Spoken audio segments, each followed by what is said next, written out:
day of department budget meetings with the Board of Finance. Today is Tuesday, the 19th of March, 2024. If you would, join me in the Pledge of Allegiance, followed by a moment of silence.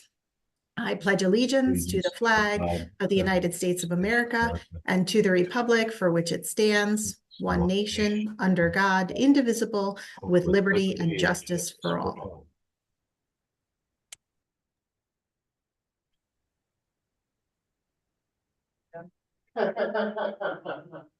Okay, thank you. Good morning. A couple of just ground rules for the day. If I could remind everybody to remain on mute unless you are presenting or speaking. And when you do start speaking, please announce yourself each and every time that you join in so that people can follow along at home. We will begin this morning with Kate Donahue and Lara Walden here to talk to us about Trumbull Community Television, and they can be found on page 367 in the big blue books.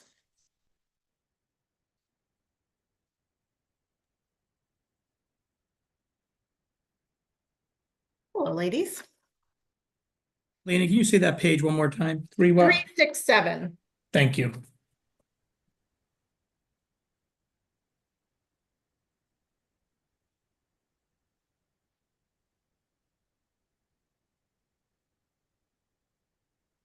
All right. You guys want to start by walking us through your overview, and then we'll do questions from there? Sure. Good morning, everybody. I'm Kate Donahue. I'm chair of the TCTV Commission. Joining me is Lara Walden, who runs the station. So far this year, we've had a good year. We continue our regular coverage of Trumbull High sports, which are very well received. We did the election night in November, which I think was the best ever because it was totally produced by Trumbull High's We the People team. They prepped all the content. They were the on-air talent. They did most of the production with Laura as executive producer. But it was a really good night. They also did a series of Get Out the Vote little promos, which were also very well received. We continue to advance work with Trumbull High. Now that Todd Manuel has moved into the principal's role, the new Seahouse principal is from Milford, who has a lot of experience with their educational channel. So we are looking forward to a much more collaborative relationship at the high school, and he has some ideas. So he and Laura are setting up a conversation between the three of us, but I think we'll see more engagement at the high school. We continue to slowly recruit videographers. We've actually gotten a new adult videographer which helps with our coverage of daytime events as students are in school and they can typically only cover stuff after school or at night. The video distribution system in council chambers is finally up and running, although the official date, I guess, is April 1. Bill's still working out and Laura's still working out some of the kinks. It's been a long road with equipment delays, all sorts of stuff, as there always is with technical projects, but we are finally there. And this is the same system that the Board of Ed has, more or less. So we're going to have comparable video distribution ability there. And then if I can share from my screen for a minute, is that possible, Bill? I'm doing it, whether you like it or not. The fact that you know how just makes me happy. So we have some viewership data from, let's see, we're going to look at Facebook first for 2023. As you can see, Board of Ed meetings continue to lead the pack in terms of viewership. Board of Finance hearings also get good viewership, you can see in here. So we continue to try to meet people where they are. And then our second, where did we go?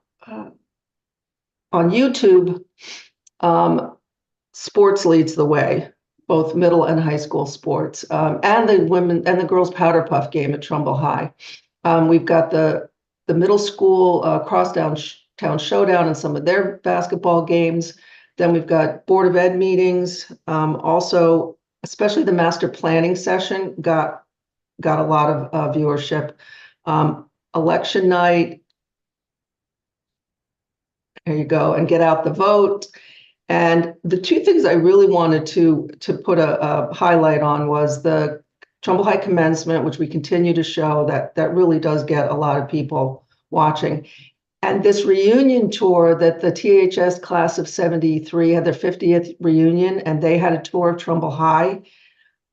Tons of viewership for that. So I'm hoping that was Mary Markham's class. So I'm hoping that maybe we can make that an annual event with, at least with the rest of the, the classes. I'm not much younger than Mary, so our classes are coming up on 50th anniversary. So that might be something cool that we continue to tape. But again, it's just another way for us to get out into the community and connect with our residents. From a financial standpoint, you can see that there are 2 accounts that the first selectman reduced, the videographers down to 20,000, which I think we can manage. The station management account 522205. I expect we're going to go over what's been allocated, so we're just going to have to keep an eye on that and may have to come back and ask you guys for some more money. We'll see. Everything else, Vicki left the same, with the exception of the capital request. And that has been moved to the next ARPA funding bundle. So I don't know whether we should go through discussing that now or wait until that bundle comes up for whatever that process is, which I can't remember right now. Madam Chairwoman, what's your preference? Why don't you tell us what's in there, and then that'll help us decide how we're doing that. Okay, so we had issues that started like a week before election night, which was in the studio. So that's where the whole guts of the station is. We managed to get through running election night with some help from DNR. But they saw some things when they were in there that were worrisome. So we asked them to come back and do a full review. And the bottom line is a good deal of that equipment is 10 years old. Some of it is just between 5 and 10 since it's been replaced or upgraded. And we also haven't had a dedicated technology person since Sean Tate left about 4 or 5 years ago. And our computers up there are running on Windows 7. So we had DNR run some numbers for us.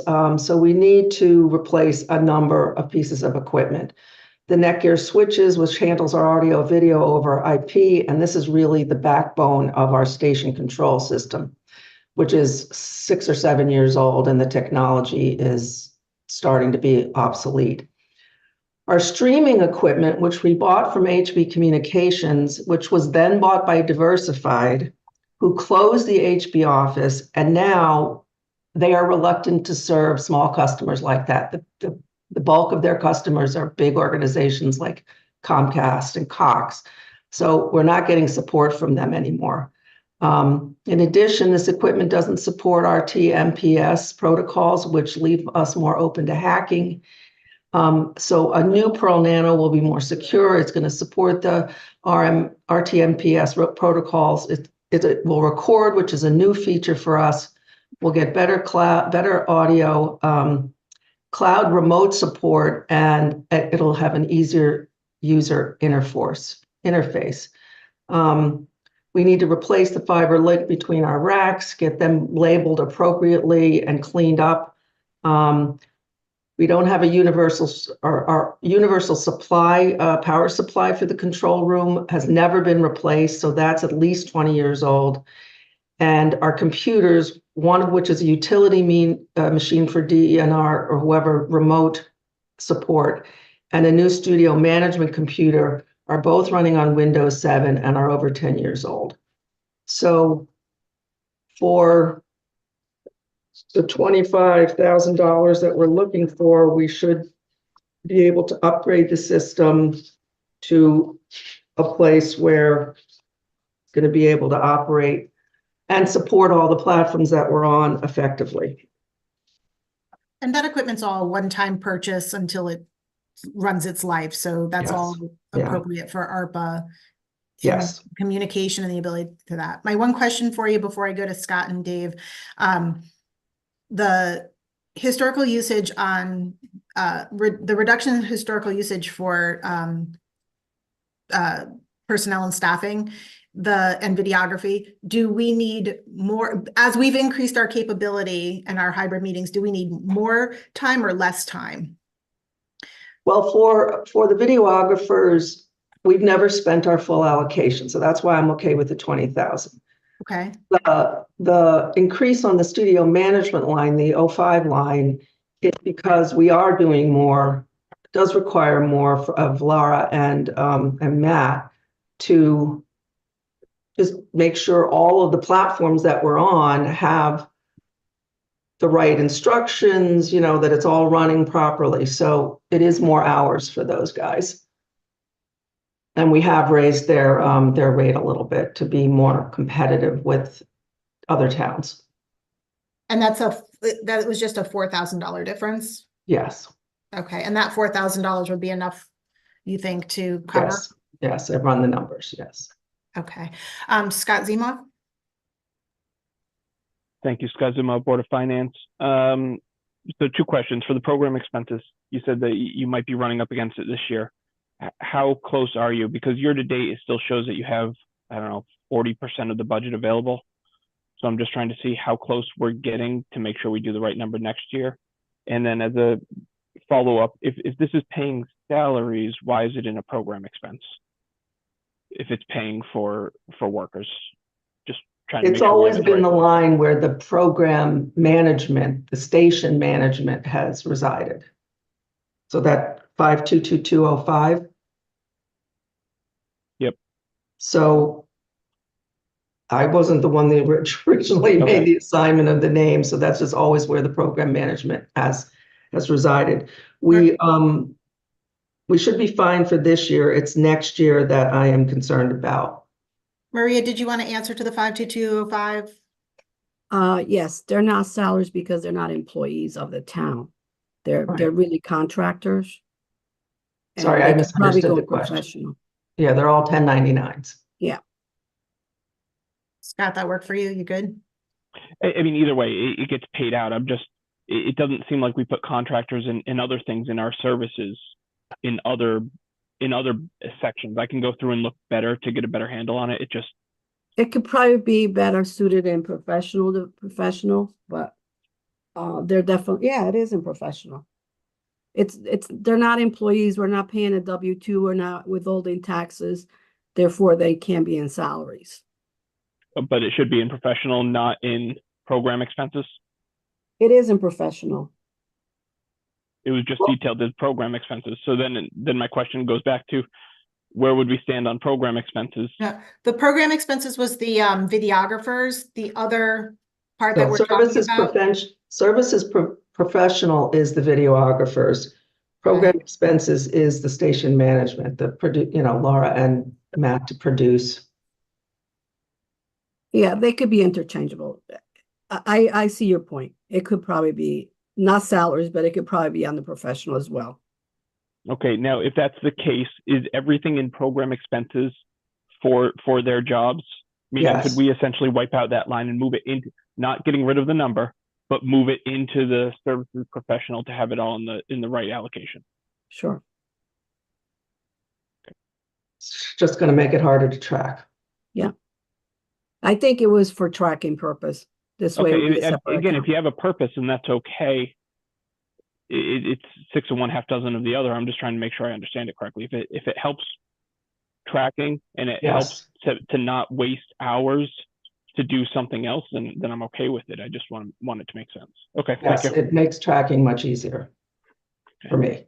Okay, so it sounds like we'll leave that as it is, and the number is what we need to discuss there, whether it needs to be increased or not. Dave?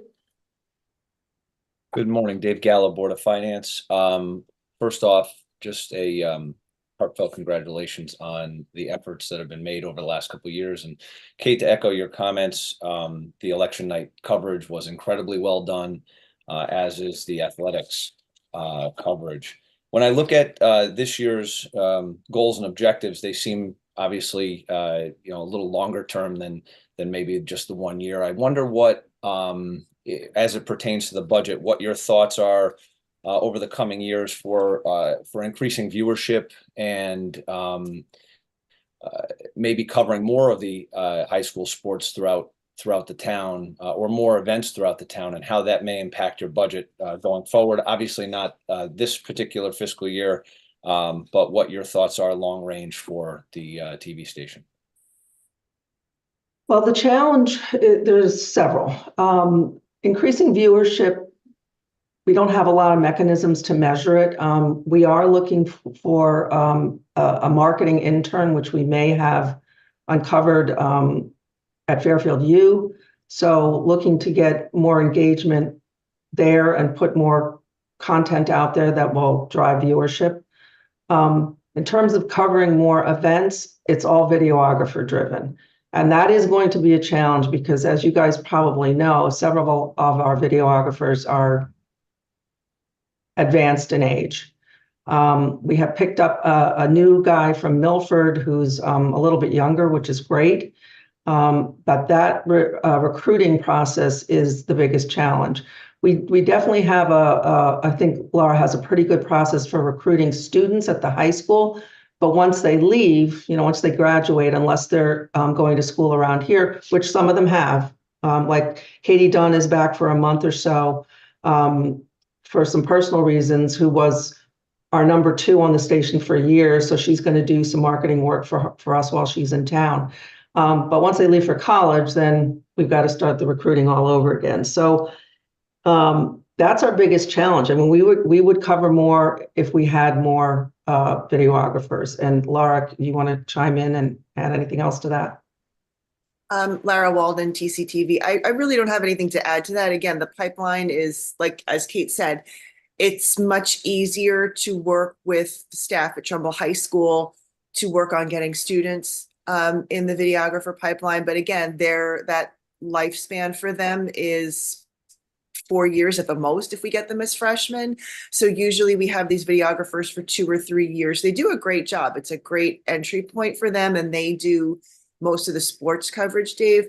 But again, as Kate said, getting adult videographers is a bit of a challenge. It's finding people who have the skill set and then who have the time and the interest to want to do it has been the challenge. And that's, we've been working on that, but again, we'll be working with Fairfield University to hopefully get some more either interns. And if we can get interest from students, I'm absolutely open to that. But again, that's just been our biggest challenge, is recruiting. But back to your original question, Dave, the vision is certainly to cover more and more, especially sports. I mean, there's you can see from my and I meant to send these PDFs to Phyllis. I will do that just so you can get a little closer look at the viewership that the sports programming gets. So that would seem to be the obvious opportunity on top of the library events and senior center events and gazebo concerts and all those other kinds of things that we cover. Okay, I'm going to tie this up just a little bit so I can move us along. Marty has a question related to the budget, and then we'll come back so we can stay on schedule this morning. Yeah, just one quick thing. It may be a suggestion. I don't know if you're doing this today. Are all the videos transcribed? Laura. I guess I'd be an advocate of having you buy some sort of AI. So 100, because I use it for my stuff. It's hundreds of dollars a year, and it would make it much more convenient to have 100% of the videos transcribed so you could find what you want. It also, most of this software also creates chapters so you can find content very easily on these things. Sometimes Board of Ed meetings go 2 or 3 hours. Our meetings could go 3 hours, and it's hard to find content. So I'd be an advocate of you guys buying that, integrating it into all the video so people could find content more readily, and it's just hundreds of dollars. So it would be great if you could do that before we kind of finish this process. Lara Walden, TCTV. Marty, are you specifically referring to the channel broadcast, like the YouTube or Facebook or video on demand, or like the feed that goes out over the website, the streaming feed of the channel? Because those are all different. Yeah, I think it's what, it could find if it just resides on YouTube, so that for people that are interested in finding the content, that if you, all the videos went through an AI, it would automatically transcribe it. It would automatically chapterize it. I'm not saying you need to, have the AI throw in the summary or throw in the, kind of action steps, because that's only moderately correct. But the transcription is perfect. The chaptering is great, and it enables people to find content very easily. And it's hundreds of dollars. I just think we should make it a practice of putting all the videos through that. If you could Actually- send us, oh, sorry, Laura, go ahead. No, I was gonna say, Marty, the YouTube actually will transcribe the videos. There's a setting that you can do, and I've actually created a short promo that outlines the steps of how to enable the closed captioning on YouTube videos, and that's on the homepage of the TCTV website. As far as providing captioning on the content through our scheduling software, that is, the service is fairly expensive. It's several $1,000s per year for us to do that. I can look into, I don't know off the top of my head whether or not YouTube provides chaptering, but I do know that you can have it closed captioned. And I do know that there is an option for the language. So if there are, I don't know, again, I don't know the breadth of the language options, but I do know there's an English option, and then you can click out and check for other options on that, but YouTube already provides I'll leave it that. for you guys to check it out. And I just a recommendation. I just think it's great content. If we could find stuff easier, that's great. I'll stop there. Marty, can I just clarify though? Because I think in my mind, we're talking about two different things. Closed captioning is happening while the event is happening. Transcribing is a separate document that is created not on the screen, but that's available afterwards. Which are you talking about, both, or? No, I'm interested in afterwards processing the data, have it transcribed, chapterized. So Can you send it? Can you send us whatever software you're talking about? Because we've been talking about closed captioning, but if we're talking about transcribing, I think that's a little different concept, and we would love to know more. The program I use is read.ai, so you guys could check it from there. Thank you. Thank you. Okay, I will follow back up with you in regards to if that were something that goes in that list that may go to ARPA funding as recommended by the First Selectman. Any other questions on TCTV, not on their content, but on their actual budget numbers that are here? If not, thank you, ladies. Thanks, you guys. Thank you, everybody. All right. Have a great day. Moving on in our agenda, Colin Bassett, our new director of EMS, or their EMS chief, is been patiently waiting for us. Good morning, Colin. Morning, Lainey. How are you? How are you? All right. You can find Colin's budget on page 191 in your big blue book.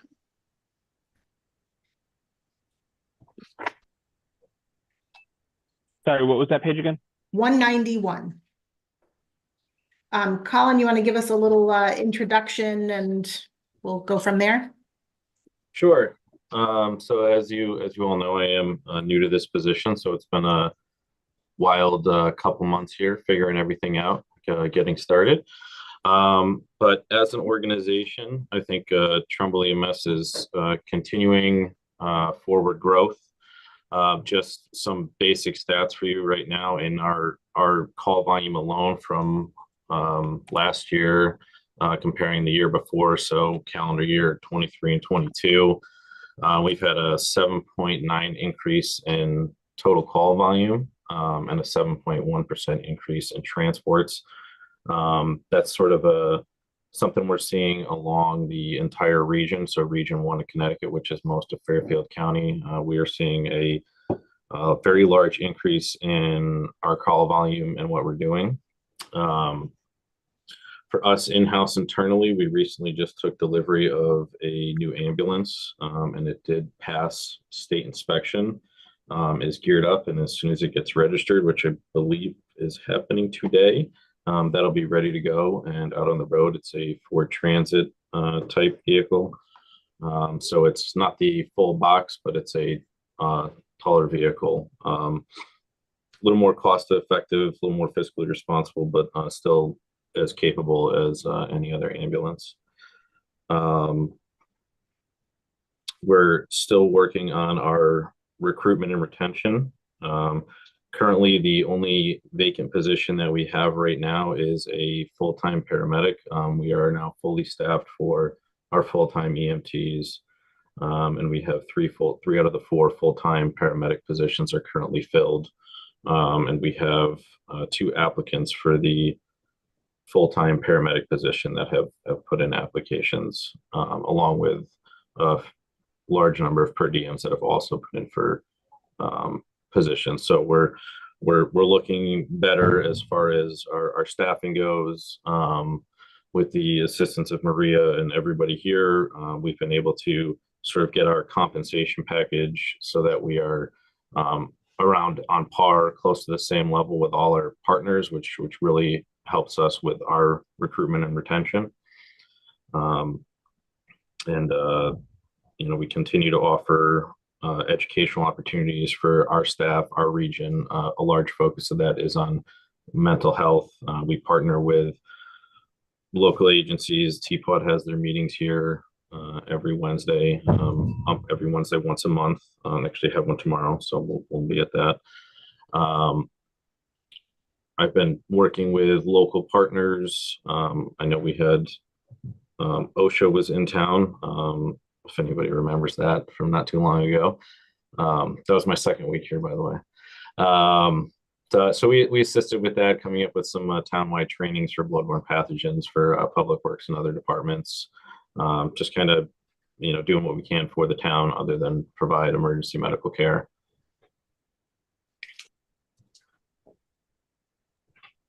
Any significant changes in this budget that we should be looking at? Significant changes. So our full-time budget has changed. We did a restructuring, removed one position, added another position, so that you'll see that in our full-time line. We have the way that our command structure is organized now, is a chief, a deputy chief, our administrative assistants, and then 2 captains, 1 clinical, 1 operations. We did have an EMT supervisor position that we have delegated those responsibilities throughout the rest of the admin staff, and felt like we were able to accomplish that better. Our uniform budget has increased as well. We did have a breakdown for that in the actual line, and that's just based off of what supplies everybody needs to work here. There's certain things that we are required to provide, shirts, jackets, safety equipment, and those do get used a lot, pretty extensively when you're working, and when they need to be replaced, that's a cost that we have to incur. So those are kind of the 2 big areas for me, along with our line on the in-service professional development for sending people to conferences. Data is really what drives EMS agencies and being able to get actionable data. There's conferences to send people to where they can kind of get a better idea of how to manipulate the data and enhance the service that we deliver overall. Okay, Scott Zima. Zuma, Board of Finance. I just have 2 questions. Your comments kind of indicate that you're pretty much full once all these people get hired on, but there's a vacant position, which was reduced to half. I guess 2-part question. Do you need that position if you're pretty much fully staffed? And if so, based on the applicants you're getting, is a half year still fair, or can you fill it sooner? Thanks, Scott. So that position, I would like to fill that sooner. As I said, we do have an increase in 8% in our call volume. And that trend has continued into this year. We are doing more calls every month. We're hitting new records every month for the amount of calls that we are doing. So that would be a position that we would definitely need. And with those applicants, we could definitely get them in sooner than half a year. The per diem account line, the permanent, that's the 501104 account. That number is based strictly off of, we have the positions that are covered by per diem. So there's no really room in there except for about $12,000 for PTO emergency coverage, not included in the overtime account. So that's like emergency coverage, upstaffing for storms, major events, standby sporting events, community events. That's built into that per diem line. So if we were to keep the reduction on the full-time account for that half a year, we might run into an area where we would have to do a transfer of funds, but I don't know if there would be enough available in the per diem account as it stands. Because if you look at that account now, that account's pretty a lot higher than it normally is. So the way that our schedules worked out, it would for paramedics, it's about 66% would be for full timers, 33% would be for per diem. And prior to us being able to get to full staff, those numbers were reversed. So we relied heavily on that per diem account. So ideally, I would like to have that increased back to the original request, because I believe that position could be filled much sooner than half a year from the start of the fiscal year. Now, what's the, and you may not have this number, for applicants, is the pull through pretty good? And the reason I ask is because, we deal with the police department a lot, and they get, at one point, 30 people go through the test and pass, but the pull through is like 1 or 2 people. If you have 2 applicants, is there a solid chance that they're qualified for the position that you? So it's about looking back at the hiring process that we've done the last number of cycles, we're at about 20% of applicants. So let's say over the last 3 hiring periods, which go back to 2022 or maybe 21, we had about 99 paramedic applicants. 26 were met all the criteria, were offered positions, either part-time or full-time, and they accepted it. So it's around 20 to 24% of people that actually apply are ones that actually get selected, because you'll have people that apply that maybe don't even have an EMT license or not. And then we do have a pretty rigorous testing phase and experience requirements to make sure that people are eligible to work. Okay, one last question, and this will be for a takeaway. The Sure. overtime was reduced based on historical usage.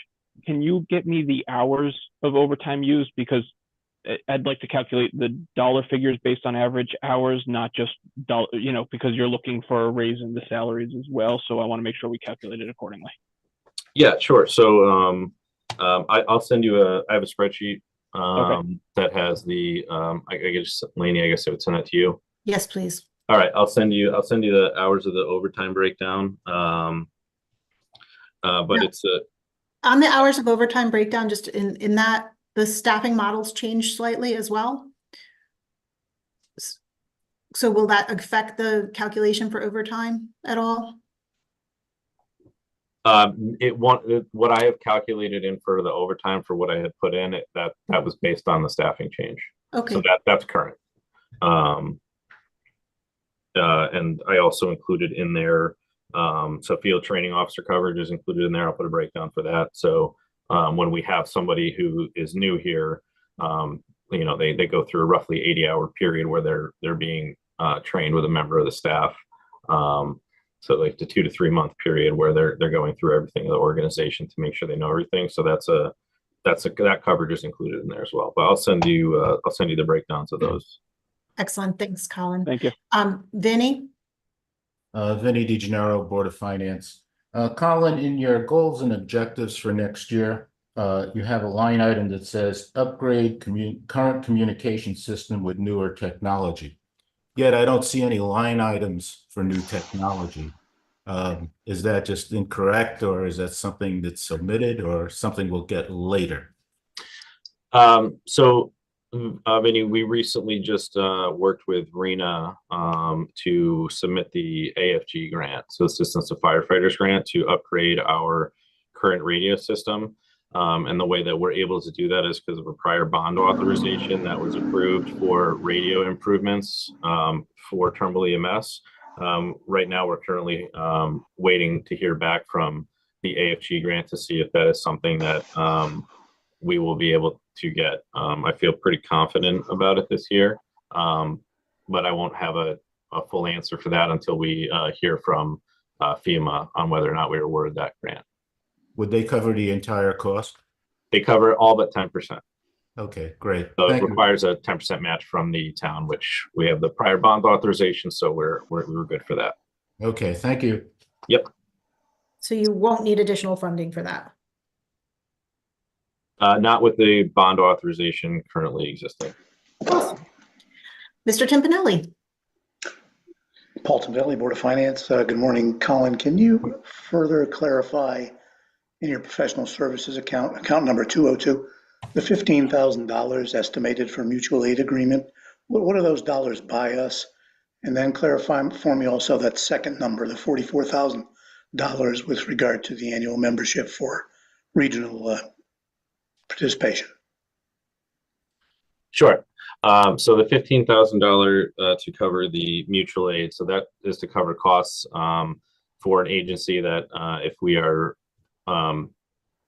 overburdened or busy on calls, we don't have a unit available, a paramedic unit if one comes in mutual aid, and we don't have a bundle billing agreement with them, so they can't bill the patient for that call.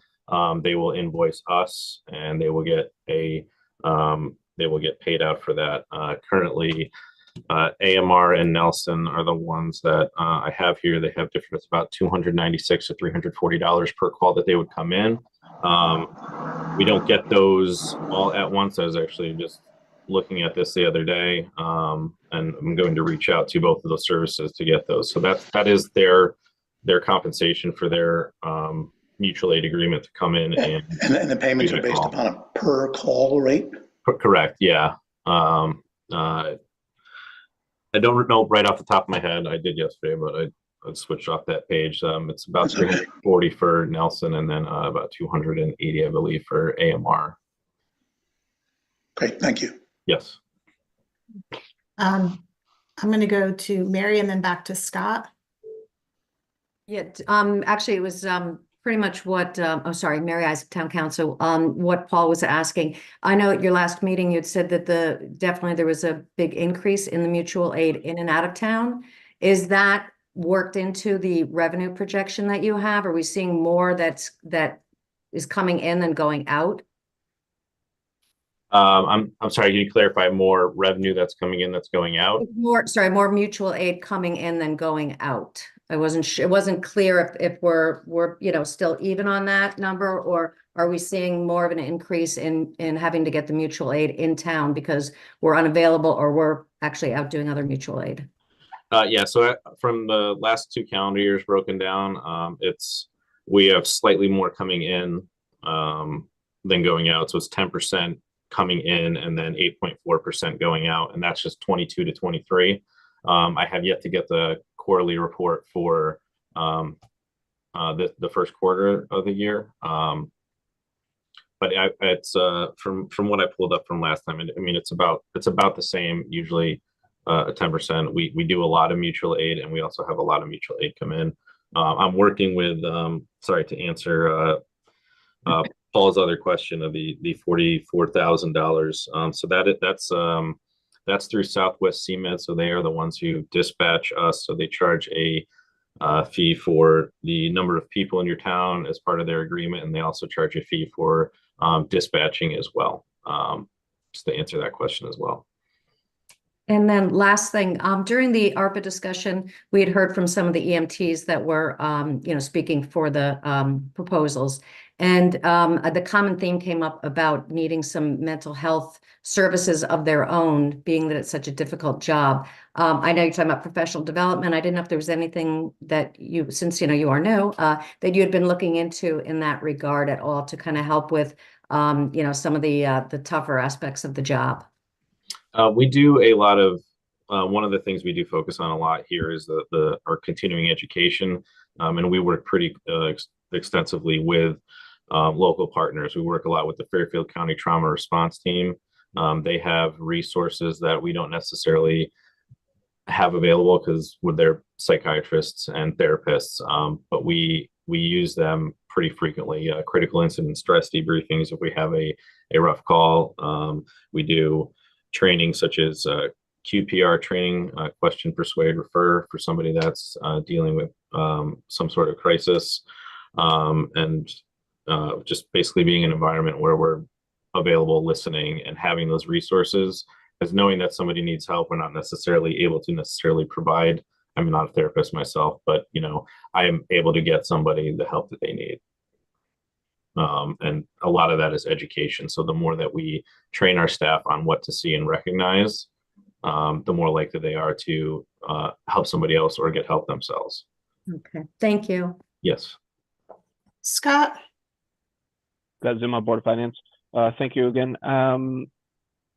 2 questions. So with the additional paramedic that you're looking for, will that decrease our need for mutual aid, or is our mutual aid kind of hamstrung by the number of ambulances that we have? Is there any correlation between the additional job and a potential decrease in that? Not necessarily. Mutual aid is it's a difficult one to predict. I mean, predicting emergencies is pretty difficult to do. I mean, you can definitely go back and you can see trends, but it's never knowing when somebody's going to call 911. There could be periods where, if you break down our call volume versus how many ambulances we have available on paper, you'd say, well, you could cover every call. But if you get 6 calls that happen all at once, then, you've overtaxed the system. Having the additional paramedic currently, I don't think it would reduce our need for mutual aid, only because we're not adding another responding ambulance to our staff. We're just filling that position so that it's not myself or Deputy Chief Weber or any of the captains having to cover a vehicle. That makes sense. Yeah. And then the last question, because we are pretty much, as you mentioned, almost fully staffed, how are our revenues? I think you indicated that we were up on call volume. So year to date, how's our revenue been based on historical? Sure. So if I can, I'll share my screen here. So our revenue stream is doing very well. Let me share my screen here. If you can all see that. So we have Medicare is a 59% of our payer mix. It's a very large payer mix, and they pay out what they pay out, but it's guaranteed payment. So you can see our month average here.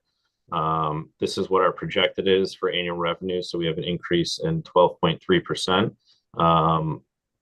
And this is comparing apples to apples. So the same calendar year from this year to last year, not projections that are not based in reality, if that makes sense. You can see our increased call volume. That's still going up. Sorry, I don't mean to interrupt, but 2 pages back, it looked like a significant increase in self-paid. One more back. Right here? No, one forward. Sorry. Right, that black section on the far left. Yeah. That seems like a large jump. Yeah. So this is only in 2024. We're only comparing January and February for that. Yeah, but even 2022 to 2023 doubled. Yeah, and that could be based off of collections, those 30, 60, 90, 180, or 365, payments that come in. So because it's kind of like a revolving door of, payments coming in. So they may have just been when they hit. Okay. Correct. Yep. Thank you. So you can see our net collection. We're at 96.18%, which is very good. And then our 90 to 180 day collection rate. So if you see the cumulative on the bottom, and it's kind of hard to see, it's small. So just working with the billing company, for them, the ideal is 85%, and we are at 87%, which is good.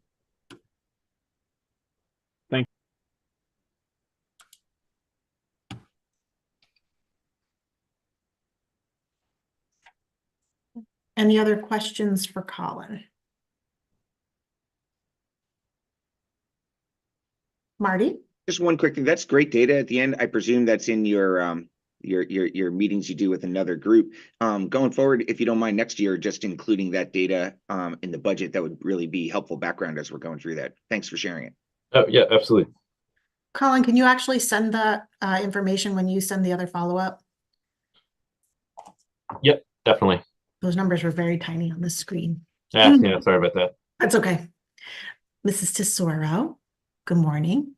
Good morning, everybody. Nice to see you. I just wanted to thank Colin for jumping in as quickly as he has, and he's done a fantastic job, and I'm sure that's going to continue. He's great to work with and very professional, and I'm really very pleased with his performance thus far. So thank you, Colin. Thank you, Vicky. It's been a pleasure Colin. working with you as well. Colin, you took some very complex numbers that we've been looking at for the last few years and broke them down into pretty understandable terms. So that was really awesome. I did it for myself too, so glad to share that with you. Excellent. Does anybody else have any other questions or requests for follow-up from Colin? If not, thank you, sir. Have a great day. Thank you, you too. All right. George Estrada is logging on. It looks like Public Works is logging on. Why don't we take a 2-minute break and get them up and ready to go? We have they're prepared for 9:30 and it's 9:23. So why don't we come back in just a few minutes? Annie, I'm gonna leave at this point. I'll rejoin at some point early afternoon. All right. Bye, Marty.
All right. Give everybody another minute as they start coming back to the meeting. I see somebody has joined us by phone. If you could just let me know who this is.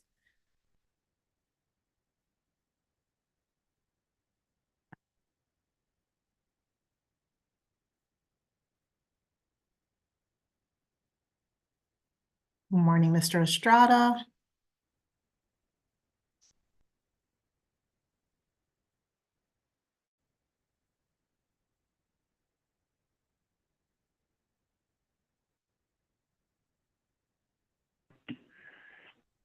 Laney, the phone number is our conference room phone, because we're all together in here in the conference room. Excellent.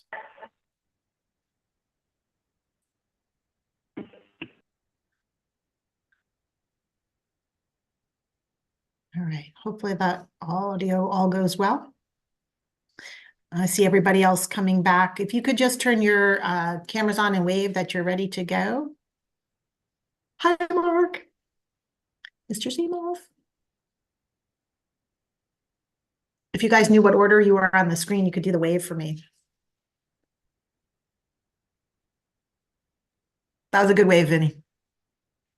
Hi, Nikki.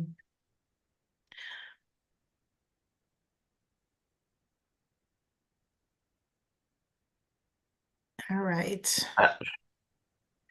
George, I don't know if it's too much trouble, but if you're using the phone, it's going to show a phone icon instead of you in the room when you're speaking. In order to change that piece, on the bottom left-hand corner of your computer, on the audio mute button, on the caret, click that and say switch to phone audio. Dial those instructions with that PIN code, and that will link the phone as your microphone, so that when you're speaking, everybody can see you speaking. Oh, there it goes. Yeah, but George, we're off. We're good. Oh, okay. All right, so let me just tell him that we just hung up on there. Hold on. Yep, it's working, George. Thank you. All right, so we just turned off the conference room table, and we're just going to use the computer audio. You guys okay? Can you hear me okay? I can hear you, George. Okay, great. All right. So we'll go this way. Okay. As it is 9:30, we'll come back and get started again. We are resuming our department meetings with Public Works. George Estrada and his team are here with us this morning, and we are starting with the Public Works Director on page 229 in the big blue books.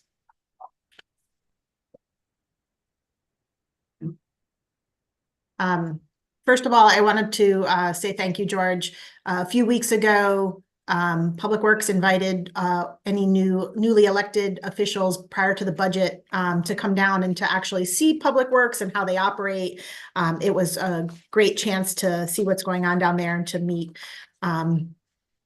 everyone, and also to understand how few people keep our town running. So I think that we decided there were 38 full-time employees in Public Works who plow all our roads, make sure our pavement, make sure everything's repaired, keep our buildings up and going. So that's a pretty amazing number. We have 238 linear miles of roads, and that one little ice storm that was like 16 hours, you used like 11,000 tons of sand and salt. Yeah, 1,100.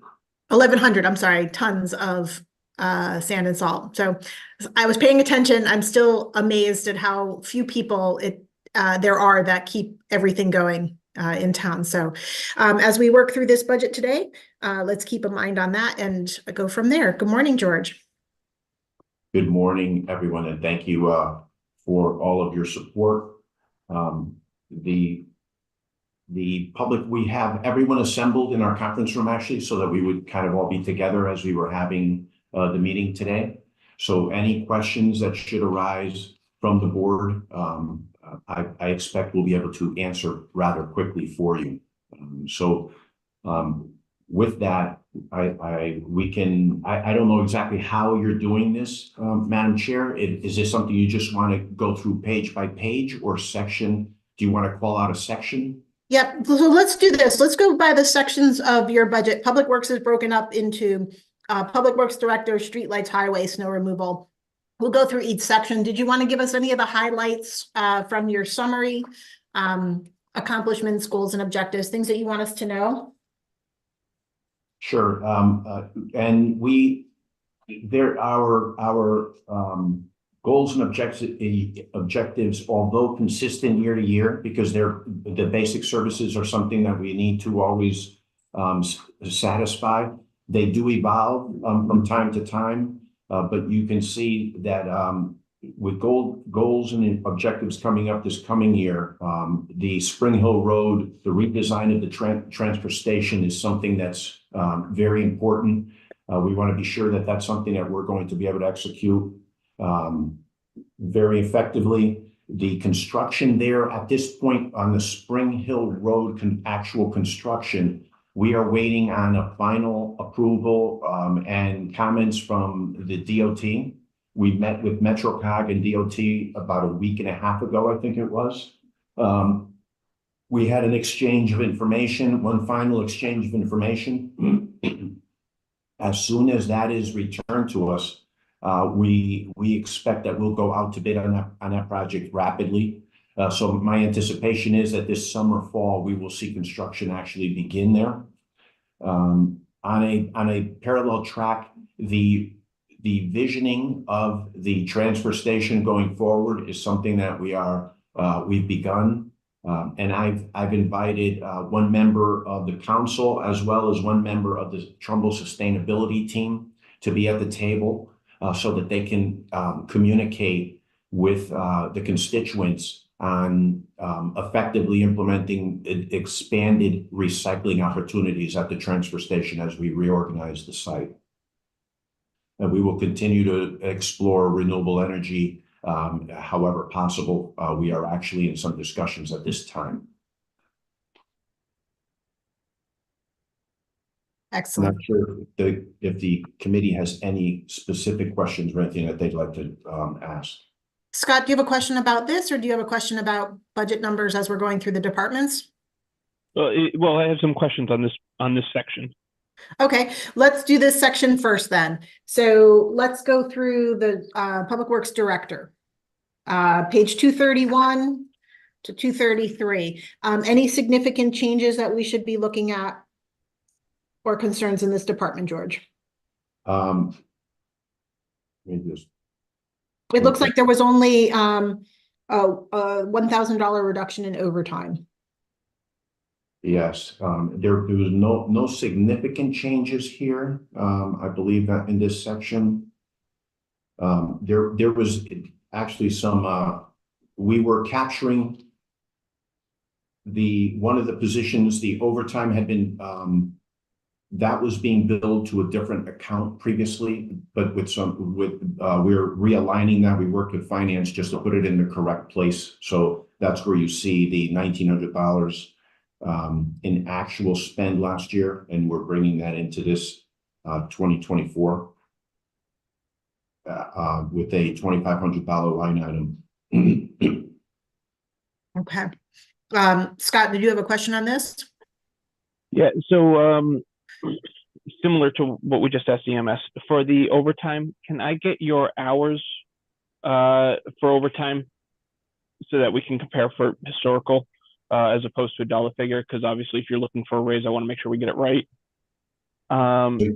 So you'd like, Scott, just to be clear, you'd like us to provide how many hours overtime that is, or what was expended? What exactly would you like to see? What was expended in the last year or two? Okay, in the number of hours on the overtime line. Richie? Yeah. And also, we've talked about it a couple of times in the past few years, and obviously with the changes with the transfer station, where are we with composting? That is something that will be incorporated into the new layout at the transfer station.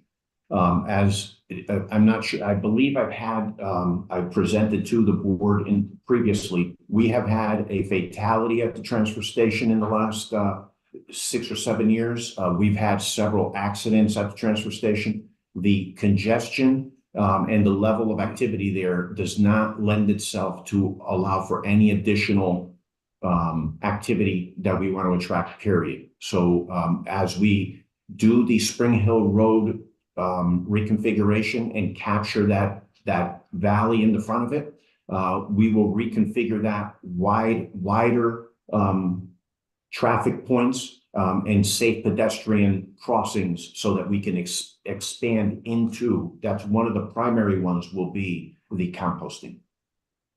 Okay, so if we're doing construction, let's just say this year, can we expect to have a better conversation around a program moving forward for next year's budget? Or is there a chance it could be sooner? No, it'll be for the following year, because what will happen is this summer, we will initiate the redesign committee, and we will lay it out, and then we'll present to the board for financial consideration in next year's budget, for the capital budget. So you will see what we are planning to do in the way of expanded recycling and activity at the transfer station at that time. Perfect, thank you. All right, any other questions in Public Works Director? Okay, moving on to Public Works streetlights. There was only a small change. The revised budget for 365 to 369, 1.1% increase. Any comment on this, George? No new comments. This is something that I have discussed with the First Selectman's office previously, and as well as some council members. We do need to establish we need to review our policy and procedure for streetlights, because it's something that grows, well, I'm not going to say grows year to year, but it's something that it's an ongoing request by residents to expand lighting. My opinion is we need to really clarify the policy and establish some guidelines so that we don't just have at some point a rapid growth in this area. Okay. Any other questions in streetlights? Moving on to highway on page 241.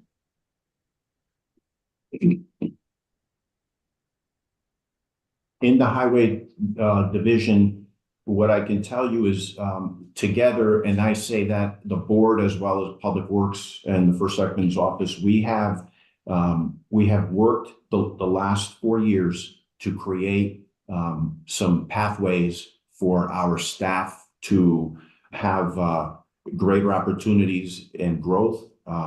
We have at this point created 14 positions, promotional opportunities within the department with the funding that we had secured with your support. And through that, instead of having the majority, if not, it was almost everyone was at the maintainer 2 level and having some junior operator and senior operator positions. We've begun to balance off the staffing, where today, as you can see, in the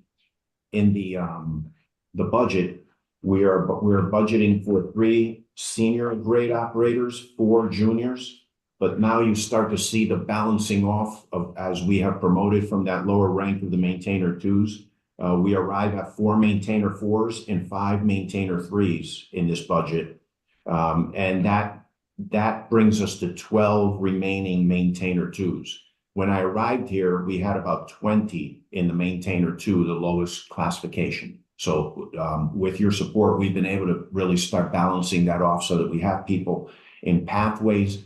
And what I mean by that is training, because in order to become a maintainer 4, you should have been in a maintainer 3 classification where your skill sets were brought up to speed to be able to be promoted to a 4, and then after that 4 onto a junior and eventually a senior grade operator. So we thank you for the financial support to be able to create that because it's important for morale as well as operating the department. Vinny? Good morning, George. A couple things. First one is on the pavement preservation program. Could you give an update as to where that stands? Are we, almost through it or halfway through or whatever? Absolutely. And then the other one is just a comment. I drive Daniels Farm Road quite a bit. And I'm wondering if anything is going to be done on just the small piece that goes from the exit at 25 up to the schools. I think it's just like a disaster area, and wonder if you're going to do any type of interim patching or some sort of paving to fix that. Thank you. I'm going to turn this over to our Director of Operations, Rich Infante, and he'll help address both of those. So the pavement preservation is ongoing. We did 26 miles of pavement preservation last year. We're expanding our techniques for this year. We're going to do approximately 16 miles of roadway this year with crack sealing with different treatments. There is additional money left in ARPA. We will be short for a third year as the ARPA money starts to run out, and we'll be looking for funding at that point, moving things around and keep it going. Pavement preservation is something that once you start it, you need to continue doing it year after year and have a continuous program to be effective in preserving your roads and extending their lifespan. Daniels Farm Road, as you know, there's going to be major reconstruction in Daniels Farm Road on the whole length. We understand there's a big problem at the bottom of the Daniels Farm Hill going up, and we've been looking into and have bids for a pothole truck to come in, a specialized piece of equipment to address the specific problems at the bottom temporary until we could do the complete road reconstruction. There's a lot of drainage issues underground there, so we don't want to spend a lot of money on the road until we do the major reconstruction on the roadway. But we're going to do additional patching with this specialized piece of equipment and crack sealing to preserve it and make, restore some drivability until that point in time comes. George, I know, has been putting together the program for Daniels Farm Road with the first selectman working on specifics and stuff. The first section, I think, is going to be by Daniels Farm School, which is another problem with traffic going in and out when school is in the morning, when school is in session. So it's Daniels Farm Road is first and foremost on our mind. As you know, in the past years, we've been patching sections and keeping up with it. The upper section last year, as part of the pavement preservation program, we crack sealed, did some patching, so restored that for drivability until that gets redone at some point in time. Yeah, any short-term fix would be really appreciated. So I appreciate the effort. Thanks very much. Yeah, thank you. I have a follow-up for Rich. On the pavement preservation, the ARPA gave us a great head start on it, the ARPA funding. And in that third year, what we're hoping, I think, is my understanding from what you said previously, is that we're hoping there'll be a shift in the need towards preservation versus like full reclamation projects and stuff. So it will help in balancing our funding going forward. Is that our hope in that third year? Yeah, that's correct. I have scheduled already $200,000 in pavement preservation, and then another 130,000, so 360,000. I think we have 430,000 or so left in ARPA funding. So this year we can have a very successful campaign with pavement preservation. Next year we'll have some of the money, but we will have to transition into some of that road paving money. And yes, we are catching up with some of the worst roads in town. So you're going from, as you see around town, from the road reclamation and grading and everything to more milling. So the transition's already started, but there will be an overlap for several years that, we may need additional funding to keep the pavement preservation going, keep preserving these roads, bring them out to 30, 35 year lifespan as we finish catching up. Excellent. Thank you. Scott? Scott Zima, Board of Finance. I have a couple budget questions, but one question about Daniels Farm first. When's the goal to start working on the road? If for the reconstruction, Scott, or the temporary? Yeah. Okay, no, for real work. For real work, the first selectman has already addressed this with MetroCog. We are advocating for the regional grant dollars that come in as we've done some other similar projects in town. So it will be phased. And that first phase will be from high school, who's that, the streets? Strobel Road Yeah, Strobel to Road. Jog Hill. Strobel to Jog Hill is the first one that we're looking at, because that is to address these serious concerns that we have for pedestrian and vehicular traffic with the school. So my hope is within the next 2 years, but that's predicated on that grant funding that we are actively advocating for, and we are in design of that section already. Perfect. Thank you. All right, now budget questions. On your salaries, you were asking a vacancy for a senior grade operator not yet filled. So you were looking for an increase there. Would you be able to handle a half year instead of the full year funding? That we filled that, right? Yes. That position, as of the budget was being printed as the civil service process was being completed, and the position is now filled.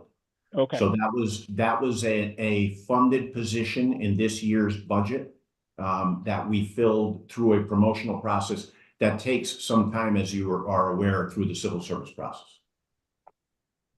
Which is fine, but it's identified here as requesting an increase, which made me think that it was a new position you were looking for. Scott, this is Diana Vilas, is the public works controller. It's not really an increase. This position was funded last year. What happened is last year it was reduced because it was assumed that $60,000 was reduced for turnover, and they also reduced it by another $62,000 for vacancies to be filled third quarter of the year. So it looks like an increase dollar-wise, but that position was already funded. The only reason it looks like an increase is because they made a bottom line cut, assuming that we wouldn't hire. Fair enough. Thank you. The next question is on the program supplies. There was a reduction of $10,000 for catch basin cleaning. What happens if we don't clean them? Right, because that's, I think, half. What was it? It was looking for a $20,000 increase. I'm going to guess that had to do with the cost going up, which means we'd have to cut it down, right? Because you said it went from $60 to $80 per basin.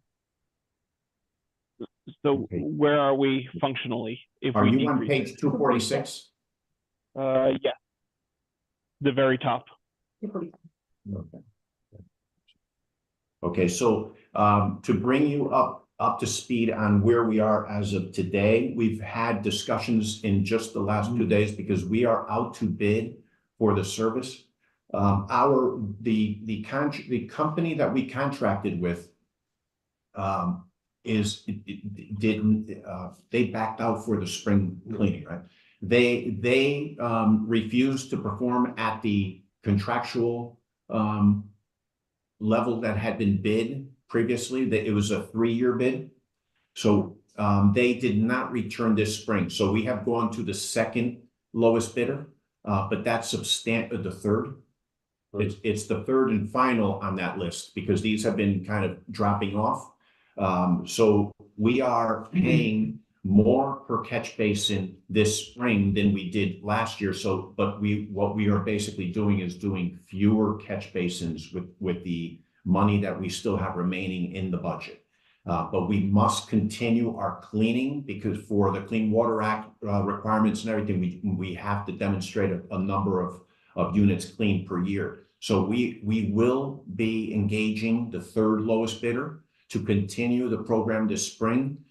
It is being bid so that effective July 1st, we will have revised numbers, but our anticipation is that they're probably going to come in higher than where we are right now because it's just simply, we had a very low price for that 3-year bid and that contractor couldn't hold it anymore. So can you get us these numbers after of what that cost is per basin and how many basins need to be cleaned?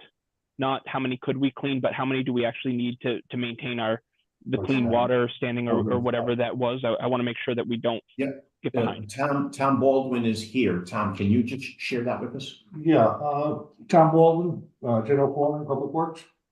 Yeah, we're on the bid of 6439. The first company pulled out, just couldn't make the money on it. Second one, changing the prices. Third one is going from a catch basin price to a hourly rate. Okay, and the third out of the five has held their price at 105 per basin for now. Okay, so 105 right now. Let's just make that with the assumption that that's for now. How many basins do we need to get cleaned for the fiscal year that we're talking about now? We have approximately 13,000 in town.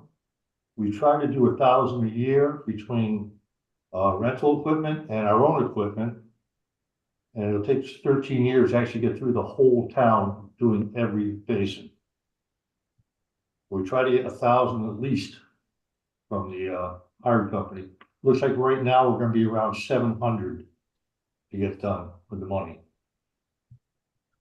Okay, and I guess with the cost of an outside contractor increasing, and believe me, I'm not saying I'm for this, I'm just trying to talk it through. Can you guys come up with numbers that it would cost to bring that in-house? And I don't need it right now. I mean, No, but I think we can give you something real quick. What was it? I'll bet you a vac truck now will be about $450,000. So the piece of equipment just right up front will be about $450,000.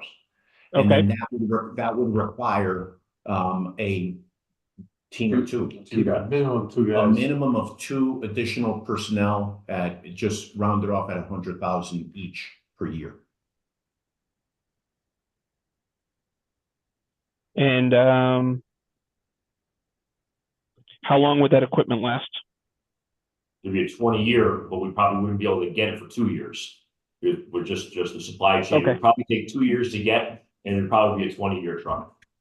So being that it would take 2 years to get, obviously this isn't happening this year. Can we get some real hard numbers around this and expectations of what a team like that could do, what they could clean? So next year we can have a real conversation. If these costs keep going up, it just may not make sense to keep contracting out, to keep cutting down how much we can clean. And again, for clarity, not even saying I'm for this. This is for informational to make sure that we're making the right decision long term. Thank you. And my last question is on the capital outlay. You're looking for $21,000 for wireless remote control for Stetco catch basin cleaner. What do we use today, or is that we have a wireless remote that needs replacing? The unit right now has manual controls on it. And from a safety point of view, they've come out with a remote control. So you step away from the truck instead of being against the truck. So that's what we're looking for safety for the guy running it.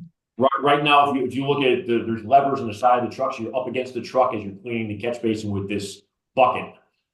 So to get the guy away from the truck, for safety, we're looking to put a remote control valve on it. So you actually hold the remote control and step away from the vehicle. It also is better for visibility, for seeing the catch basin and seeing what you're putting in the truck. Okay, thank you.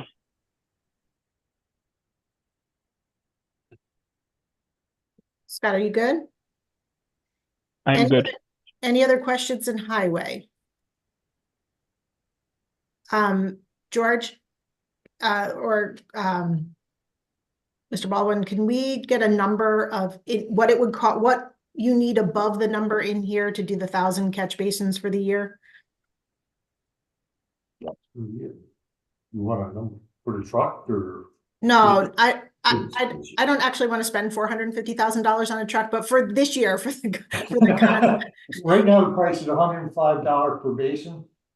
So you would need, for 300, you would need another $3,000 or $5,000 to cover the costs at the current rate. That's out 700 basins for 73,600 for 700. I'm sorry, I'm having trouble hearing you. In the current budget, I priced out for 700 basins. Yeah. It'll be 73,600, I believe. And it leaves us to about 24,000 in the 402 to get us through the year. 24th, okay. So based on that number, we need around 30,000 more. Yes. Sorry, clarity. Is that 30,000 on top of what was requested or what the first selectman approved? Because I think she cut it down by 10. No, So- it looks like she increased it by 10. No, No? nope, it says deduction, reduced based on historical usage, allowed 10,000 for catch basin cleaning, but they were looking for an increase of 20,000. So that looks like you need 20,000 above what's in the budget. Based on the math, they just said yes, but I'm not sure. Can you just confirm that number in follow-up, please? Yeah. Yeah. Okay, awesome. Sorry, Lainey, can I ask one thing on that? Yes. With that, because we really only talk about numbers around the catch basins. To make sure we have the right number, can you include the numbers for what else makes up the requested total? I know there's words, it talks about cleanup, storm cleanup, things of that sort, but just to make sure that we have it all. Yeah. That's feeling generous this year. Vin? Questions, not voting. I hate to say this, I'm a little confused on the catch basin thing now. I see that you're getting a piece of wireless equipment for a catch basin truck. We just had a discussion about another catch basin truck, and we've just talked about the cost of, I think, $105 per catch basin. I guess my question is this: we do have existing truck. Is this, if we had to buy another truck, which Scott was just referring to, would that be another $450,000 expense? Or do we enhance what we do with our one truck and use an outsource service, and that's the 105? Maybe I'm the only one confused about this, but Let me explain. Doug Bogan, I'm in charge of the fleet. The truck we were talking about just recently is not actually a vacuum truck. It's a boom that picks up debris from it. So it doesn't actually clean the catch basin. It gets debris out of the catch basin. You need a vacuum truck to do the job. That's what Tom Ball was talking about, to rent a vacuum truck. So the truck we have is just a boom with a little clamshell bucket to take heavy debris out. okay, that clears it up, because I was thinking we had a vacuum truck and we're buying another one, but now that clears it up. Thank you. Right. Okay. Any other questions or clarifications in highway? Moving on to snow removal. Remind everybody, it is still March. Quiet. Just saying. Wake up anyone. What page are we now on? We are now on page 253 in your big blue book. George? Well, as we all know, to date, we've had a successful season, a snow season. We're not out of it yet, so we'll leave it at that for the moment. We have, although what it appeared to be a mild season, we have gone through a substantial amount of material, because the type of events that we've had are causing the challenging evening overnight freezes that happen. So the thaw and freeze during the day, we're applying a lot of salt. Then we had a couple of events where we had light rain, and then we had to come out after that rain and reapply. So material wise, Rich, 2,500 tons of material we put on the roads this season. yeah. So we're at about 2,500 tons of material that have been put on the roads this season, which is a substantial amount of material for what appears to have been such a mild winter. So although we weren't plowing a lot of heavy snow, we were out periodically maintaining roadway safety. Based on what you've used and the numbers in here, it looks like it was reduced in the program supplies based on anticipated usage and what you would have left over. So the budget was reduced slightly. Is that number sufficient? That's, Madam Chair, it's always the roulette We really, because we don't know what to predict, to be honest with you. It was sufficient this year. We actually, well, we came into this year using some surplus dollars from last year, as you remember, that you advised us to do that. So our stockpile was full coming into the year. But then we went through a substantial amount of material. We're currently at about, what, 50%? Yeah, 50 to 60% in And stock. are you on pace to be able to use surplus at the end of this year again? Yes. We'll use whatever's left in the account and restock the building, but it's not the full amount that we would need to restock it. We're in the right. Yeah, so, but we don't have a lot of surplus to use. Yeah. We have some encumbered. It's encumbered in equipment costs, but if we're not using the equipment, we're not going to use it. So anything that's left over in the current budget year, we will transfer over and buy salt at the end of the season. Once we're sure that we're not getting any more snowstorms or don't need it. So we'll use the additional, but it's still not going to be enough to stockpile salt for next year. No, that's fine. But the 275, that the first selectman reduced it from 365 to 275. Do we think that's enough based on what you're predicting for surplus and pre-buying? We'll still have to pre-buy for next year. So we're gonna, if that 275, we're gonna use 150,000 of that to restock the building with salt right away before the season even starts next year. Because we're not gonna have a fully stocked building. So chances are that we're gonna be could be short next season. Again, depending on what, we can't predict exactly what it's going to be. You have to remember, the town of Trumbull uses anywhere from 2,500 ton to 5,800 tons of salt a year, depending on the winter. The past 2 winters, we've used small amounts. You don't know what, like George says, you don't know what next year brings. I think I'm not asking the question correctly. The number in the budget, if you have surplus left this year and you pre-buy for next year, and it'll take you 150,000 to stock for next year come July 1 when you pre-buy, is that what's left plus that 150 that leaves you, out of the balance of the 275? Do you think you'll be okay to get started with the season? Do we need to look at this number? You can start, but we usually encumber for equipment, for plow blades, for all the additional expenses that go along with it, so that we prepare for the winter. So 125,000 is kind of tight to make it work to start with. Okay. Because we have to maintain the vehicles too. So oil changes and all the summer maintenance comes out of that for the fleet. So it starts early at July 1st. You're already working off this budget for repair work. Program supplies comes in for plow truck repairs. Okay. Okay. Any other questions on this section or this department? Mr. Timpanelli. Yes, good morning, George. Good morning. Can you provide for us at some point before we end this year's budget process, say a 10-year analysis of this account, the snow removal account? What was actually asked for by the department? What was recommended by the first selectman? What was the end result town council action in terms of this number? And what was the actual number at the end of the year? In a simple spreadsheet, those 4 numbers for a 10-year period. Sure, absolutely. I'm not against what Paul's asking for.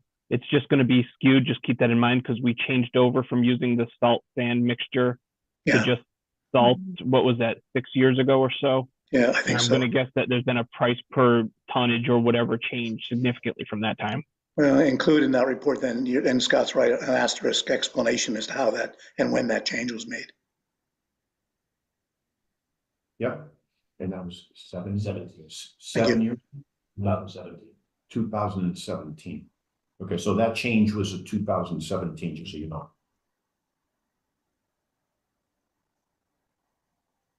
Mrs. Isaac. Oops, Mary Isaac, Town Council. Just a quick one. I don't remember where it is in this portion of the budget, but the mailboxes. How are we doing this year on mailbox repairs? I know snows have been. Tom Baldwin's favorite topic. He will answer that for him. People want the to stop and they get to see their driveway, so I know it's an issue. You want this one? We've had quite a few go down because some of the snow has been slushy. I wish I had a camera on the dashboard of my truck before the snow hit, so I could drive around and see some of the rotted poles that are out there that, you know, and hunt them down. But see where I'm parked, we're good record. Yeah. I'll say that. Yeah, so for the most part, what Tom is saying is that posts that come down that easily in each storm, they're usually posts that are beyond their life expectancy. And when the heavy slush comes off the end of that plow, it takes them down. Yeah. And I know the policy was if they were shown to be hit by the plow itself, the town would replace it, but it seems like we're replacing them anyway, just to, I don't want to say to appease residents, but I think, turned into that. I think I'm wishing one that was actually hit by a plow. The 50 or 60 or so, off the top of my head, I can think of. It's mostly the snow. I agree. I guess that's my question is we're still replacing mailboxes. That's what I'm asking. Not That as many as we have in the past, but by the weight of the snow. yes. Yeah. As you tell us. So. I know we talked about this before, but what's the point of the policy if we don't actually uphold it? The actual policy is the equipment must make contact with the structure, the mailbox. Right. You know, from an outside looking in, you replace 60 mailboxes. It looks like our plow drivers keep hitting mailboxes because our policy is we'll only replace it if we hit it. However, we keep replacing them, even though we all know that they aren't hitting them. The snow is heavy and the snow takes out mailboxes. That's kind of the nature of wet snow and plows. So I don't get why we keep doing this, but we talked about it last year and I think the year before that too. Yes. Okay. We've turned down a lot. Yeah. We've turned down a lot of mailboxes. It was probably paid total.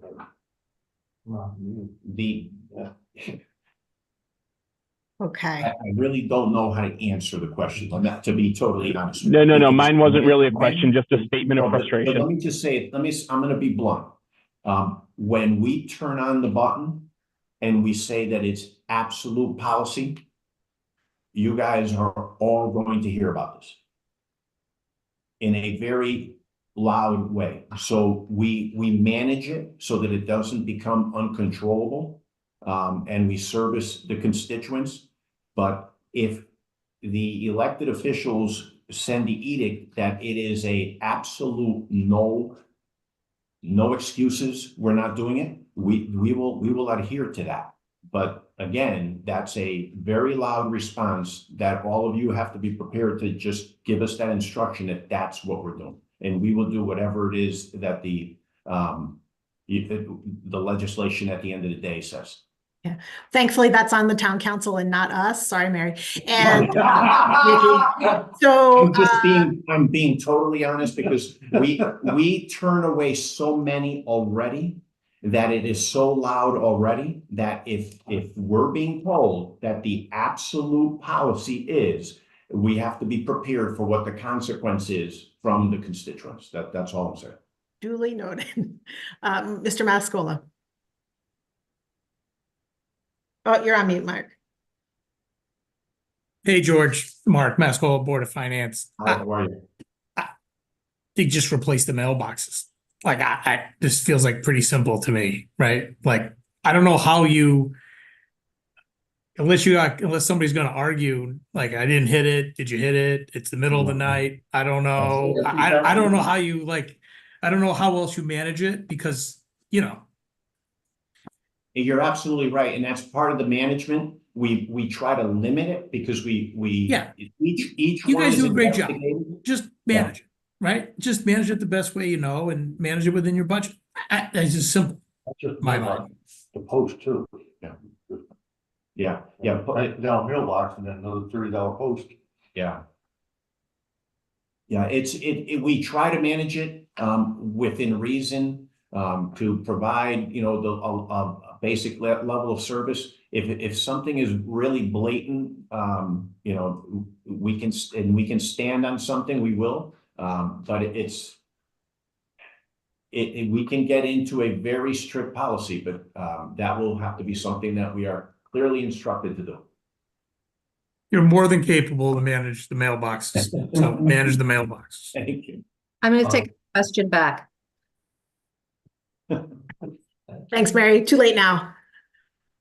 Scott, is this about mailboxes? Yeah, and I'm going to make one point and then I'm going to let it go. The difference is that when we're managing it in an adverse impact to the town, the taxpayers, right? It's either we fix mailboxes that are damaged during the winter storms or we don't, but kind of doing it subjectively. Scott, this is such a minor direct. thing. It's really minor. I don't want to get into an argument. I mean, get these that guys it's are minor, managing a very big budget and doing a great job. They have to replace a few extra mailboxes that are out of policy because it's important for the taxpayers of the town. That's just my opinion. So I'm sorry to jump. And that's fine. I'm just saying it depends on who yells, right? Like if someone goes and you say no and they say okay, but it's the mailbox next to somebody else who yells more, they just get treated differently. That's my only stand. I mean, if we want to have an argument, I'd rather have numbers on all the houses so that EMS and public safety can find everybody. So I'll let the mailbox thing go and we can have those other discussions. But I'd like to stay on track as far as this budget number. It's not going to significantly change our allocation to the highway department based on these mailboxes. Moving on to building maintenance. On page 257.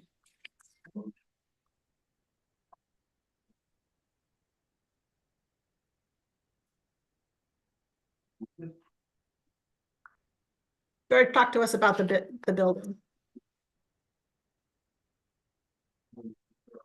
She take on.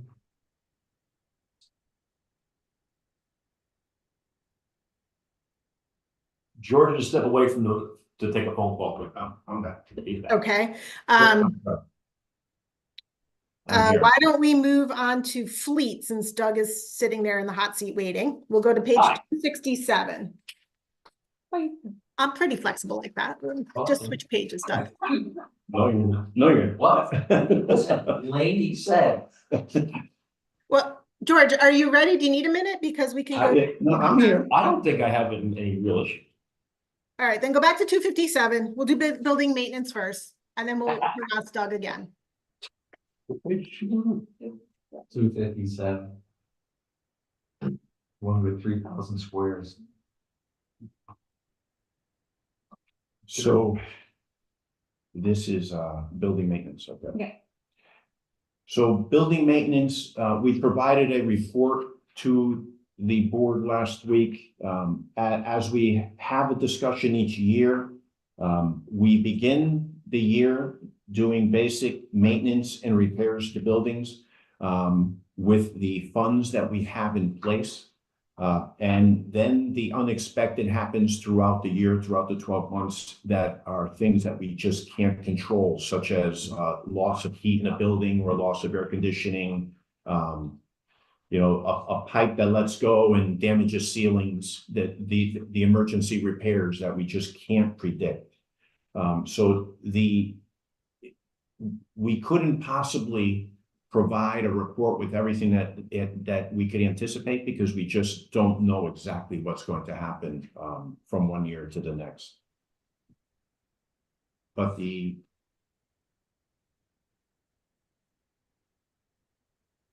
changes in here, Dimitri, anything you want to share from the request or anything? It's other than the salaries, which would be the we're you know, proposing, why don't you explain a little bit about the adjustments that we're doing? Sure. So, hi everybody, this is Dimitri, Superintendent Parks and Rec. We're looking to add a position through a promotion, which will act as an assistant in the maintenance capacity. Right now, I'm the lone wolf who manages all of the building maintenance, management, custodial, and a few other things as well, you know. One of my hats is firmly in the parks management side of things, which we're not talking about just yet. But all of parks management and building maintenance are integrated with a 20-80 split. It's you know, we share a lot of the same disciplines, and as it's structured budgetarily, 20% of it is accounted for from all of the individuals within the departments for building maintenance. Am I making any sense so far, or am I confusing you? Laney? Any question on that? I don't Okay, see- so the change is we're looking to put in an assistant, somebody who can actually focus as my counterpart on more of the building maintenance activities. If I take a day off, somebody has to be able to answer a phone when something is essentially gone wrong, have all the contacts and the expertise to manage those functions, just as I have an assistant on the park side. Okay, so I have a quick question because I spaced for a minute answering a work question. The position that you're looking through promotion is already in here, or was it reduced? Is it an addition to what's requested and approved by the first selectman? Would there need to be an adjustment there? No, that's there. Oh, I'm just okay. like, it's a restructuring in terms of some of the costs associated with the promotion. No, I 100% agree with it. I just wanted to make sure it was reflected there and it wasn't a change since the budget was created. No, not Okay, at all. my I'm fault. sorry. I No. appreciate that. Thank you. Okay. Any other questions in building maintenance? Mr. Zimoff. Zimoff, Board of Finance. A couple questions. On your goals and objectives, you have to evaluate the police headquarters HVAC. I gotta say, I feel like we've done that for like 3 or 4 years. Is this still more part of the fact that has different sections of it and it's just a different section we're on to? That's correct. Okay. All right. This second one is on maintenance equipment. There was a reduction. I just want to make sure there's one for $65,000 for animal shelter improvements, and it says use dog fund. Honestly, I don't know what that is. Yeah. So do we have enough in that fund, and can it be used for that? And then my other question is that it's also being reduced by $75,000. What would come out? Because it doesn't look like it was a specific item. What would you guys be not doing with that? So the dog fund total, I think Maria answered that earlier. It was 135,000 in that account. Maria, is that correct? Yeah, Maria's nodding. I And we were believe going to it use was that for something else, right? I believe it was 103,000. 103,000. I'll double check. Okay. I don't know why I had 130. In this line, we had the discussions during the capital process, the $65,000 for these general repairs, upgrades in there, which is primarily epoxy paint for the dog kennels. And that was denied in CapEx because it should go into the general operating fund. So I hope that through one method or the other, we can support that because they're in dire need of getting that type of work done in there, because at some point it'll become an issue where the state will make a very loud impression, and potentially you'll arrive at a point where they're going to shut you down. So what we're hoping is that we can address this before we get anywhere near that type of level of. Do you want to mention the OSHA things with that building? Well, we do have underway repairs that are being planned that are related to the OSHA. Specifically, the channels where they wash down those kennels and it washes down into trays. Those were deemed a hazard through the OSHA inspection. So Dimitri is having some fabricated covers for those that will meet the requirements of the OSHA specifications. and at the same time allow for the normal operation of the kennel in the way that they need for that to be able to operate. If they approve it, if they approve, Scott, if they approve that proposal, if they don't accept this solution, it will be a much more invasive construction project in there just to keep the building operational. We just don't know just yet. We just submitted that just the other day. Right, which I mean, that part makes sense, but personally, it looks like we have money in the dog fund. My understanding is we can use it, so it would make sense to do it and get it taken care of. So thank you for that. Make Now, sure that was not moved somewhere else first. We'll clarify what's there. Yeah, we'll make sure before we vote, but I agree that it should be done.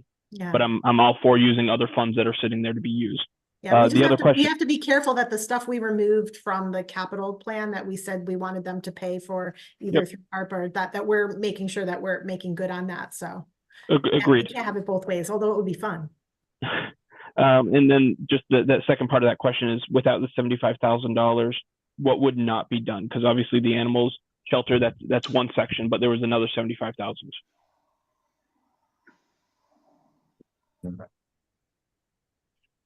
Well, the major part of this is the epoxy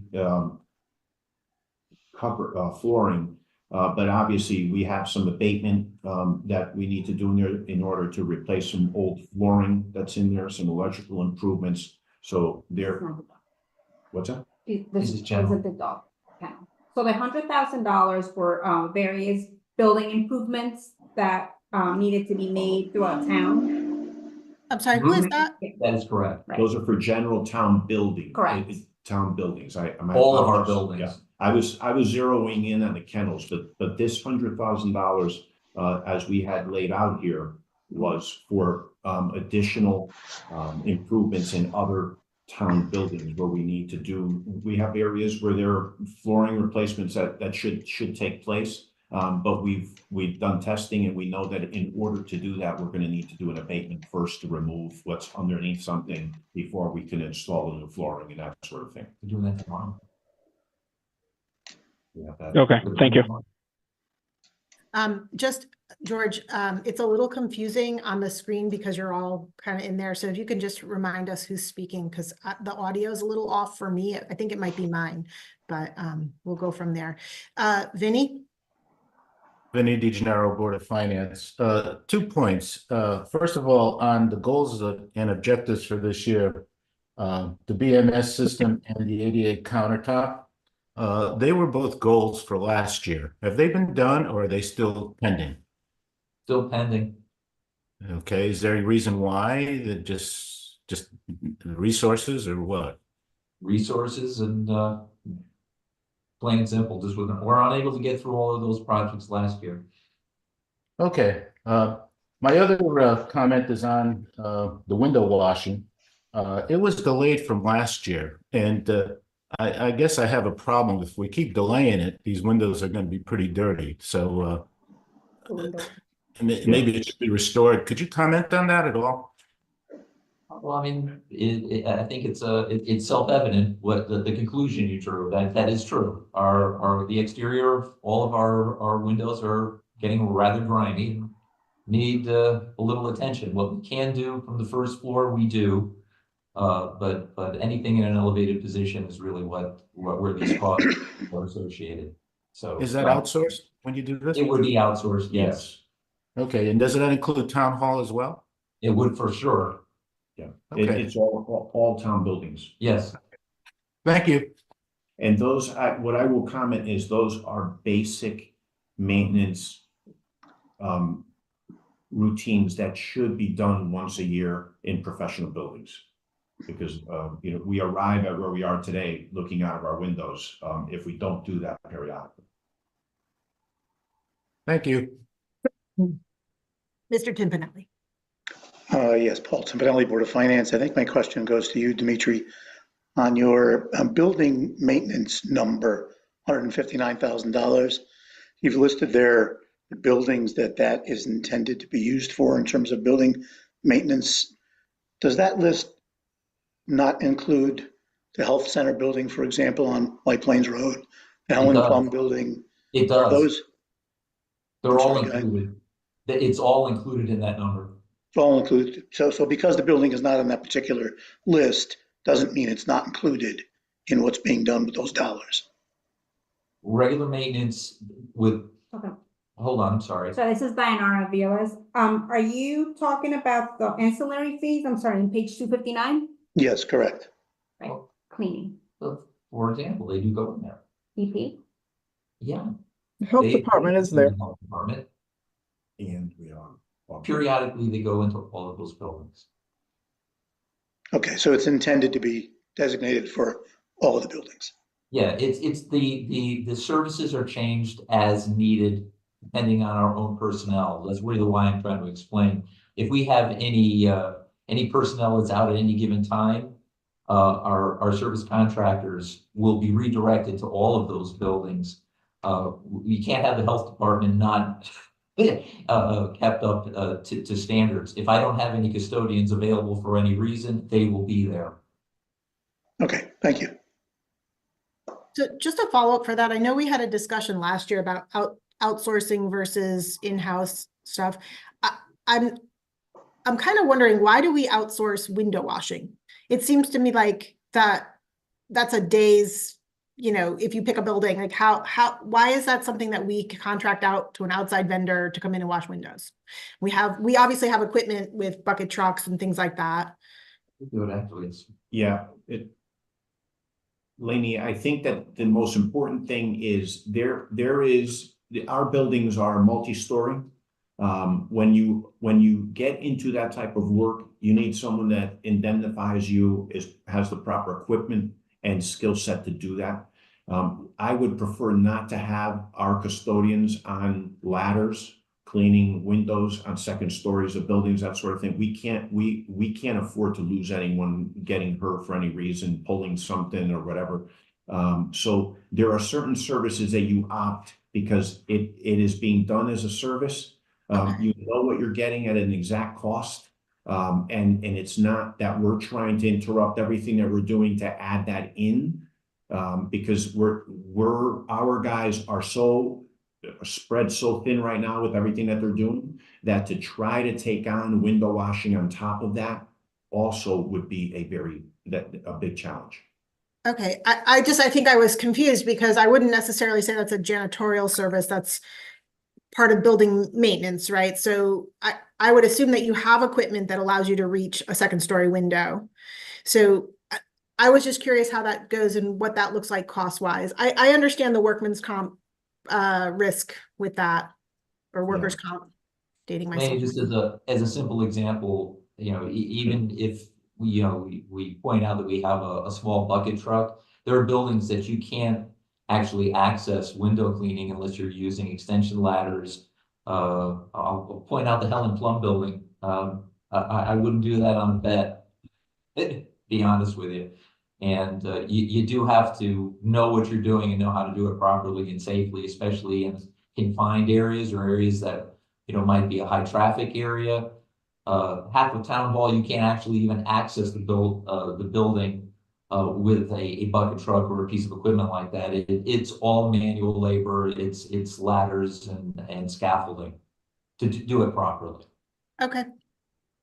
Mrs. Isaac? Yes, Mary Isaac, Town Council. Just back to the animal shelter, just quickly. I know my annual bang on this is for the soundproofing. I know it's been looked into and it's difficult, but I just like to always put it out there for the poor dogs that have to hear each other scream all day. So I don't know if that can still be looked into. And then on a larger front, for the year to date on building maintenance, where you've basically hit it at this point, as I know you're well aware. What are the thoughts for making it next year with that budget? Yeah, is that like an actual question? Tongue in cheek? No, I know last year there was the same discussion, and I know at council there was a large discussion on it. And again, on one side you can't plan on things, so you have to try to go with historical, see where you land. But we also know as the buildings age, things get worse and worse. So I just don't know. I mean, since I said we're halfway through the year and you're already at last year's budget, so. I mean, to try to answer it respectfully and honestly as I can. We do enter into this process every single year with knowing that we have a series of buildings that are in decline. Nothing gets better. And if we don't address it, it will ultimately, have a bill attached to it in small or in large ways. When we craft the maintenance budget, we struggle with whether or not we can even get cans of paint to paint buildings that haven't seen a drop in decades, and that's not a joke. So we try to take those, all of those things into consideration and decide where and what and how we're going to ask for a starting point. When we do CapEx, we really bring forward all of the things that we've analyzed as this can't go any longer. There's no more wick left on that time bomb. It's just a guarantee. And that's what you usually see on that. And that's how we actually craft this budget. Things that we're without question certain they're going to fail, they're going to end up in CapEx. Everything else, maybe maybe that boiler will go another year with proper maintenance, but anything that's unexpected is what usually tips this over the side. And it's just how we want to look at this in whole. I think it's honest budgeting with a reasonable assessment that we cannot address everything all at once. We prioritize as best we can to hold the line and fix what we can as quickly as we can so that we're not impacting services or putting any of the buildings at risk. Thank you. I know that's a tough one. You think? Any other questions in building maintenance? My only comment is that if OSHA doesn't like the suggested fix for the animal shelter, that we take all of the animals and bring them to their offices. I'll mark that down as part of just a suggestion. They can house the animals while we're looking for. Randy says. I didn't say. I just was suggesting. It was just a suggestion. Understood. Yeah. All right. Moving on to fleet maintenance, Doug. Hi. Hi. 267 in your big blue book. I think I'm pretty good shape, I think. You're in good shape. My guys do a lot with a little. They really do. In our tour of Public Works, we got to touch the trucks and stuff. That was kind of fun. I'm not gonna lie. Vinny still would like to be on the list for a ride along. Bring him. Yeah. Any questions on fleet maintenance? Show you how to make them. Maybe they can pick up me when they do a plow run if it snows again. Yeah. At some point, this is outside of the budget. I do think that we're due for an updated inventory or audit on town vehicles in general and equipment. I know that you've been able to add good choices that are much more efficient with changeable bodies and things like that. But I think it would be good for budgeting just for us to get that updated. I don't think it's been done in quite some time. A couple of years ago, Dianara and I put together last year. My days go Diana. We'll update that. We did that last year. We'll update it with whatever that was added into the fleet or retired.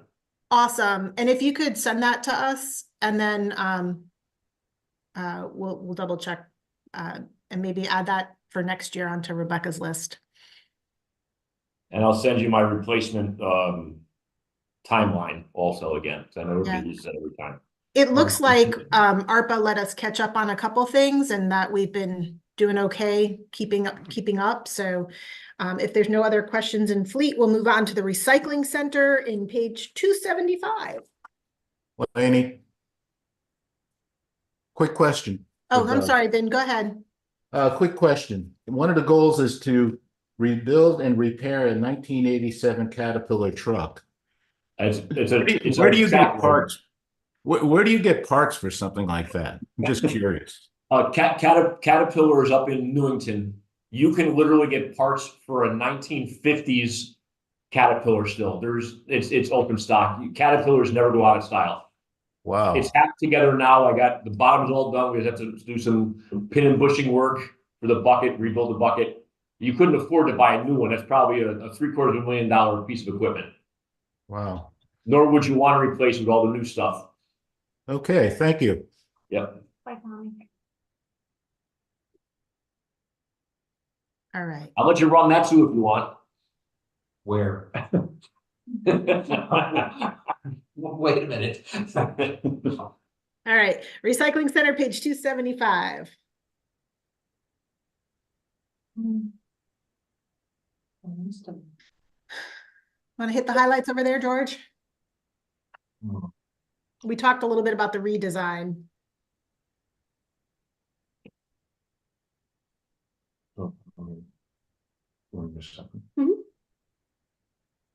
Recycling, I think, probably I touched on it earlier. We arrive now at the exciting point where we can start re-envisioning our future transfer station operations.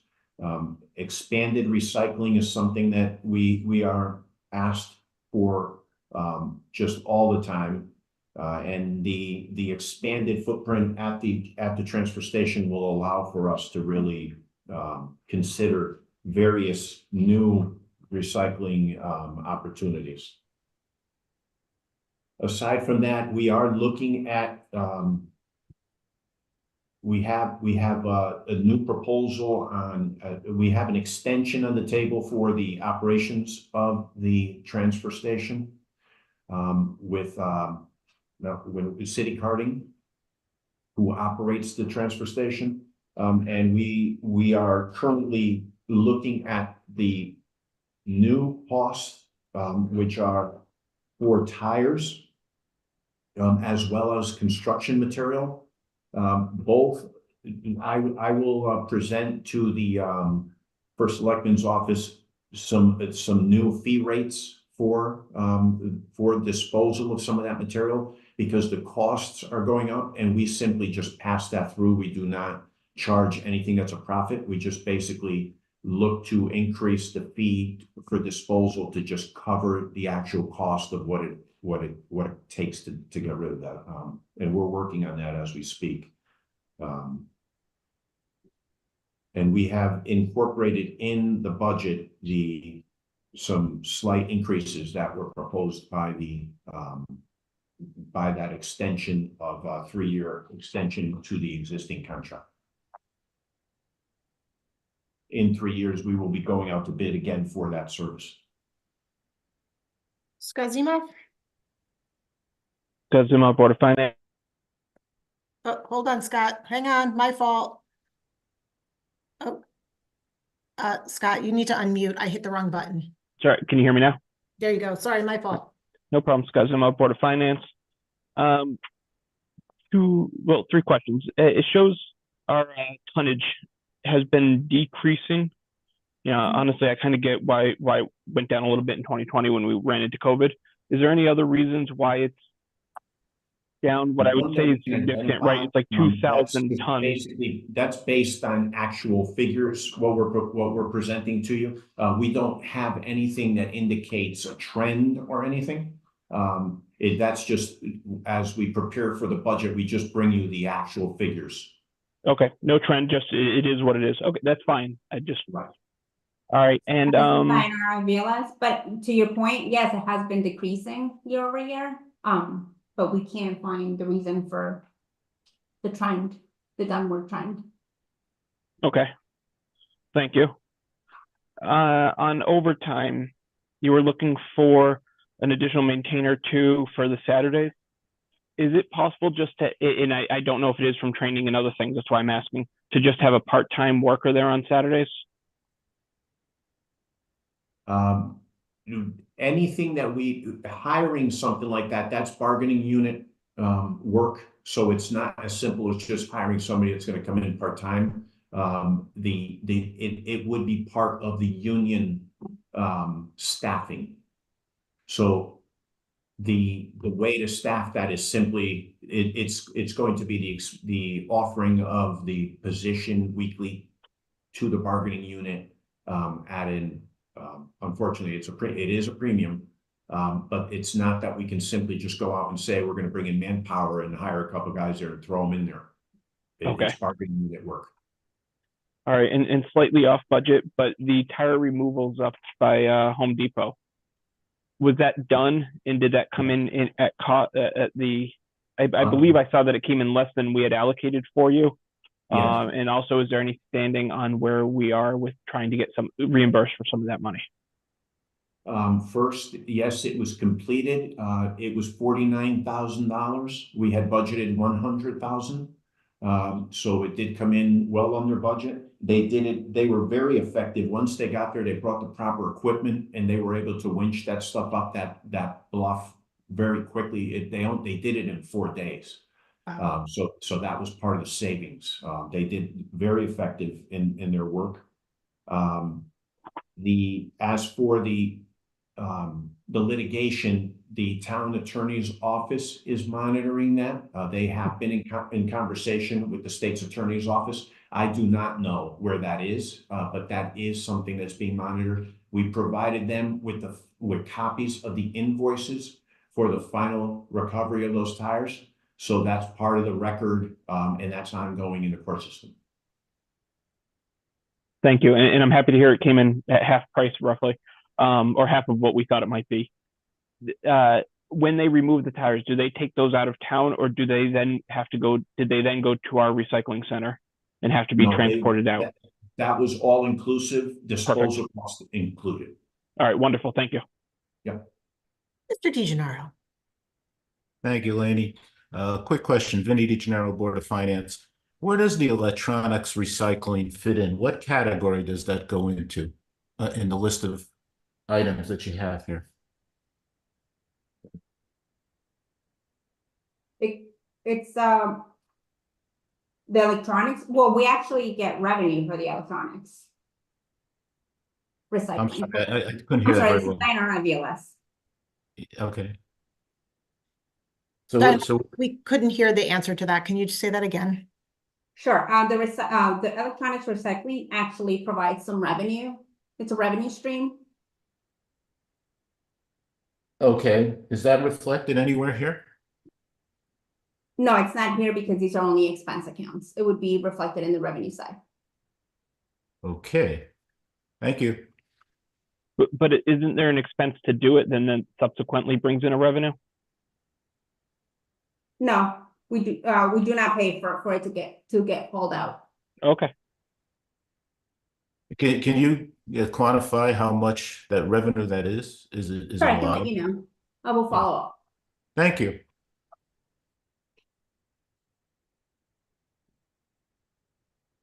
Mary? Yeah, Mary Isaac, Town Council. Just actually back to that, I know some towns do have, I was gonna question if that was a revenue generator or not. Some towns do have separate drives, which might be of interest at some point in a more central location or during the hazardous waste day, something like that, if it's not too chaotic, for, ease of people bringing things if we're gonna be making money off them anyway and get them out of the garbage. And to Scott, Sustainable Trumbull is gonna take credit for the reduction for all of our efforts. No, but actually just along that line, George, for the glass, is that still going to be, I know it was piloted and then it continued. Is that still, there's no end in sight for that? It's still going to remain at the. They have, yes, for the time being, they have continued that as a pilot. I'm not sure exactly where they are with that because that's a regional effort. So our next meeting, I will bring that up and just see what exactly we should anticipate. But as of now, it actually has also been very effective. It's incredible the participation by residents in that clean glass collection. Yeah, I look after some of our big parties in the summer, and this Mark run down, and he sees the container. So great, thank you. Any other questions in recycling? I don't see any more hands, so we'll move on to Inland Wetlands Commission, page 151, George. Inland wetlands, I have Tatiana, our assistant town engineer, who also shepherds our inland wetlands side of the house. She will be able to answer any particular questions that anyone may have. We didn't propose any. Yeah, we didn't propose any changes in this area. I think it's pretty much status quo. And I don't think anything in this budget reaches the Mascola threshold. Does anybody have any questions on inland wetlands? Excellent. All right, town engineer. George, is Bill Maurer with us also? No, Bill Maurer is actually away until next week. So we will make every effort, Tatiana and I, to answer any questions you may have. All right, let's go to town engineer on page 285.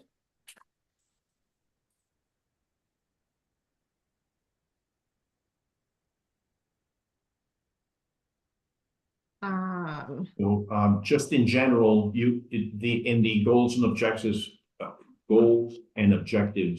you can see that there's just the ongoing projects that we have year after year. Engineering department is an integral part of our road paving program with the stormwater preparation, repairs, and general maintenance. Preparing roads for the construction program each year. We have some large projects such as the culverts being replaced on Edison and Williams Road that are coming up. The permitting for the Cat's Pond dredging that is underway. We have had success in identifying, first of all, in qualifying the amount of material and what some of that remediation is from what will be dredged there. And we have successfully identified a location on site that should allow for minimal interruption to the Veterans and First Responders Center once the dredging takes place, because we initially had the concern that we were going to require that surface parking lot for dewatering the material, which that would have been several months of impact at that site. But we have a site at the front end near the road that we have identified now, and the amount of material being removed from there, we are now comfortable that we can do the dewatering on site without having any major negative impact on the facility once that's up. We continue, our WPCA continues to do their I&I inspections. We have the force main on Old Town Road that is about to begin. Oh, yeah. Okay, that will go out to bid in the very near future.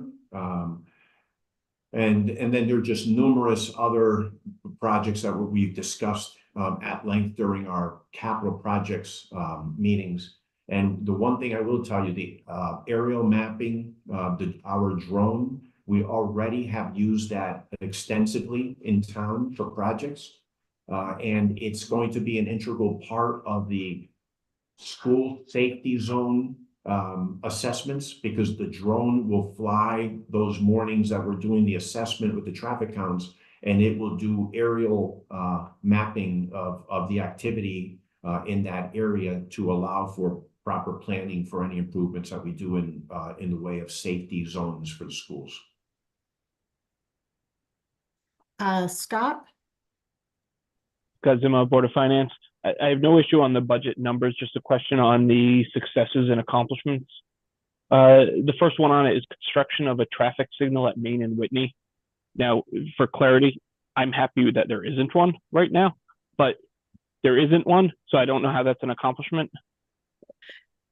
I think we can get an update as to where we are in that process. I know that there's some but we've had final approval from the state, I believe. Vicky? Yes, the approvals are all in, and I don't know, Yep, I can give a little bit more back. yeah, so you can, and that would be helpful, that light should be going in sometime during the spring, along with the other work on that road. George, if you want to update a little bit more, you can. And that this is a necessary, absolutely a necessary safety issue for that corridor, for sure. So I can't be happier that this will be taken care of, along with the light on 111, which is also a huge safety issue. So go ahead, George. Yep, I agree. And in addition to what the first selectman just said, just having a light there to present a traffic calming measure at that intersection of Main and Whitney, I think is critical for public safety. The use of the green, which in this coming year we are in design, and there's some grant money that we're working with. When we reactivate that green, because I recall that there used to be activities on that green periodically, having a safe entrance and egress from that area there with the traffic light is going to be a major public safety improvement. So I think that that's critical. As was said, it will be, the installation of that is anticipated this spring. We have been in the pipeline waiting on the supply chain for the actual electronic components to that, the signalization components, and that all is anticipated to be in here in the next few months. Thank you. Any other questions in town engineer? There were no significant changes from their request to the first selectman's budget. No, nothing major. Okay, moving on, WPCA is on 419. I think George touched on that some. The WPCA is one of our enterprise funds.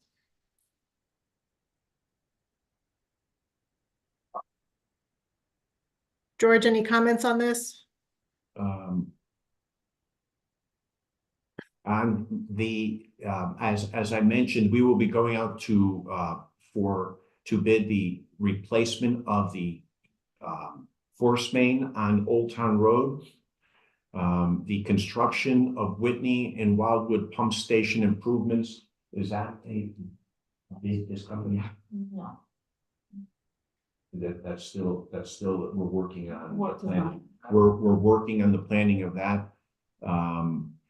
Beardsley Force Main, the next step of the Beardsley Force Main, we have attempted to do the camera testing of that system, but because we've had such a wet winter, normally we would have a freeze where water will run off and it doesn't impact our infrastructure as much, but the water levels have been very high. And we have to have a certain amount of time where we can actually shut down the pump station to allow the camera to work its way through that, which is like 1.5 miles of testing to come out over on the Bridgeport side. It will go underneath the connector and over to the other side and be captured over basically on Pond Street on the Bridgeport side.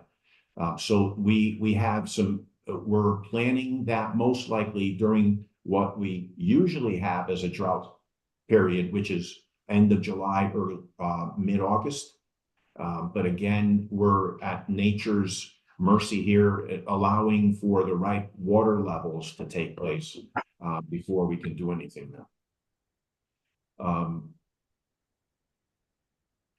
Again, we continue to do, and we're doing the video inspections for the paving program repairs, even as we speak. That equipment and team is out daily. Scott, you have a question? Zuma, Board of Finance. On the service contracts, you indicate adding 3% for potential rate increase from Bridgeport. Where are we in contract negotiations? Because I have to assume that we have a contract. I thought we had one that went through this year, but I guess I'm wrong. The contract, actually, the final extension of the contract expiration, I believe, is 2029. So we still, the first 10 years or 9 years of the contract expire in 2026, and then there's a 3-year extension after that. What I would say to the board today in a public session is that we are having the internal discussions preparing for the process. We're well aware of our timeframes. We have been, as you know, you've been updated to the exploration of alternatives, and we continue down that path. That's what I would suggest that we say today in the public. Which is all good. So, please remind me. In the contract that we have, can they increase it by 3%? Is that why we're anticipating a 3% increase? Yes, they can increase. Last year, Bill actually and I had this conversation last week before he left. Last year, as he went into the budget, the discussions with Bridgeport were that they didn't expect any more than a 2% increase, and it actually went up 3%. So Bill had budgeted 3% in last year's as a precaution, and that was fortunate that he had done that because it met the need. This year, he is also carrying here a projected 3% increase. So okay. That's what that is. And on line item for extra item, it's 578805. What have we used? I couldn't find a budget on this, and maybe it was just I was looking too late at night. What have we used year to date for extra items? I'm not familiar at that level with that line in the budget. That's something I'll get back to you on. Right. And since you're getting back, could we get the last couple of years with that as well? Okay. Thank you. And then I have one question, which I think is for Maria. It's been on a lot of the items, but I honestly kept forgetting to ask. On utilities heat and utilities electric, the words say they're going up, but the dollar figure is going down. Yeah, so I'm aware of that. I have asked to look into that. Okay, it's for water too. Yes, they're going up from this year, but last year was probably over budget because we didn't know what the rates were. And I think that's why there's a decrease, even though it's an actual increase of the actuals, if that makes sense. It does. Just okay. The wording and the numbers confuse me. So if we can just iron that out by the end of the month. Yeah, I agree. Okay, thank you. You were asked about the extraordinary item and the historical. 2020, they spent 49,000, 23, 17,000. Year to date, they spent 39,000 and they have a purchase order for 13,000. So they'll be slightly over budget here. Prior to that, 21, they didn't spend anything. 20 was 12,000. 2019 was 71,000. So that's the historical. Okay, so it's essentially we're either way under or way over, but never at the right number. Yeah. Okay. Thank you. I guess it all depends what the breakage or what we need it for. Any other questions about our effluent system, our WPCA? No? All right. We are right on schedule this morning. Moving on to... Hold on 1 second. There's one more item that I'd like. Vicki, you're on mute. Sorry. Keep hitting the wrong buttons here. I'd like George to chime in on, and that's back in the highway department, if you don't mind. And George, do you want to look at this item today? It was discussed somewhat with me, but George has some more information he'd like to share with the Board of Finance. Backing up to highway. Back up to highway under salaries. Page 241. So the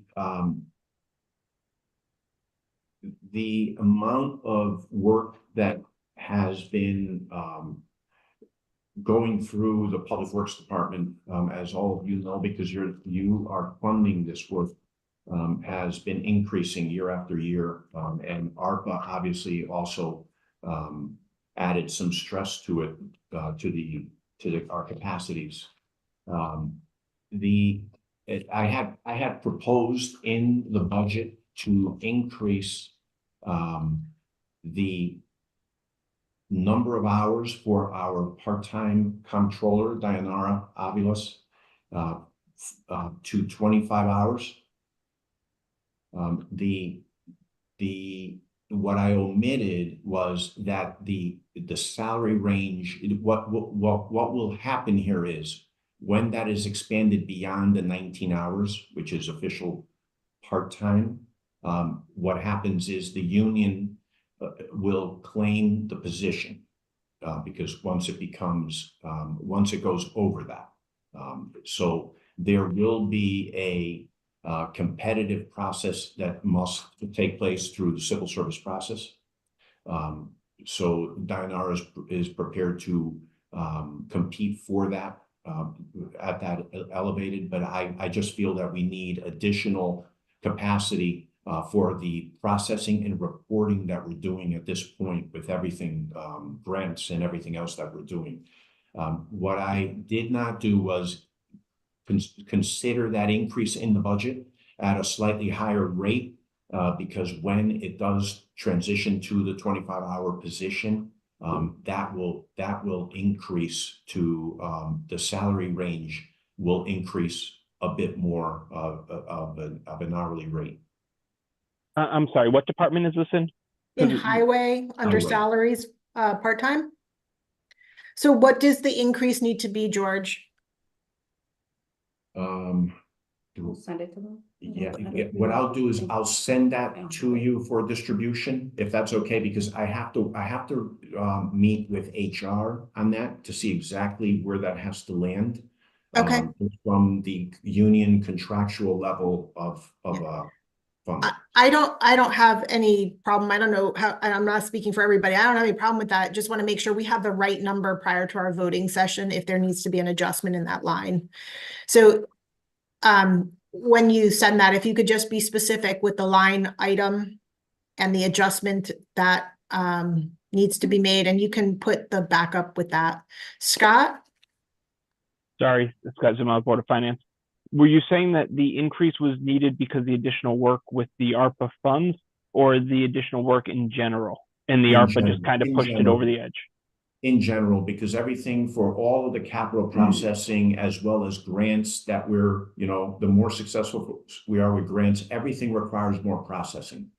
So it's just the general level of work in that area has increased, and we periodically fall behind. And then when we fall behind, it triggers all sorts of other implications for other departments. Okay, follow-up question on that. We had talked about, discussed adding somebody else in the finance department to help with the paperwork of grants. Right, grant administration work. Correct. So would some of that work be able to fall into them and not necessarily increase the role to another union role, or is it a completely separate job? It's a completely separate job because our end is the front end. The administration is the back end. It's all of the reporting and everything that happens. That position requires the information that's coming out of the front end and the accurate processing of that for POs on the front end. Okay, thank you for the clarity. Any other questions on Public Works? Any part of Public Works?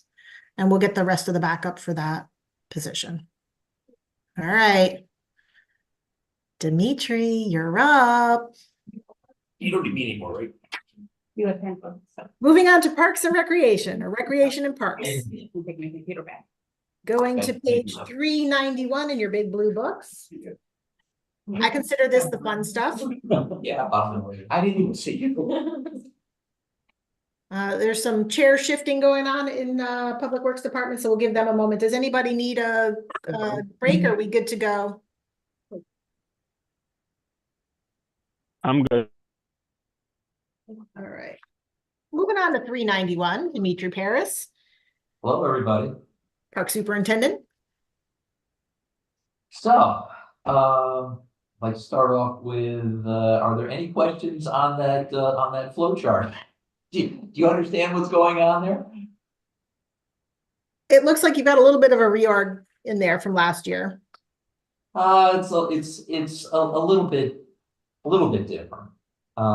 Essentially, that was the thing I was referencing in the building maintenance account, that we are proposing adding an assistant as a promotional position to help manage with the building maintenance side. As I indicated, we're an amalgam of departments, and in terms of how it's tracked, 20% of it is at one time building maintenance, 80% of it is parks. Other times it's the inverse opposite. But we're one big department in the end.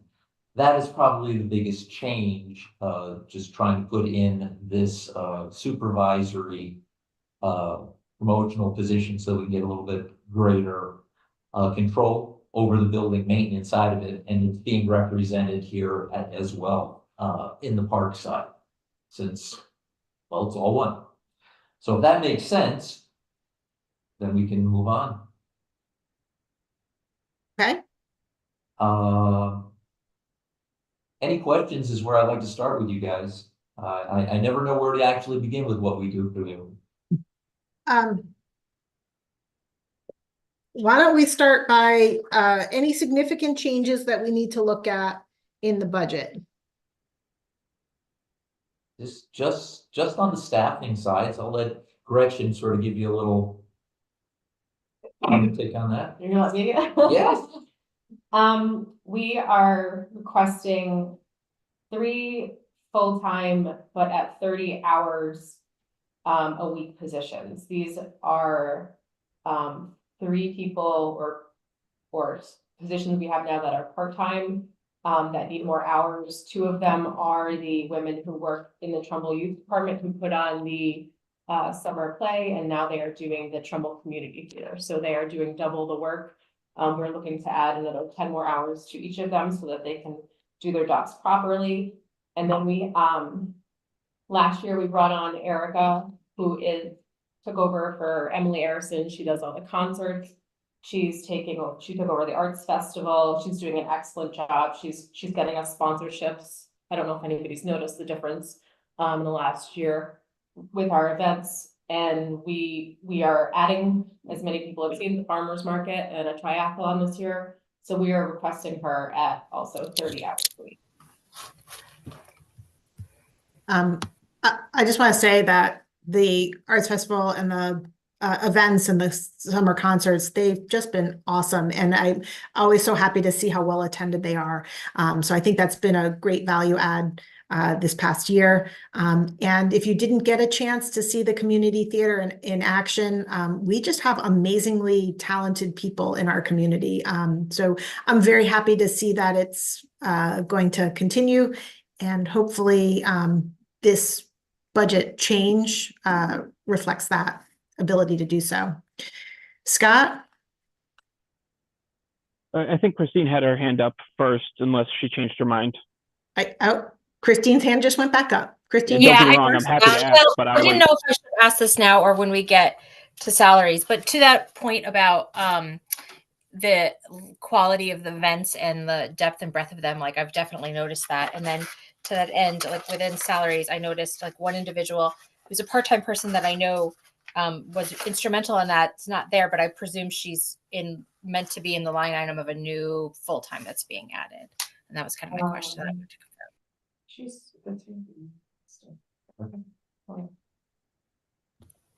So Erica's mentioned as a part-time person in the current year, but she'll be now called the Activity and Special Events Program Manager. Got it. That's what I thought. Thank you. Yep. Okay. Scott? Sorry, for this one, I decided to click unmute instead of holding down the space bar. A couple questions for you guys. in program expenses, I don't think I have an issue with the cost for the travel camp, but you indicated that it was grossly underestimated for this year. How do we solve that in our current budget? So, well, we underestimated it last year. We estimated, I think between $8,000 and $10,000 for the buses, and they actually ended up costing 17,000. So we're making, we're asking for that, and then we don't have the final quotes yet, but we're assuming that we'll probably do between 17 and 20 this year. Okay. For youth expenses, it's indicated additional 25,000 for community theater, various expenses. I assume that's not a youth program, right? Because community theater could have kids, but it's not really a youth program. Is that the right space for it?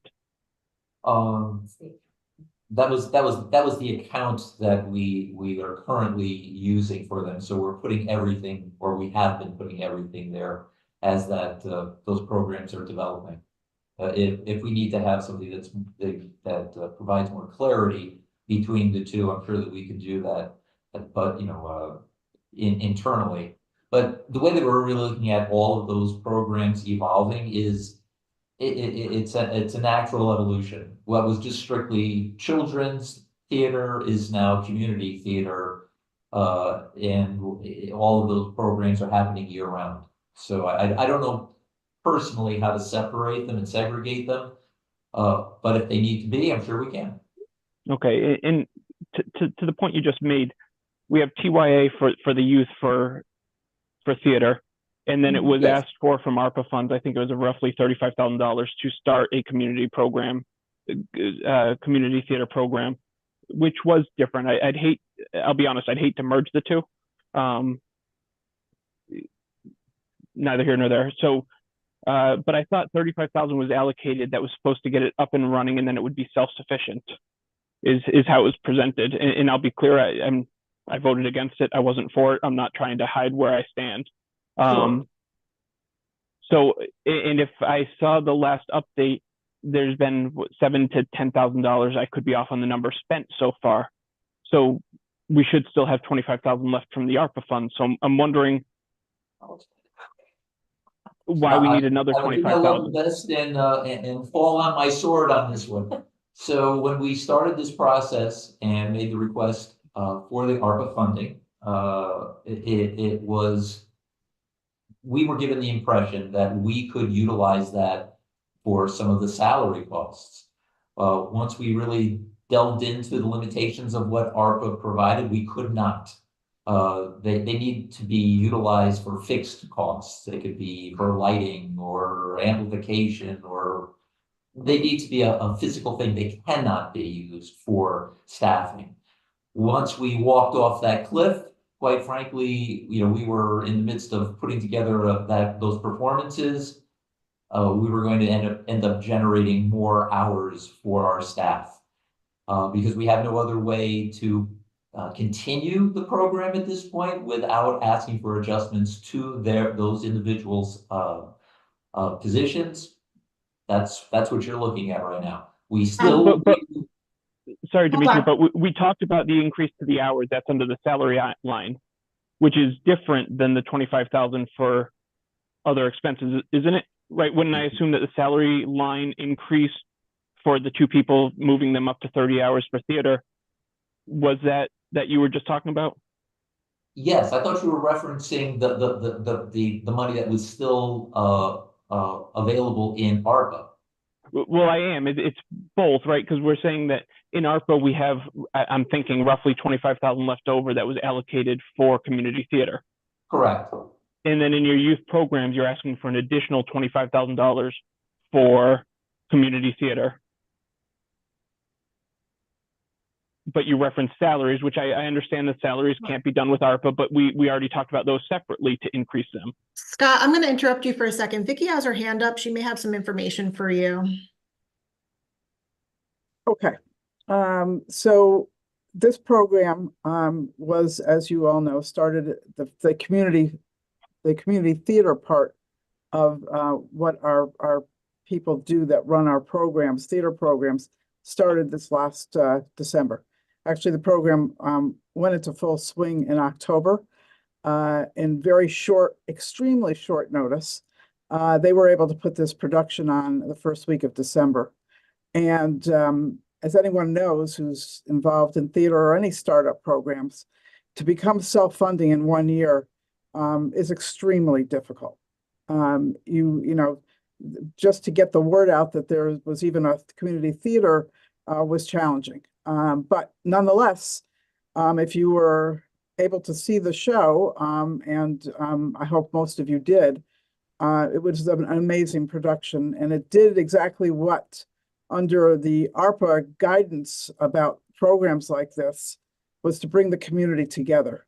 And I have to say, what a way it was to start off our holiday season with as many people who were able to come out and see this production.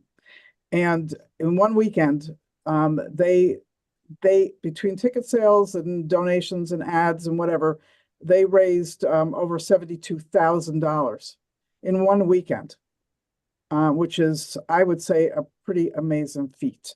So actually, Dimitri did not ask for that $25,000 in his budget. I put it in there as really right now as a placeholder until we really looked at the expenses and income that was generated from this production.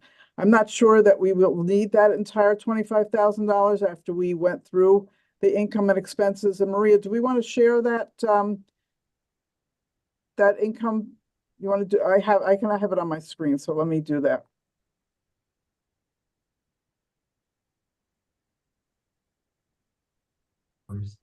I don't want to spend too much time on this right now, but if you look, this is a combination of all the theater programs, the youth theater programs and the community theater. So there's a line there for the community theater. It's the third line over. You'll see that the revenue is $72,342.19. There's expenses there. Some of those were paid from ARPA already. So basically, we were looking at a loss for this first year of a little under $8,000. But obviously, with the ARPA money, there is no loss if we were to use some of that to offset that $8,000 loss. So, and then we do still have a balance available of ARPA of almost $24,000 going into this next year for the next production. So basically, looking at this, you know, we could probably forego the additional $25,000 that was requested. However, it's good to have a cushion in there because you just never know, you know, what's going to happen 1 year to the next. So that's just a quick overview of where we sit from this first production. Again, you know, to raise over $72,000 in 3 days, I think is pretty amazing. And the whole actual production was less than 3 months that they put this show together. And really, it was a great way, as I said, to create that community feeling. And the cast itself was just obviously overjoyed with what they were able to bring to the community. Vicki, thank you for the numbers. Sure. And I think you said something which you also said during the discussion for ARPA, that it would take more than a year to get it self-funding. So I may have misspoke, but I thought that's kind of why why the people who voted for the 35,000 was to give it a little bit of an extra cushion to be able to go for 2 years. I could be misremembering, but yeah, I'd actually in my ARPA request, I'd actually put in $70,000 to cover 2 years because it was just an unknown, you know, as to what was going to happen. But again, you know, for them, you know, I don't want to repeat it again, but for the first year of a production, anyone's involved in theater, that was just an amazing feat to bring in that kind of money in 1 weekend. And my expectations, they'll do it again next December. And does that go into the Parks and Rec revenue, or does it get its own revenue line item? Yeah, I'll let Maria answer that question for you. Initially was put in a special agency account, which was called youth. As you saw from the schedule that Vicki just shared with you, we need to split it up, one for the youth programs and one for community theater. And we would split it up between those two departments. Okay. Those two special agency accounts. And do they follow our cash handling policies? They 'Cause follow I the assume same, there's like ticket sales at the doors or things of that sort. they follow the same procedures as the town. And I believe Okay. the tickets were charged, pay for online and at Yeah. by credit card, I believe. Yeah, they were all e-ticketed, Scott. Okay. So here's my one comment on this, and this is my personal opinion. I think that this is an amazing service to the town, and if it covers its costs, I'm thrilled. And I think these are programs that we should look to expand. They only enhance our community. So for the small amount of money in the investment in this is something, I really would champion. Are there any other questions? I still have some more if you don't mind. Go ahead. You also mentioned, sorry, not you, somebody, I apologize, mentioned the farmer's market. I, for the life of me, and I'm sure I'm missing something, can't understand why we would take on a private event held by, an outside grouping to take more on for the town. Scott, just for clarification, it was originally a town event and it happened on the Long Hill Green. And when the town wasn't doing it, the NIA Association took over several years ago, and they've been having trouble staffing with volunteers. I believe there's some history and background on that, but I'll let you continue with your question. That really was the question, is I just couldn't understand why we were taking on more, especially because we talked before how we're lean staffed and then taking on more activities. Perhaps we can have an update as to how that will fit in. I think that there was still some discussion as to, actual location and things and what it would entail, but I hope to see that continue as well. Now on programs, I don't know, program RE, it indicates a new life safety drowning prevention apparatus. What is that?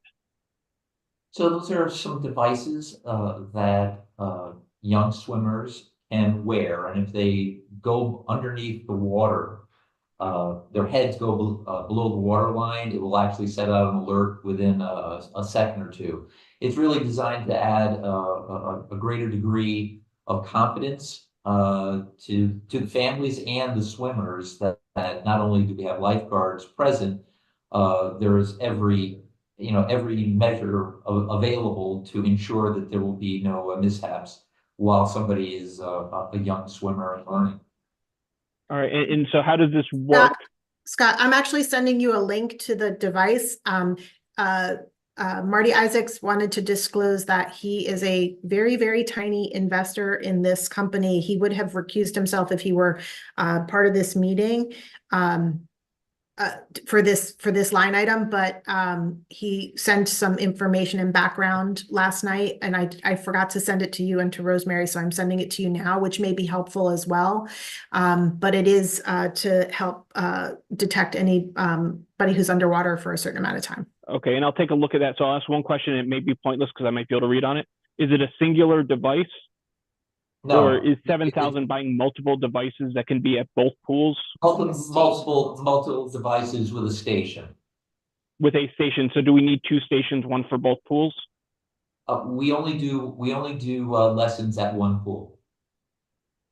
So it's really about the safety during the lessons, not the safety of swimming when they're on their own. Again, I'm just looking for clarity, right? Because that's correct. Okay. Safety, structure, safety. Yes. Paul, And Scott, Paul just put his hand up. Paul, is this in regards to this item? No. Okay, then I'll get back to you. I just wanted to make sure. Go ahead, Scott. Last question. Within the utilities phone, it looks like we're looking for two phones for the new theater staff and another phone for the new event coordinator. And this is a general question. Honestly, I'm open to anyone who wants to answer it. Why does everyone need a phone?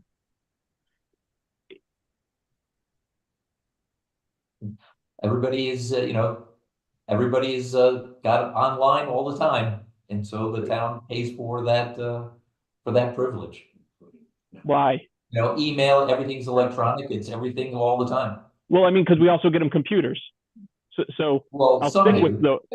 But they're not. You can't use a computer in the middle of a park to be fair. So In the middle of a having cell park? phone usage when you're out on site somewhere, such as in the theater or out in the park, which is what those roles are primarily doing, you don't have access to a computer. There's no internet access out there. So is it cheaper to have a theater staff with a laptop than it is to have a computer and a phone? The laptops would still need Wi-Fi. Yeah, Scott, I think that the point that they're making is that there's no internet access in our parks. So when they're working on site at these different locations, if they have just a computer, they have no way of communicating and having access to email and being able to respond. So the cell phone becomes the tool to be able to respond when you're in your office as well as out. Well, and just for clarity, I think we're all way too connected all the time.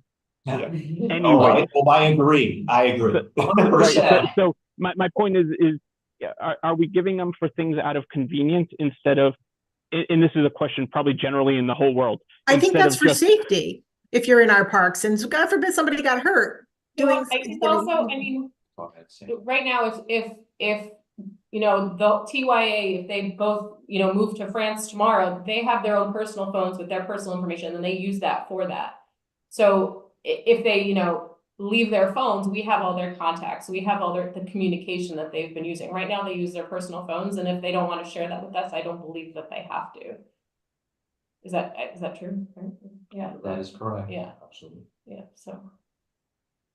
It's sort of continuity in the next, because they will be retiring, I would say, the next 5 to 10 years.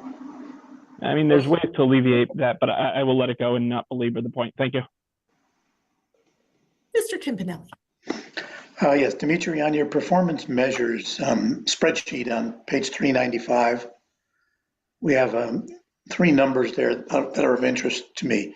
The 1,800 acres that are managed, the 23 parks and open space number of 23, and the municipal properties number of 12. Can we get a listing of each of those 3 items? I'm sorry, can you say that one more time, please? Yeah, what pieces of property are included in the 1,800 acre number? What are the 23 parks and open spaces that you refer to? And what are the 12 municipal properties that you refer to? A specific list of those. Can we get that at some point? I will pull it right off of our homepage and send it to you right away. Is it on your homepage? Great. Yeah, they're all there, and what features are in some and which, yeah, it's there, but I'll get it to you anyway. Terrific, terrific. Thank you. Mary. Mary Isaac, Town Council. One thing, we've got to get our men's softball leagues back going. They dropped off. Does Marty need another hobby? That would be nice. Yes, he can go play. Have we hired the lifeguards at this point? Because I didn't see them listed on the town site, so I wanted to see if because I know that always turns into a big ordeal as we get closer. Are we set with that already? You will be happy to know, Noreen Wilczewski, Recreation Program Manager, you will be happy to know, Ms. Isaac, that we had over 60 lifeguards apply this year. Wow. We also only have about 10 spots because we've got about 85% of our staff returning. What a change. August 1st is still a huge pass for us with college because these darn kids going off to school. But yeah, we absolutely have had an overwhelming number of applicants this year. We had to pull down the portal because we were absolutely inundated and we don't have very many vacancies. No, that's It's a great. good problem to have. Thank you. On concerts and community events, I know that you've put in 10,000 for that. Additional. I know Eric has done a great job on getting sponsors for the concerts. So I'm assuming that are we going to be adding more concerts or any particular community events? Just curious. I think it's great, by the way. I just didn't know if there was anything in mind. Yeah, I mean, we mentioned the triathlon this year. I mean, the way that we see Parks and Recreation evolving is more and more community events and how we can, interact, in those areas. That's why, going back to Scott's query around the farmers market, it was something that we were interested in preserving. To have something that essentially was going to be lost, be able to continue with very little oversight, actually, but providing a location and a venue where it could actually take place is the goal. We view those types of things the same way we do concerts or anything that will bring the community together for a specified, exciting new opportunity to interact with one another, whether it's flying kites or whatever. Every year we put together a different roster of ideas that might tickle the fancy of the community, and we'll see where it goes. But that money's there just as seed money and make sure that they're always exciting, interesting, and expanding. Yeah, no, there's a lot of things that have been added, so I think that's great. I know this has been an issue, the dog park. It was started originally as we will give you the space and you will maintain it. We know that's fallen off, and they recently were raising some funds. So I wasn't sure what the town was now putting themselves, I don't want to say on the hook for, but what is the plan for the dog park as far as you've been drawn in? So everything you just said is accurate. I think when T-Dog was coming before the community and saying, listen, they're going to raise money, we're going to build this, find us a spot, and off we go. It launched very well. And then a lot of the membership who actually had to manage that and have somebody who cleans out the dog waste and making sure that the areas are trimmed well as they moved along, so did that service. Unfortunately, then the town is left with a very uncomfortable decision, much like, what do we do with those darn pesky mailboxes?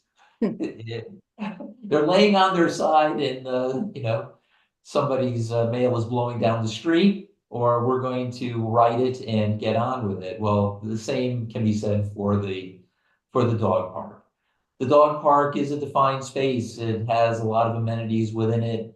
There are people that go to it each and every day, but it has to be a location that is clean, that's not overrun with grass that's 2 feet high. And unfortunately, we just simply don't have enough bodies to manage all of these individual spaces to those standards all the time, or you're going to be going to the salary line instead of a service line. It's warranted, it's used, but it definitely needs a continuation of consistent service to maintain it. Yeah, I think once it's when the town is involved, it will also bring more people in because of the improvements. So that's a great thing. And I have 2 last quick ones. My favorite area, the porta potty line. So we have an increase for the pickleball court portable toilet for $1,600. Is that? It's $25 a week for an extra cleaning, and that's I believe 2 units. And I won't say anything about the pickleballers because my husband's one, but so they can't use the facility at Unity. They will have their own designated. Okay. Well, there is the preseason porta potty and regular season, and then there's postseason. And if you have a warm winter, well, they keep playing out there. Oh yeah, no, I know they'll play all year. And then my last question is on the vehicles. And I guess I was confused last year, or I'm confused this year. The 2 vehicles that were in this budget, 228 TR and 230 TR, I thought the 2 that, unless the plates get switched, that were in last year to be replaced, and there was a flip, I thought, where they were going to be replaced and the Ranger vehicles were not, because those didn't have body damage. So I may be remembering incorrectly. That sounds correct. What you see represented here is the fleet maintenance recommendations on our overall, the state of our vehicles. Doug basically does an assessment of everything we have, whether it's excessive mileage or rot to the point where they will not actually be able to be roadworthy any longer, and makes those recommendations. We had a couple of catastrophic failures in the course of this year, and insurance paid for one, and we were able to limp by with the other. But some of these vehicles truly are on the end of life cycle, and that's what Doug's recommendations are at this point. Yeah, as I said, I thought we took care of those last year, so I may be wrong. I may be as well, but I trust Doug. With Marty here, but since he's not here, I can say it. So, okay, thank you. Scott? Thanks, Lainey. Scott Zuma, Board of Finance. I'm still looking at that swimming apparatus that lady sent over to me. Just a question regarding our swim lessons. How many swimmers are there per lifeguard or teacher, however we call them? It depends on the levels. Yeah, that's 5 to 1, but it also depends on the level. So if we have. So, Just introduce yourself. Noreen Wolbasewski, Recreation Program Manager. So it's a 5 to 1 ratio with our swimmers. But sometimes we'll have like 10 kids and 2 lifeguards teaching the classes. So it depends on the level. Yeah. It depends on the swim level. Which I'm sure. Okay, and the reason I ask, and just so you know where I stand, I'm trying to give this real thought, like just briefly looking at it, and I have to look at it more when I'm not having a conversation. It seems like a life-saving apparatus, which is definitely good for children when they aren't during swim instructions, right? When they don't have somebody standing over them watching them, which is why I just want to make sure I have my numbers right before I keep looking at it. Thank you. Christine? Oh, sorry. Yeah, I just wanted to add, I was a former swim instructor, not for the town. I worked as a YMCA swim instructor many moons ago. And absolutely, when you're teaching like a preschooler and you might be working with one individual student and you have 4 other kids at the edge of the pool, like I could be paying perfect attention to my one student, but there could be a moment where a child gets distracted and they slip below the water. And, a device like this could certainly help a little bit more for the lifeguards that might be on the, chairs watching the water while I'm at the other side of the pool and not within arm's reach. So there's absolutely times when an instructor who's doing a great job is not within arm's reach of every single kid at all moments of time.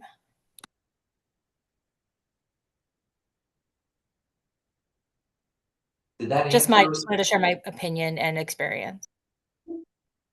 And I think to piggyback on that, so Beaches has the 0 depth entry, Tashua does not, and it's Tashua where we teach swim lessons. So you're always going to be in that 5 foot, 4 to 5 foot area.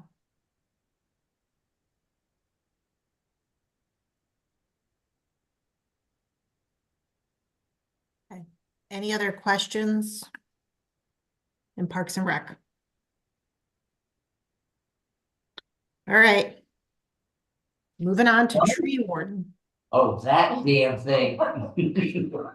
Tree warden, page 409. You're very good. You're right on target. You are. All right. I did. I do have a question for you, Dimitri. Marty said, You're doing a great job, Dimitri. Keep it up. Have a good day. No, he had a question. I think Maria answered it, but I just want to make sure. The tree warden labor was not in the year to date. Are we accounting this differently? And Maria said the tree warden salaries are part-time, and it was a mistake in the year-to-date report. Total is correct. The other lines were hidden, and it will be corrected for the following month. Maria, did that satisfy that question? Are we good?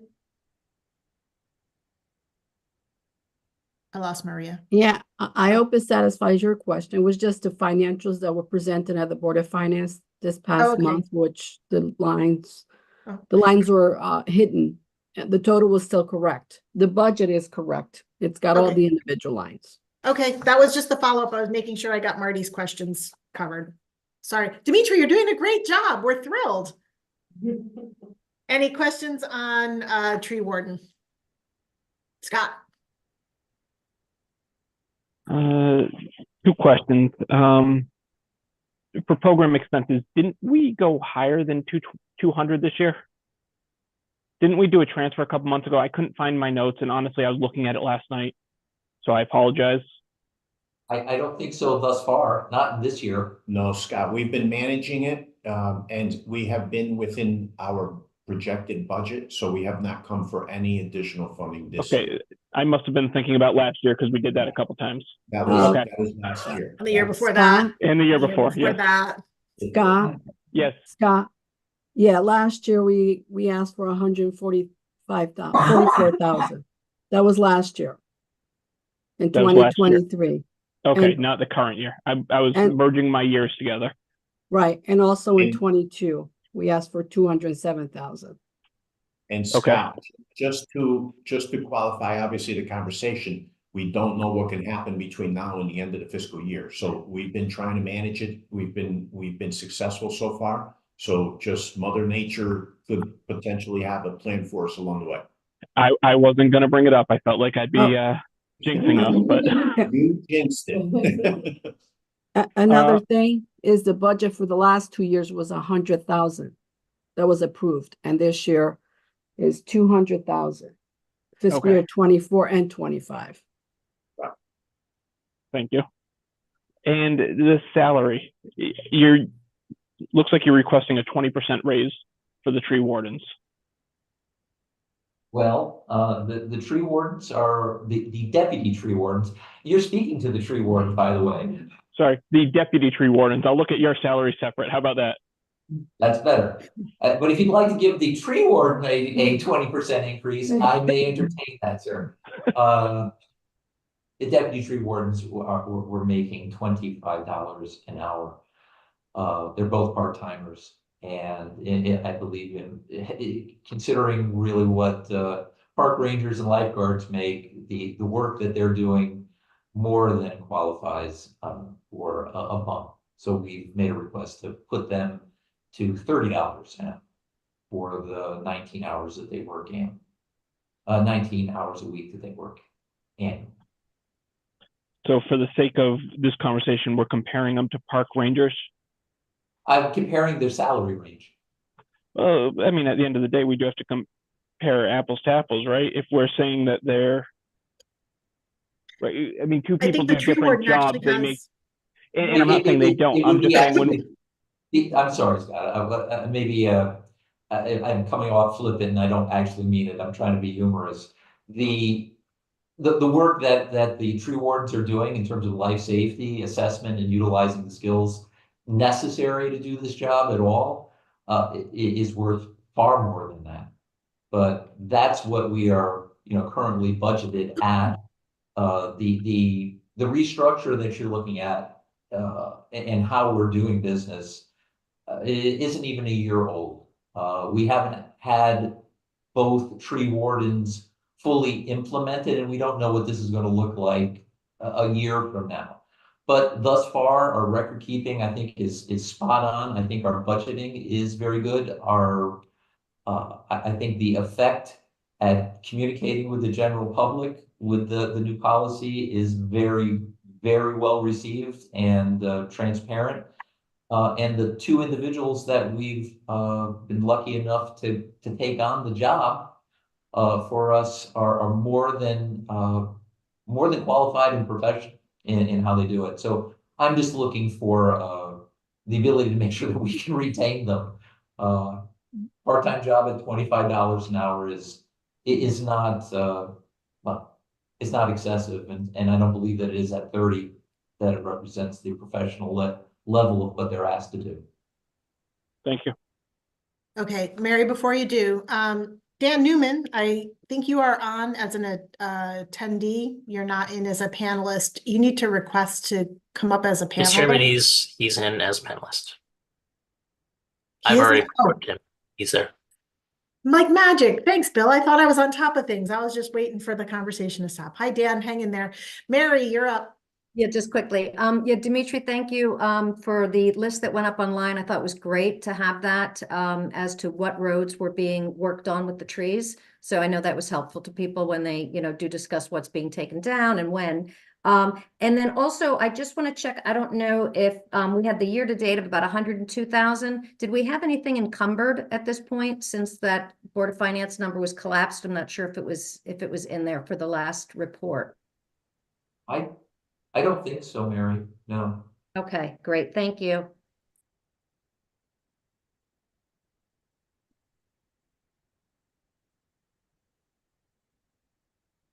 Okay. Any other questions in tree warden? I gotta say, that was relatively painless this year. Dimitri, you did a good job. Thank you. Awesome, thank you. Any other questions before George and Dimitri exit Public Works or Parks and Rec? Nope. Thanks very much. I appreciate it this morning. Thank you. Thank you. Thank you for your support as always. All right, and George, I'll follow up with you to make sure we have any other questions and the follow-ups all set. Great.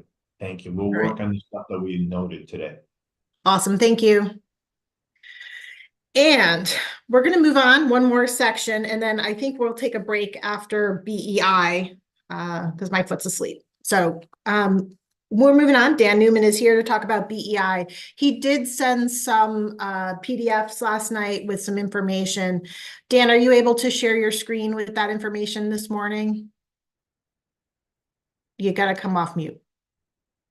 Right. Where is screen sharing? Because this is a different display on Zoom than I've ever seen before. Oh, here, share screen. Yeah, so if you want to share your stuff so we can talk about it, that'll be great. Otherwise, we're going to BEI on page 363 in the big blue books.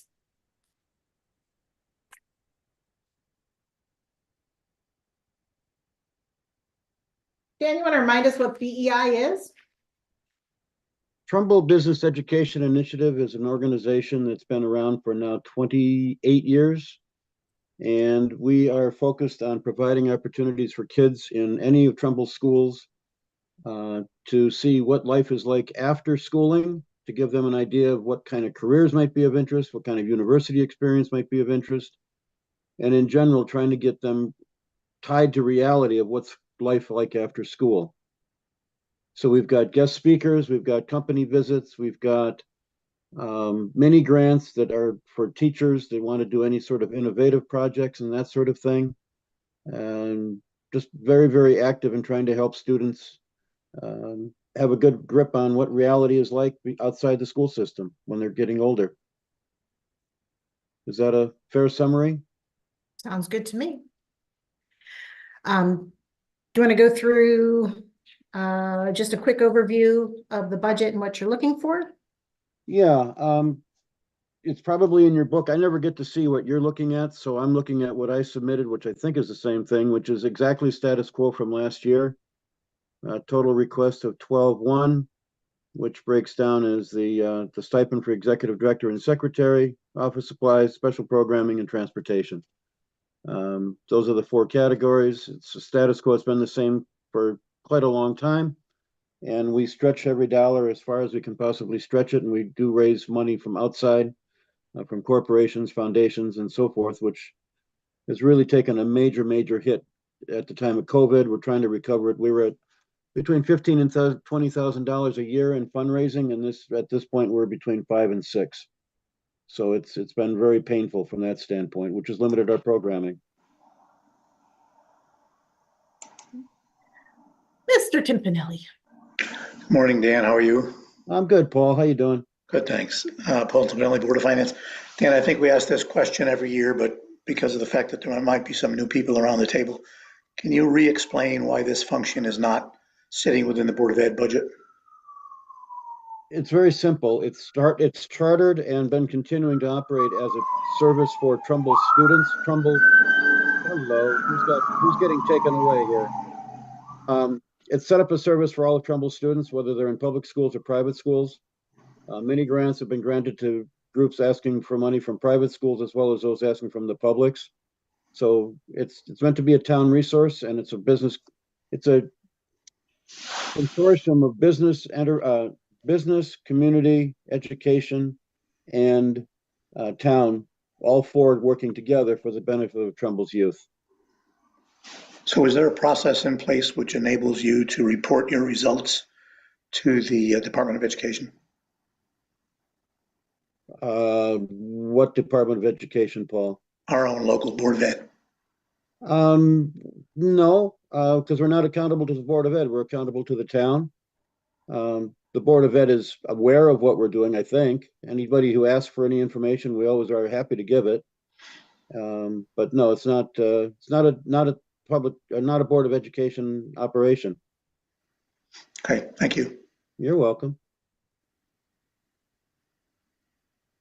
Any other questions on BEI? It's pretty vanilla. We just try to do a lot of work with a little bit of money, and we've got a nice board of directors. Anybody, I make this invitation every year to the town council as well as to the Board of Finance. Anybody wants to join us, please. We have room at the table. We would love to have you involved. Like Rosemary, she escaped, but she was our secretary for a number of years and served admirably. We'd love to have any of you want to be involved. Please let me know. And Kathy, you were on the board too for a while, Kathy McGannon. She's trying to hide now, but involvement like that. She's also been one of our contributors through the Mustard Seed Foundation, which we're very grateful for. Thank you, Kathy, again. And it's that kind of community support that allows us to do good things for kids. Awesome. All right, Dan. That was easy peasy. Thank you for the information. Those charts were helpful just to kind of understand the amount of work you do and who's serviced by that. No, we work really hard and we appreciate your support always. And like I said, please, it's not a hollow invitation. Anybody who'd like to get involved, please be in touch. We'd love to have you. Excellent. All right, if there's no other questions for BEI, I'm going to suggest now that we take a 30-minute break and come back. Maria, debt services and revenue are set for now, but let's do those at 12:30 so we can get some lunch, stretch our legs, and then go from there. Thank you. All right, we'll see you back at 12:30. Thank you. Remember to mute and stop your video because we will stay online. It'll stay recording.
All right, if everybody would kindly turn their pictures on for a minute, just so I can make sure that everybody's back, or raise your hand or do something so that I know you're all set to go.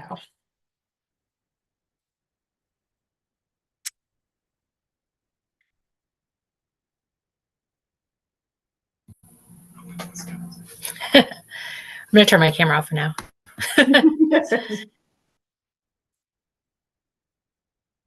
I see Nikki's back.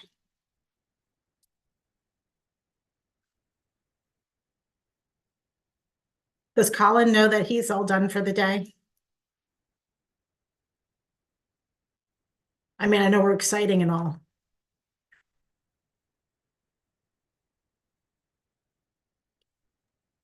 Since when? What, that we're exciting? Speak for yourself. Dave just got back. I think the sound is wah wah. I don't think so. I went back to the Jetsons from earlier. I can bring it back. Meet Dave Gala. Marty, I missed the tie. I'm back. You're back. I'm sorry that you had to do that this morning. Thank you. Appreciate that.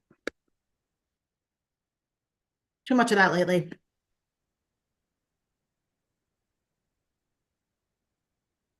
All right.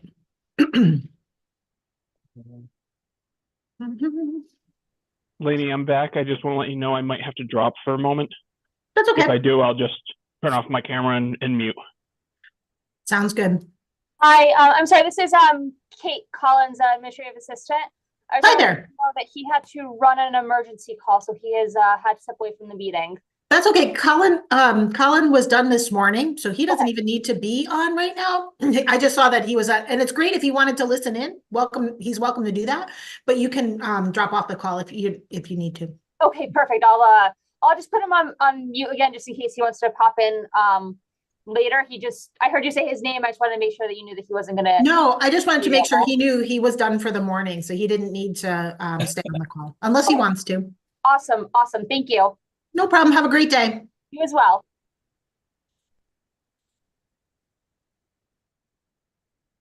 All right. I think everybody is back. So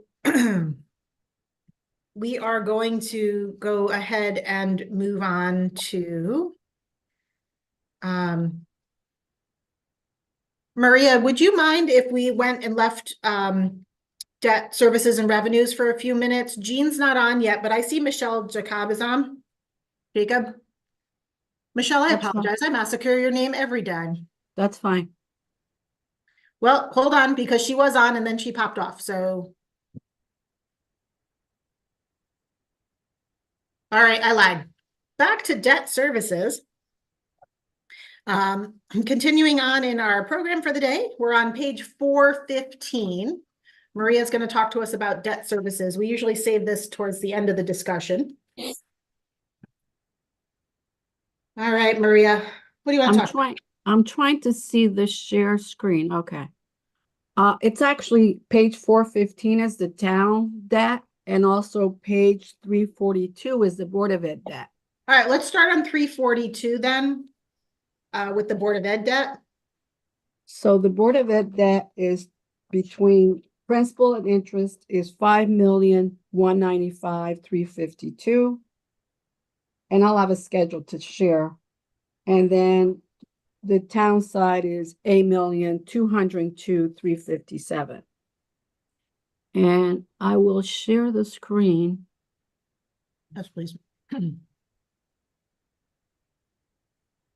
Just a reminder, while she's sharing the screen, the Board of Education is meeting tonight jointly with the Town Council and the Board of Finance to go over their master plan and their timeline for referendum if there were to be a new build for Hillcrest Middle School. So these numbers are kind of important as we look at the discussion for this evening as well. Sorry, and just to confirm, is that a hybrid meeting or no? It can be a hybrid meeting. Do you need a link for that? Yes, please. Bill, may I please put Scott on the list for Scott and Rosemary for hybrid capacity this evening? Me too. And Me Mary three. Isaac Me 3. and Paul Timpanelli. I'll go in person. I was going to say, Dave, somebody's got to sit next to me. I may be there, but just in case, I'll take the hybrid. Okay.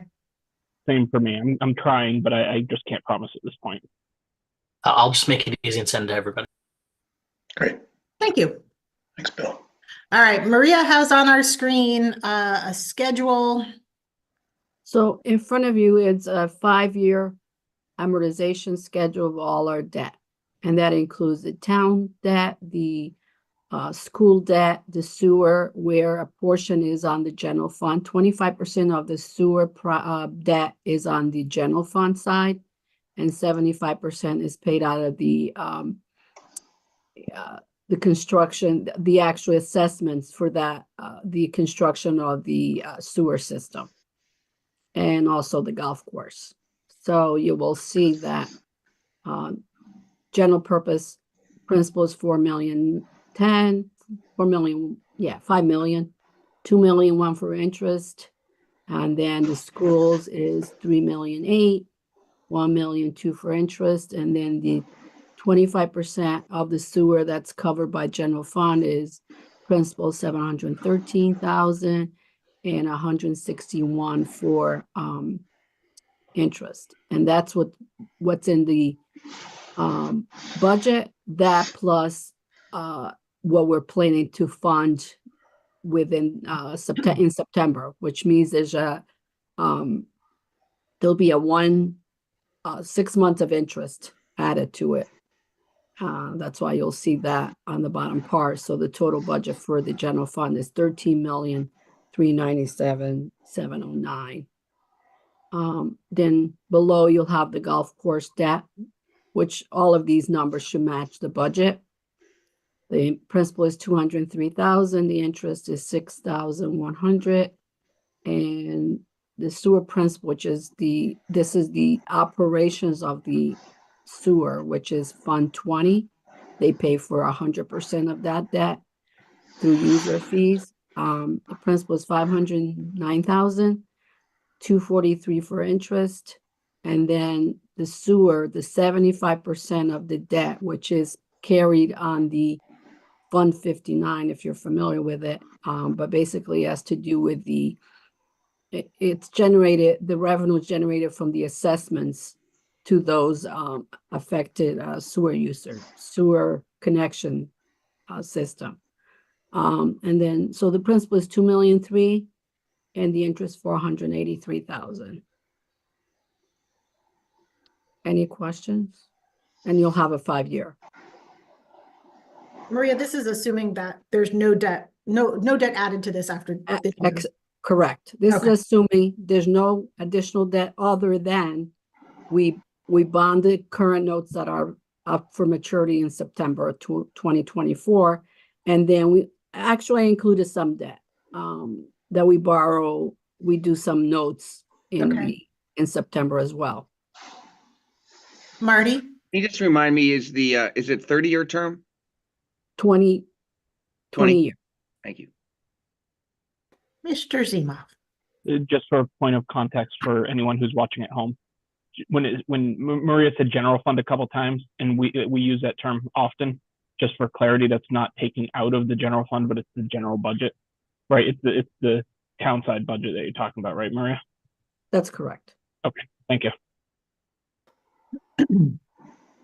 Any other questions on this schedule on debt services? Maria, can you send that out to everyone as well? I will.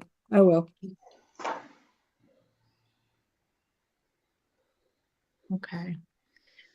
Anything else you want to share? Oh, Mr. Isaac? Sorry, I want to make sure I understand. Do we always do 20 years? So when we're talking about, Lenny had brought up for a moment ago that we're going to hear from the Board of Ed this evening. Is there ever a time where we go longer than 20 years, 40 years as we're taking on significant new projects, or everything always 20 years? It's always been 20 years. I think we could go up to 30, but I'm not quite sure. I can ask our bond counsel. Okay, thank you. And also, we can go down to 10, can't we? Yes, we can. Okay, and again, not for the school project or anything of that sort, but for something smaller, it might be worth. Yeah. Not that Scott wants to vote for that. He just wants that for discussion purposes. Exactly. I just want to make sure we all have information. That's good. Maria, if you have time today before that meeting with the Board of Ed, if you could just answer that question, because I think that'll give some perspective when they're talking about their master plan. As far as the 30 years versus 20? Yes, please. Okay, yeah. Okay, any other questions on this? Maria, do you have anything else to share with us on debt services? No. Okay, I don't see any other hands. I'm just clicking through here. So we can move on to revenues, much happier side. I can share that quickly. You don't review this schedule in detail until we set the mill rate, but I could Correct. try to share that schedule as well. If I could. Wow, I did share it. There it is. Here it goes. So, as you can see, this is the summary of all the revenues. We have the property tax, as you know, that's what's left to fund the rest of the budget. Education grants, it comes in different sources.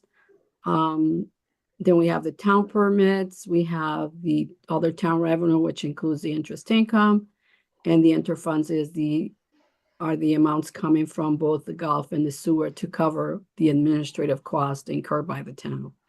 And then we added $1.5 million for use of fund balance. I think I'll go through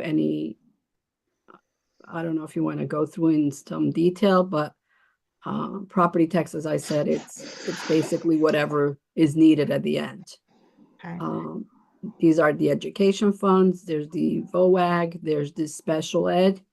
There's the ECS grant, which last year was 2 million through there. I think they listened to Vicky. They brought it up to 3 million for fiscal year 25. That's what's been budgeted at the state. Then we have some smaller ones, health services. Then we have other smaller grants. Well, actually, there's one for sales tax, 700,000. There's the municipal stabilization, which is 605,000. And then motor vehicle loss, which is, they dropped it from 543 to 800. So they increased it. And they based it on the year before. I tried to calculate it last year and I wasn't coming out to their figure. So I'm not sure what formula they use. As you know, they reduced the mill rate for vehicles to 32.46. As you can see up here, we calculated the motor vehicle at 32.46. So to make up the difference between our mill rate and the 32.46, they are giving us 812,000 to cover that shortfall. Not sure if it covers all of it. So those are the main ones. And then we have. Maria, can I just ask you about the sales tax? I'm sorry? The sales tax. We don't always get that, right? No, we don't. We have, and that's why in the past I didn't budget for it. Right. But now that we've been getting it for the last 2 years, we decided we were going to budget for it. Okay, and we have reason to believe that it will continue. We haven't heard anything that we wouldn't. Okay. So, I mean, maybe by the time we set the mill rate, we'll know better. Anything else on this? Mr. Isaac. Just real quick, I didn't look that hard at revenues yet. So I saw, ECS went up, you said roughly $1 million. And then there was the other one that went up several hundred, or the other one. So where did we lose the million? Because it looks roughly the same as last year. So what did we lose? We lost. I don't believe we lost any. But if I look at projected actual for 2020, 23, 24 and projected actual, did I miss it? Maybe I thought I was looking at that. No, so if you look at the front, I'm sharing the summary. Okay. all the revenues. If you look at different, so the 23-24 budget and the projected for 23-24. 800, we're I'm projecting sorry, 949. I'm okay then. I thought I saw something that maybe you split the page on me.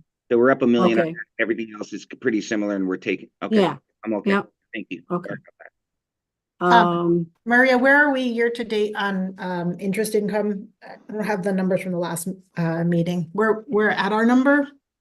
Let me look at the budget here. I think we're past that. I think we're at 2 million. Okay. And do we have an idea where that will fall at the end of the year? No. Okay. I think I projected 2 million, 3 million actually. That's what I projected. 3,052,000. Yeah, that's what I projected. And we'll Okay. beat that. We'll beat that handily by a couple. Yeah. I mean, I think I was very conservative on that number. So it may be we may be able to budget more for next year, but again, we don't know where the rates are going, so Yeah, I think the it's rate hard. down. I wouldn't change that number. Yeah. Marty, And is then that 250 or 2,000,005 a realistic number? It may be high. It depends how fast the interest rates move down. So Yeah, well, again, we're not setting the mill rate till June. yeah. We'll have a better Okay. sense of where that is, but 2.5, I certainly wouldn't go any higher than that. And it may, I don't know, we'll have to look a little more closely and see what people are projecting at that point. Right. Yeah. And then we could go back one. These are all the Before you go revenues. back, Scott's got his hand up. Scott? Okay. Mine is a general question around the town revenues.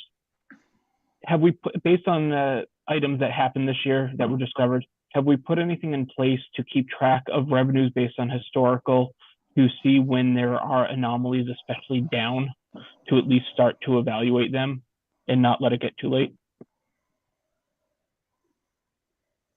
Well, I think we had a discussion on that at when events occurred, that, some of it is timing when certain things come in. Right. I like that we review the revenues every month now.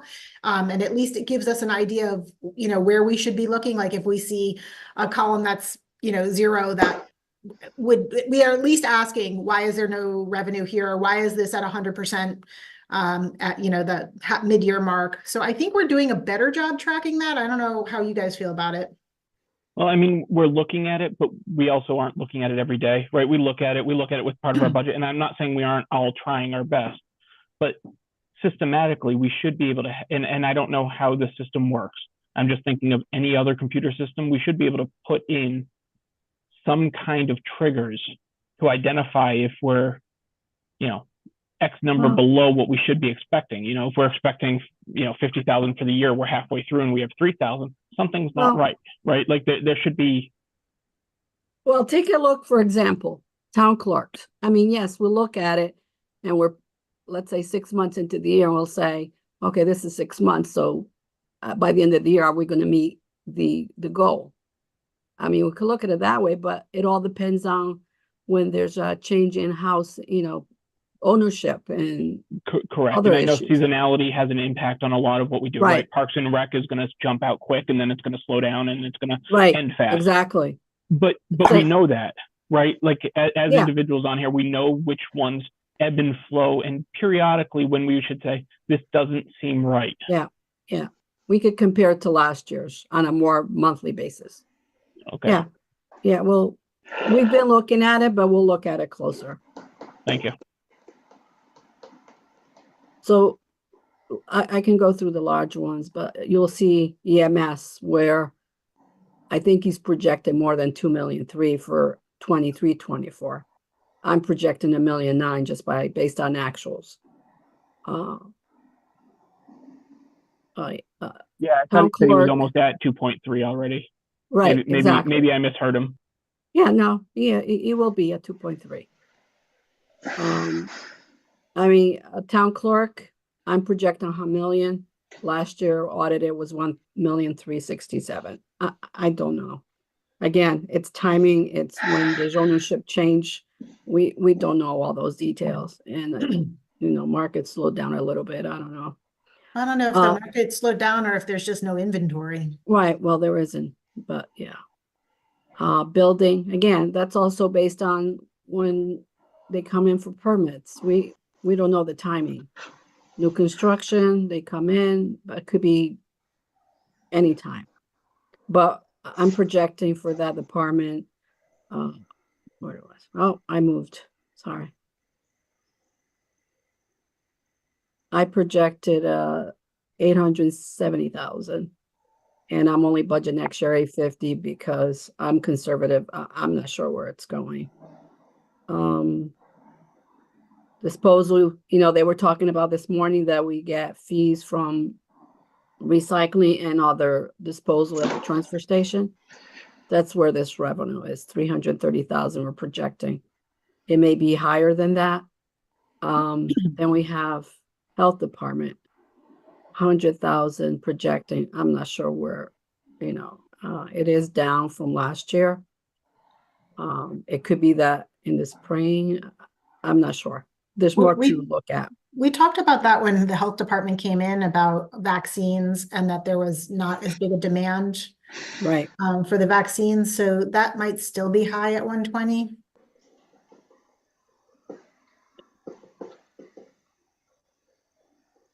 I'm on the, hold on one second. No problem. Any other questions on revenues or comments? Wait a minute.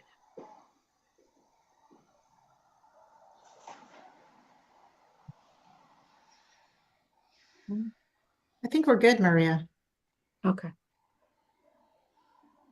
Lenny, If there's any, yeah, go ahead, Marty. I'm sorry. No, did you guys already go through the pension assumptions? Did I miss that today? no, this afternoon. Well, it is afternoon. Later on. I think at 1:30, 2 o'clock. Yeah, when we get to employee benefits and human resources. Yes. Okay. Good. If there's no other questions on debt service and revenue, kind of just give you an idea where we stand. Sorry, can I ask one more question? Yeah, sure. go ahead. And I can do the math, but I'd love to not be the one that's, I'll do it, but just so that it's not questioned. Maria, can you try to calculate for us what $1.5 million out of the general fund equates to in monthly revenue based on interest income on assumed interest earned? So if we didn't receive $1.5 million in interest income, what would that? If we took $1.5 million out of the general fund to balance this budget, what would that equate to in missed revenue? Again, not saying for or against, but there is a deduction in the revenue for interest income. He's asking going forward, Maria, like if we took $1.5 million out of the general fund as Vicky has proposed, if you put another $1.5 million, what would we estimate our mill rate to be? The interest income to be, right? So is $1.5 million equate to $20 a month? $50,000 a month. Again, I know I can do the math. I may have to talk to you separately. Okay. I think he's asking you, how much interest income will we lose if we take $1.5 million and take it out of our general fund? Yes. Right, Scott? Also based on the interest rate. Okay. Right. Yep. You gotta take a guess what your interest rates are, but yeah, right. I know it's a guess, and I know I can do the calculation. I just want to make sure it's in front of everyone and not questioned by me for doing it. Okay.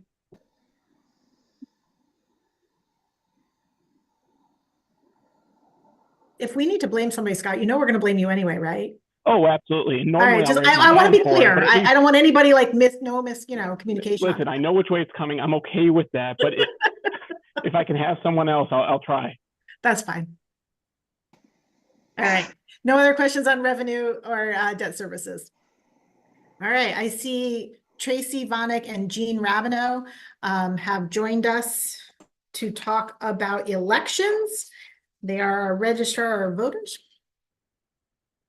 Hi, Jean. Hi, Tracy. Hello. No. Sorry, Lainey, what page are we on? Oh, that's a good question. I didn't say that. We are on page 29 in the front of the big blue books. I just like saying big blue book. All right.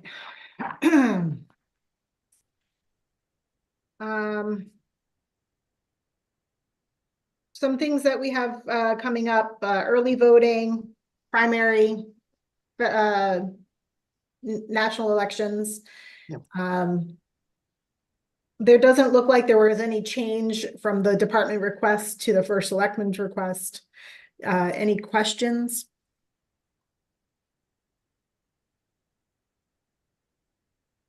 Scott?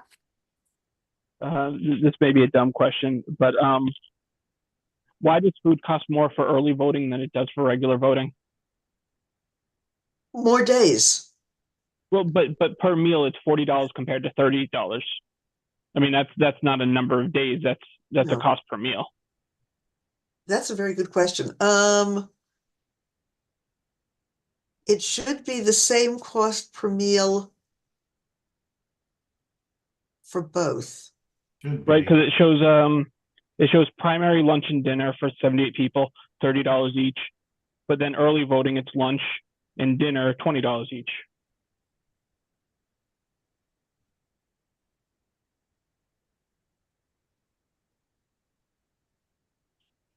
I don't know whether that was based on the bids that we received thus far or whether that's a typo, to tell you the truth. Which I'm just looking at this sheet that I had typed up. Which we're looking at the lunch I'm and just, dinner. and I know it's minor, I really do. But the meals, lunch and dinner between primary and early voting, one shows that it would cost for dinner $30 and one shows $40.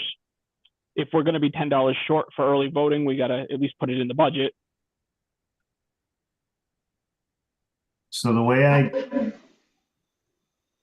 don't have the sheet that you're looking at. I just have the old one. We had originally talked about $30 for the general election, which covers lunch and dinner.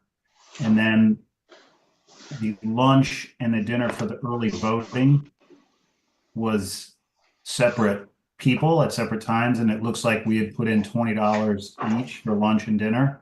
If you want to make that back to 15 each, lunch and dinner, to be consistent, that's probably fine. There's no real issue there. It probably should be the same. Right, early voting, we're not supplying dinners on some of the days. No, We it's have just, to it was supply our, dinners. It's just our 4 people. days. It shows just 4 days. Yeah, It's just fine. our people. Yeah. It's just our, it's Sue and Fran and our runner or whatever, one extra person. Okay.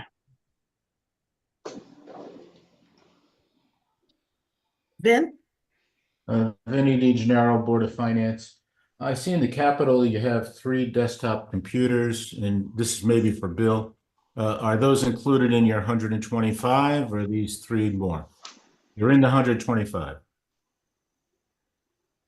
Okay, so why are we putting them here again? I don't know anything about 125. We just asked for 3 because of the new systems that's going to be coming online.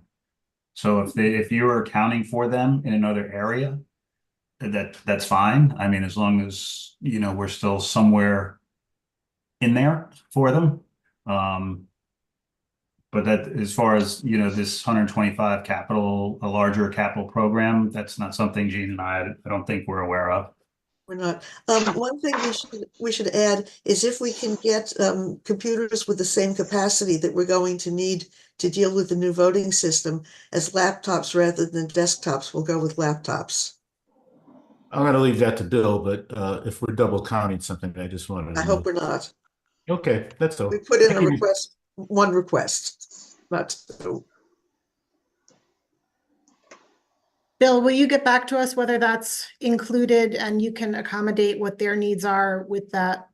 And then we can change it. There are no laptops in my next year's budget assigned to this department. So desktops, yes, laptops are discussion. Okay, Ben, does that answer your question? Yeah, that's good. Okay. Thank you. Mary Isaac? Yes, Mary Isaac, Town Council. I will not say this correctly, but the machines that we had the issues with running when we had to do the recount and they had to be switched out. I'm not exactly sure what name is of that, but is that fixed in this budget, addressed at all, or? So yes, that we do have a maintenance program that we're part of, and that is part of the budget. And those machines that were problematic, that were found to be problematic during the recount, have all been fixed. Or in theory, have been fixed. The ballots just came in today. I was going to start the test decks hopefully this afternoon, and we're going to do our machine testing on Monday, and hopefully they'll all pass. Great. Okay, yeah, I wasn't sure if they were too old to still be under warranty for those. Thank you. It's not a matter of warranty. And in any case, when the state mandates new voting technology, there will be a replacement cost, but it's not going to be, we don't think, in the coming year's budget. Thank you. Any other questions in elections? All right. Tracy, Jean, thank you very much. Thank you. Bye-bye. All right, moving on. Right on schedule. We're moving on to social services. Michelle Jacob is with us, the Director of Social and Senior Services. Page 315 is where we'll start. Hi, Michelle. Hi, good afternoon, everyone. All right. You want to get the Social Services Department? Yep. You want to give us a quick rundown, and then we'll ask you specific questions? Sure. Really not many changes made. It's a small budget.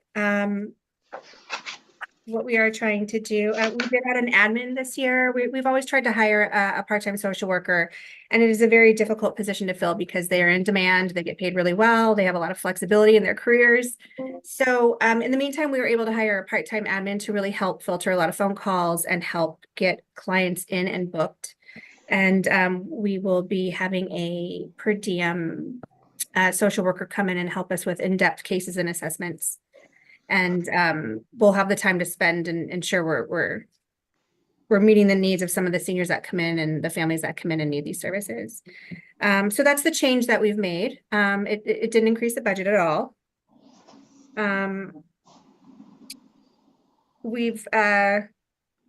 We're really just trying to maintain the clients coming in. It's a busy department. A lot of applications are being processed, and trying to get a social worker to come in and help us. That's really the only update I have. Any questions for social services? Mary, you're thinking about it? Go ahead. Sorry, I couldn't find my. Why are you sorry?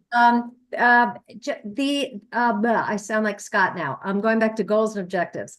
You have seek and establish dairy and meat vendors for food pantry. So I'm just curious how that would work, and if there's anything we can do from the community to help with that as well, or if this is something that's coming through the state.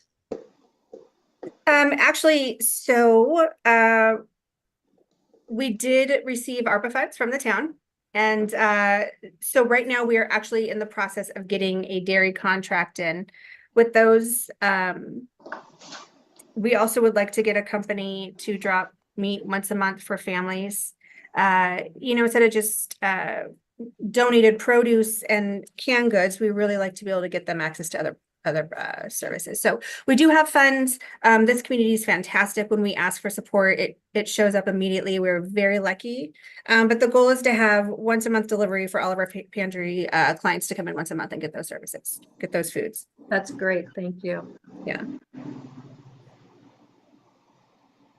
Any other questions in social services? All right, moving on to senior citizen services, 323.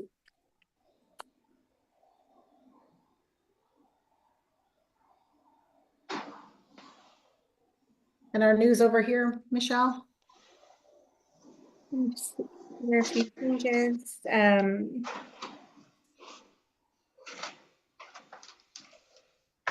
I don't see any significant change from your request to the first selectman's budget. Right, very few changes. We worked with to get a full-time bus driver that we just hired. So that'll be a nice change.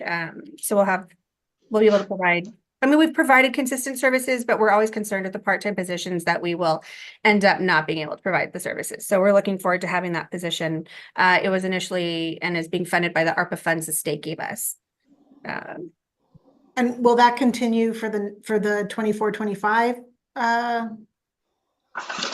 budget, or will that need to come back into the budget? I mean, I'm hoping that this position will remain. It is been approved and it is in the budget. 45.5 is being put towards that position from those ARPA funds. This current, well, we have until the end of this fiscal year, actually, December, to use those funds for that. So we're doing that right away.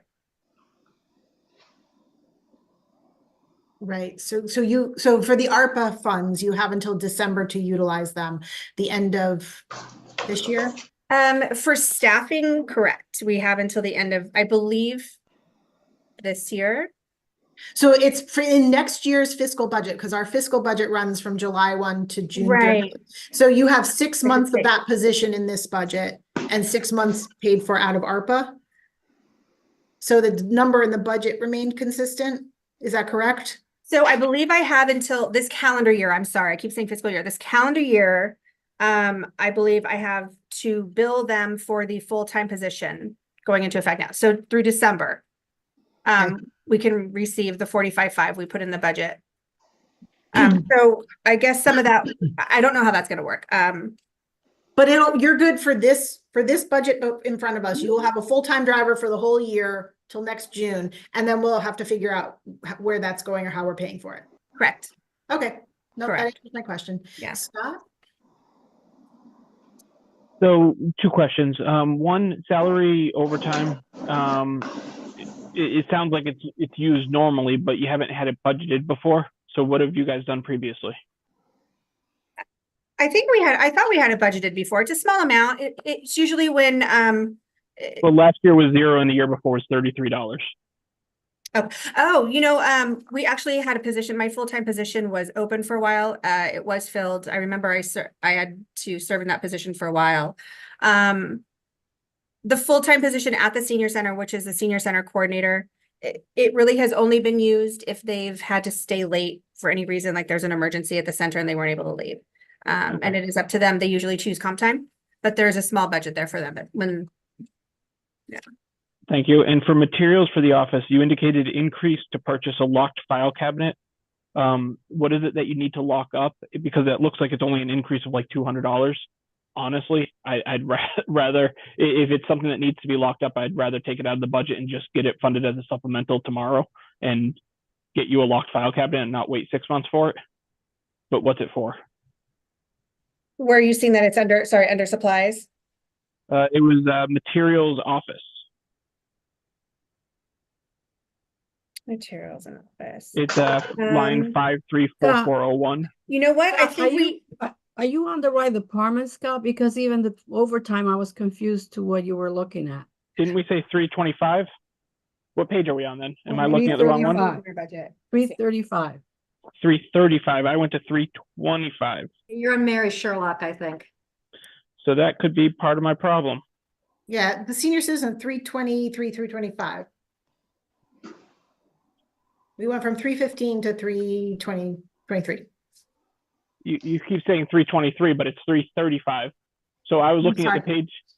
I was reading this. I'm sorry. It's incorrect on the page, on the agenda page. Scott, I was on the wrong one too, so it wasn't My fault. I'm on the wrong page as well because I'm all right. reading. Then cancel all those questions and I'll ask them again in a few minutes.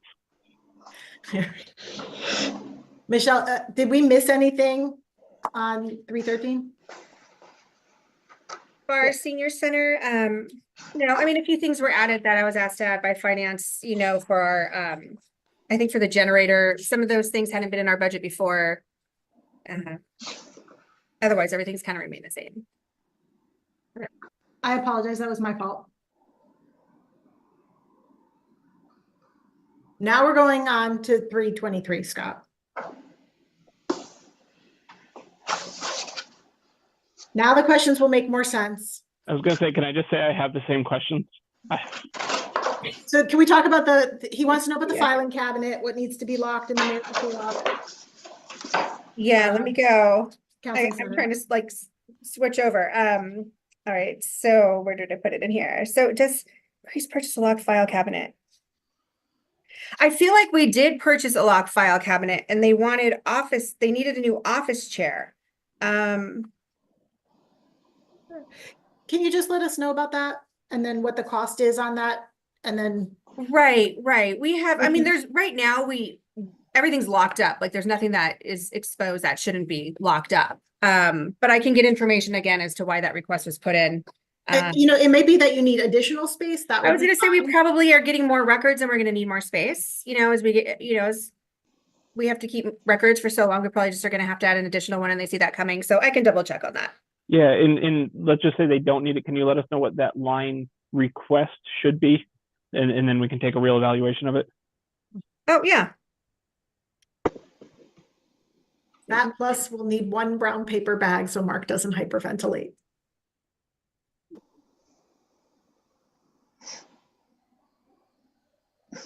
Okay. All right.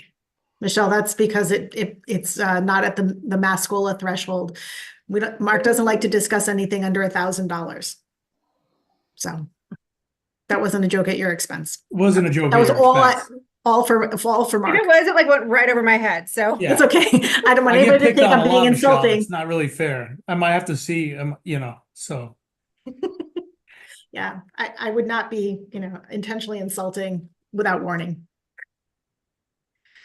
All right. Anything else in the Mary J. Sherlock Counseling Center, which is on page 323? All right. I think we're good there. Okay. Michelle, thank you. All right. Yeah. Thank you, everybody. Appreciate it. All right. We are running about 20 minutes ahead of schedule. Can somebody text Tom McCarthy and Kevin Bova and see if they are available a little bit early? In the meantime, can we look at Trumbull Day on page 387 with Kathy and Cindy, since you're both on? I think they're both on. Oh, there's Cindy, and there's Kathy. So let's go to Trumbull Day on page 387.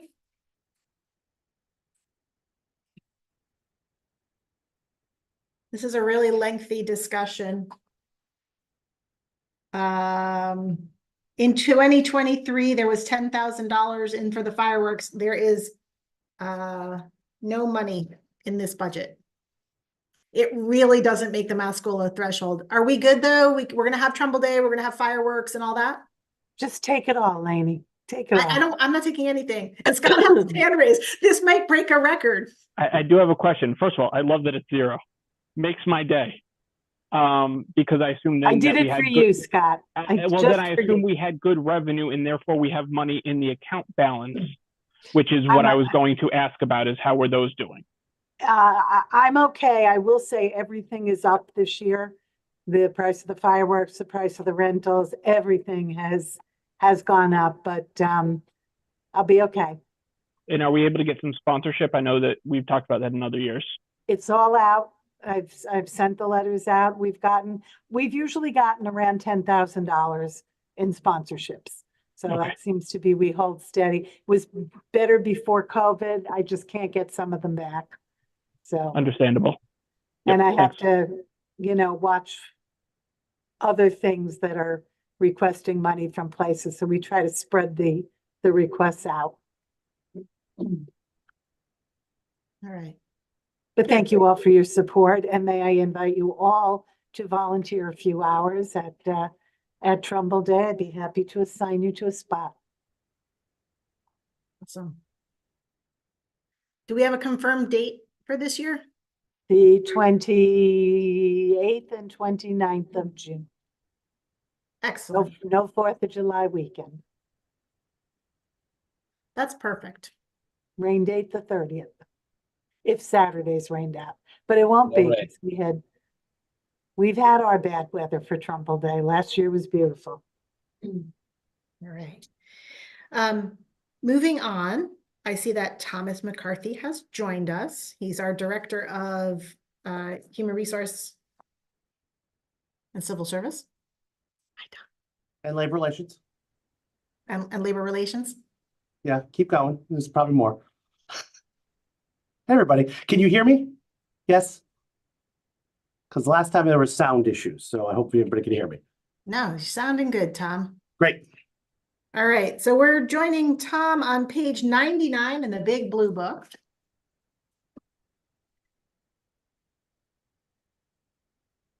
You want to give us an overview of good things happening? Looks like we filled a lot of positions this year, Tom. Yes, so the good news is that we are now fully staffed in the HR department, and we have two very high quality people have joined me to make up for my faults. And Steve Labrandy, who we stole from New Haven, and Luisa Rosario, who is currently getting her master's in HR as our HR generalist. And thank you for letting us upgrade that position, because it really has made a difference. You can see that before they were here, we had some significant vacancies, because I was for a little while a one-man band around here, and so we have really done a great job of filling the positions. I mean, currently right now we only have a few positions that are just regular. Like we had someone just leave the library, and that's going up for the civil service tomorrow. And we're in constant hiring for EMS and police, as you guys are all aware. But really, even there, we have made some great strides in terms of hiring. So we're very proud of what we've done, and I applaud Steve and Luisa mostly for that, because they've led the charge on that. Excellent. I know there was one item in this budget you wanted us to pay attention to, and to make sure that we were championing for you. Yeah, we have two items that if you're I'm on page 101 now, just to look at the increases. And for us, there's a request for an extra $15,000 for an OSHA safety consultant. As most folks are aware from our meeting the other night, OSHA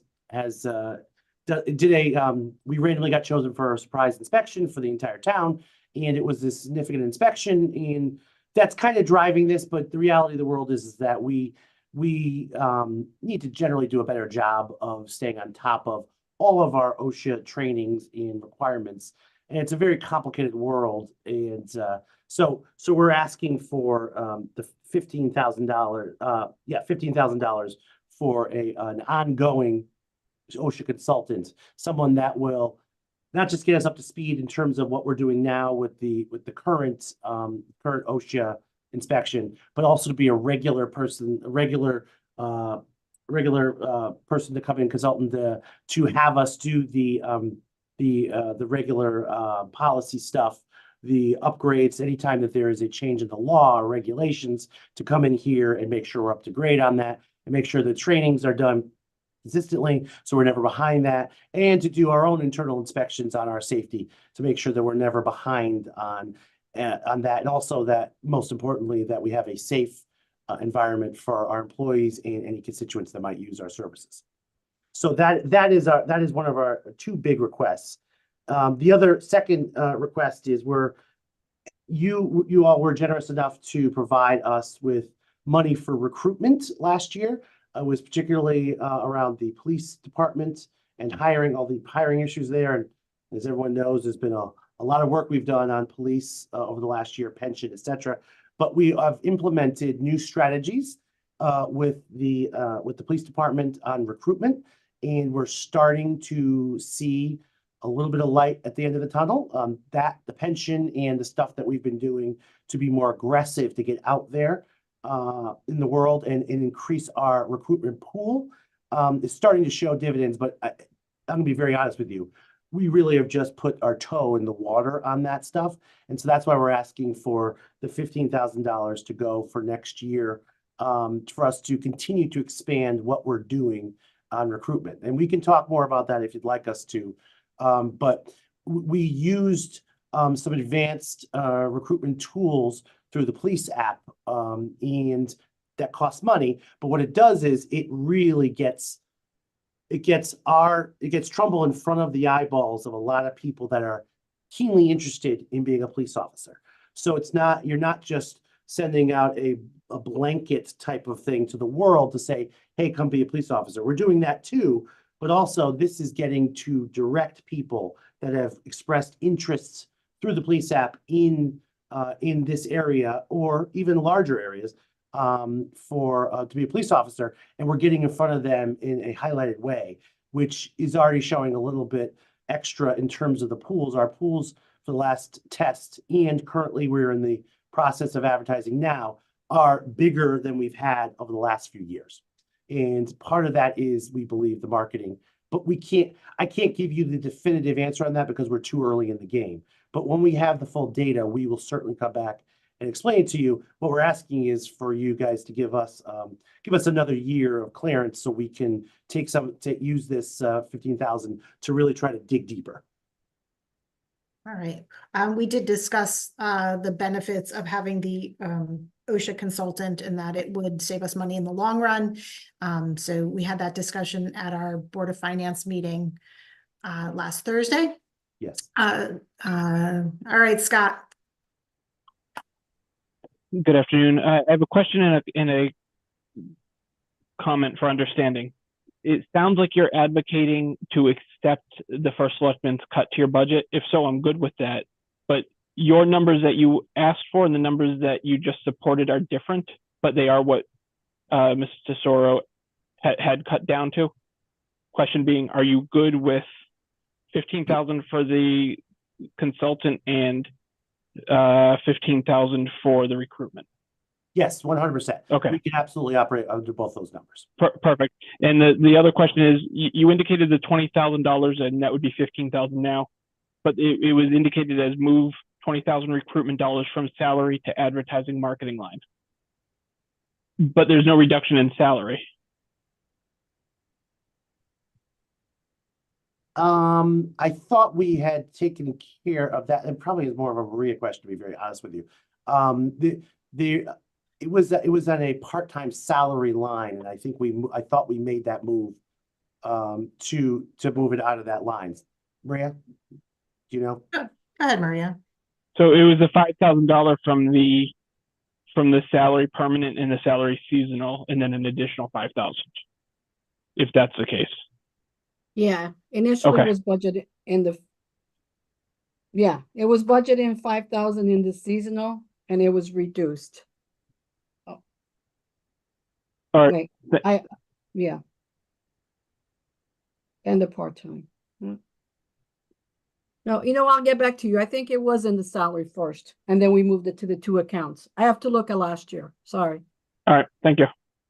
Yeah, it was that was certainly what was the intention, was to take it out of there, because it's not meant to be an employee, because it's meant to be marketing. Okay.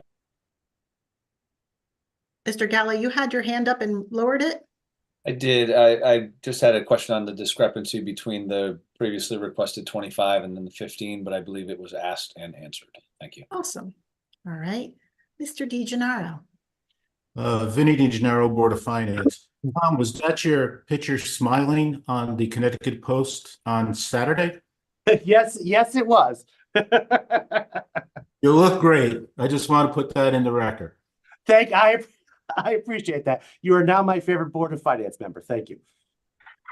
Those of us who commented online, like, really? Hey, it is what it is, right? You know what I mean? Compliments go a long way. All right. Looking for clearance, Clarence. Awesome. Marty. Sorry, I got a little confused on this last one. When all's said and done, Tom, are you comfortable with the numbers that the first selectman has proposed? 100%. Yes, we had, Okay. we put together, I mean, I'm gonna be very honest. When we first did it, we were estimating, we didn't have all the information back.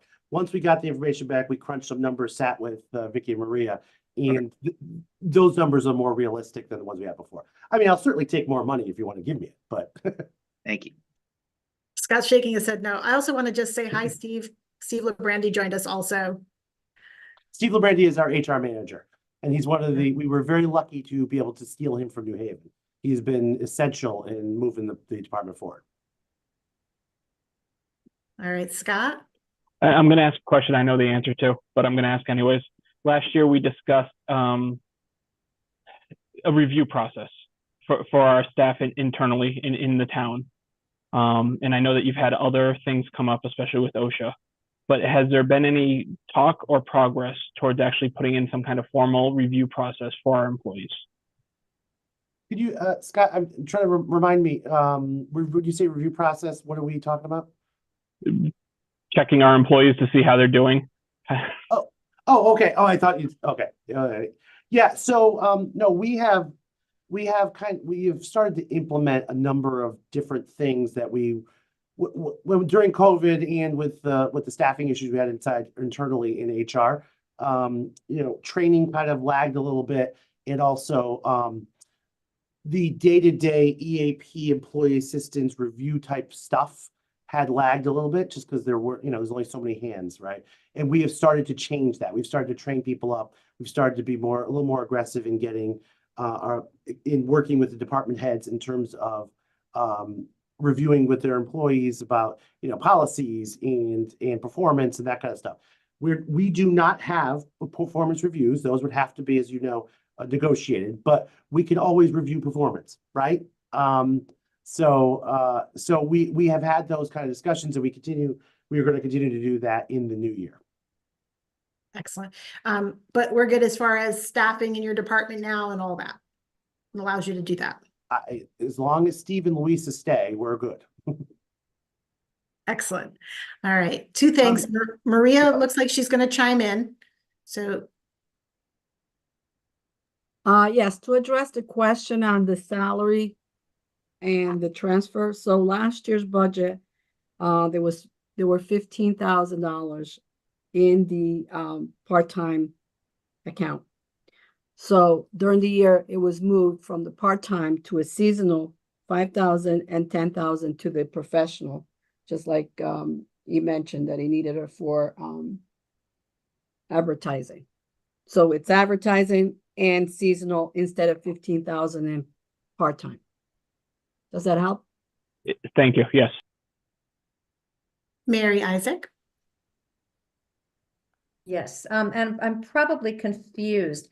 Is the advertising that we have in here, is that the that you have in your budget, the 545501 communications? Is that the only spot that you have for advertising for human resources, or am I missing? Yeah, that is the advertising we would do, like for specific jobs. Like for instance, you have a vacancy and you need to post it on Indeed or post it on the CCM website, which they charge. That's what that number is. That's what that line is. That's very specific, and we that is super targeted to a position. And when we were searching for tax assessor for a while, we were using that kind of thing. What we're talking about, the other side, is more, it's marketing and recruitment is probably a better way to describe. Although it essentially will have some advertising components too, right? But it is more, it isn't the same type of thing. That's why it's more in the professional services line. So yeah, so it was very low that was tapped into it last year, nothing year to date, nothing, and then 300 and 550 before. So what were we doing to attract, or where would that have been housed to attract officers previously before this chunk is being put in? But previously, that was our only place that we could have pulled from. Okay. Okay. So there was a lot of, so we use the police app, right? Police app is our software that we use. So you'll see that that is part of, we pay a fee to use that currently. And so there's stuff that hang on. Get. Yep. Steve Yeah, probably. that's not exactly right. So police app is a website that's used by hundreds of police departments, including just about everybody in the state of Connecticut. And Trumbull, like most other municipalities, does have a small fee associated with the person applying for the job.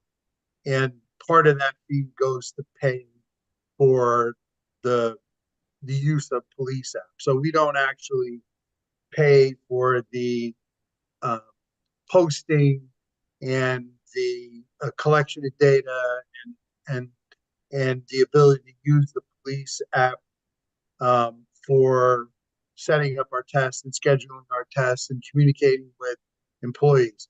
What we've done differently this year, and that's the money that Tom was previously talking about in recruiting, is that above and beyond kind of the normal, what you get in police app for your normal costs, we have used them to do digital marketing for us. And that we did that for the first time in January, and we're doing it again starting now in April for the May police test.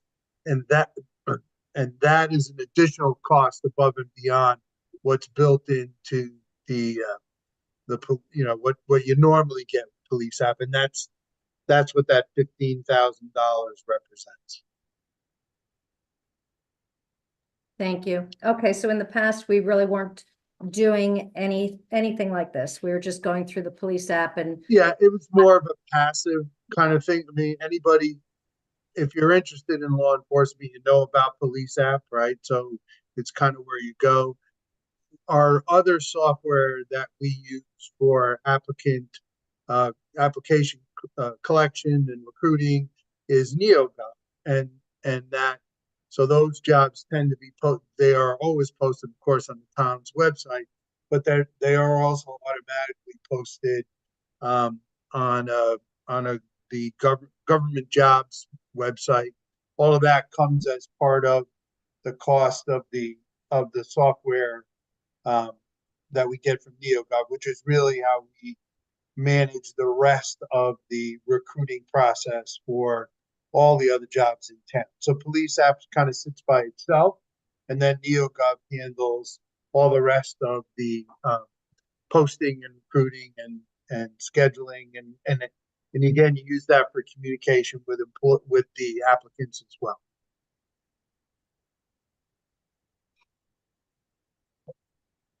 Thank you, Steve. Mm-hmm. By the way, Mary, Steve has 2 new knees. 2. Ugh. Well, they're not new. They're kept newer. They kept the knee, but had to replace everything. Let's just say it was like getting 2 new knees. It was pretty bad. You're sitting well. So, you'll be running soon too, Mary. Well, I don't know about that. My wife says I walk like an old man now, so I'm just trying to not walk like an old man. I'll race you at some point. You'll probably still beat me. All right. Any other directions for HR, civil service, or just those 2 departments? Okay, we're going to move on to employee benefits on page 107.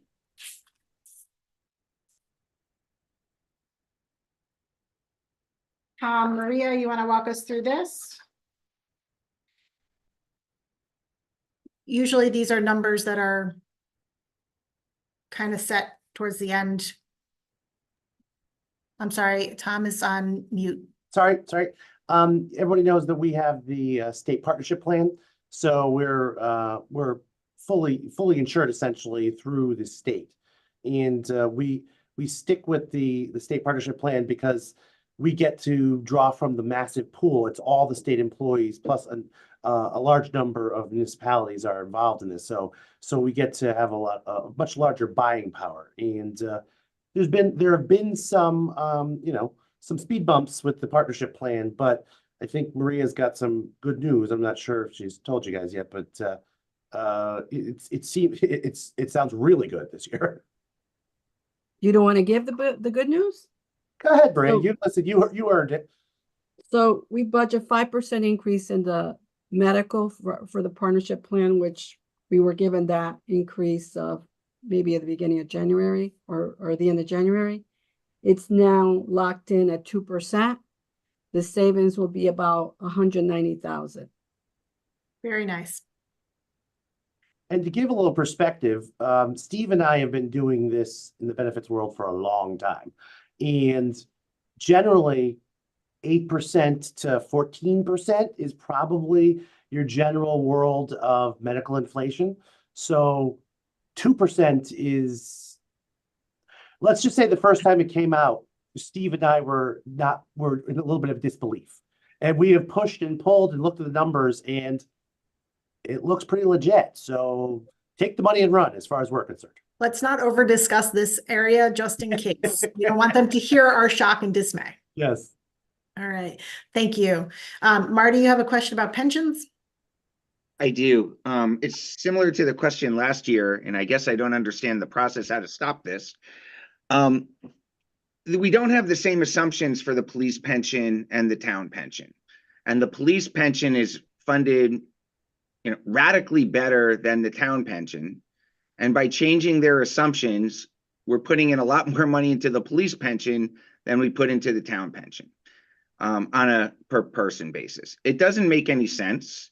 I think last year the change cost around an incremental $300,000, if I recall, Maria, that went into the police pension. We don't apparently have the authority to stop this, but it's kind of ludicrous, right? The police pension is close to 90% funded. The town pension is whatever, 50% funded. And they've changed their assumption to go from 7.25% to 7.0%, which requires us to fund it even higher. So next year when we're playing this game, the police pension will be having even a stronger funded rate compared to the town pension. This is nuts. We need to stop this. And I have a feeling perhaps it's only the town council that needs to get involved here, but we need to, over time, we need to fund our pension for the town more significantly. And for the last couple of years, we're doing the opposite.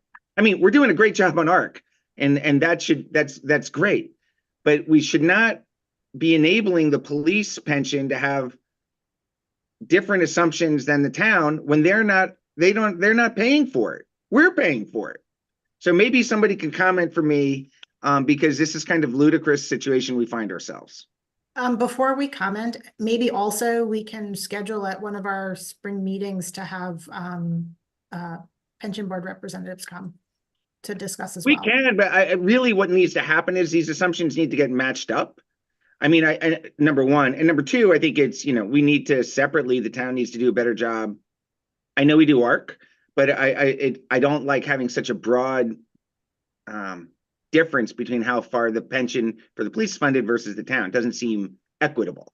Okay. But we should stop making it worse. Maria's got her hand raised. I'll let her chime in.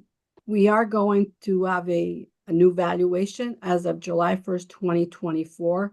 And I know on the town pension board, we have discussed to change the assumption from the 7.5 to 7%, just like the police.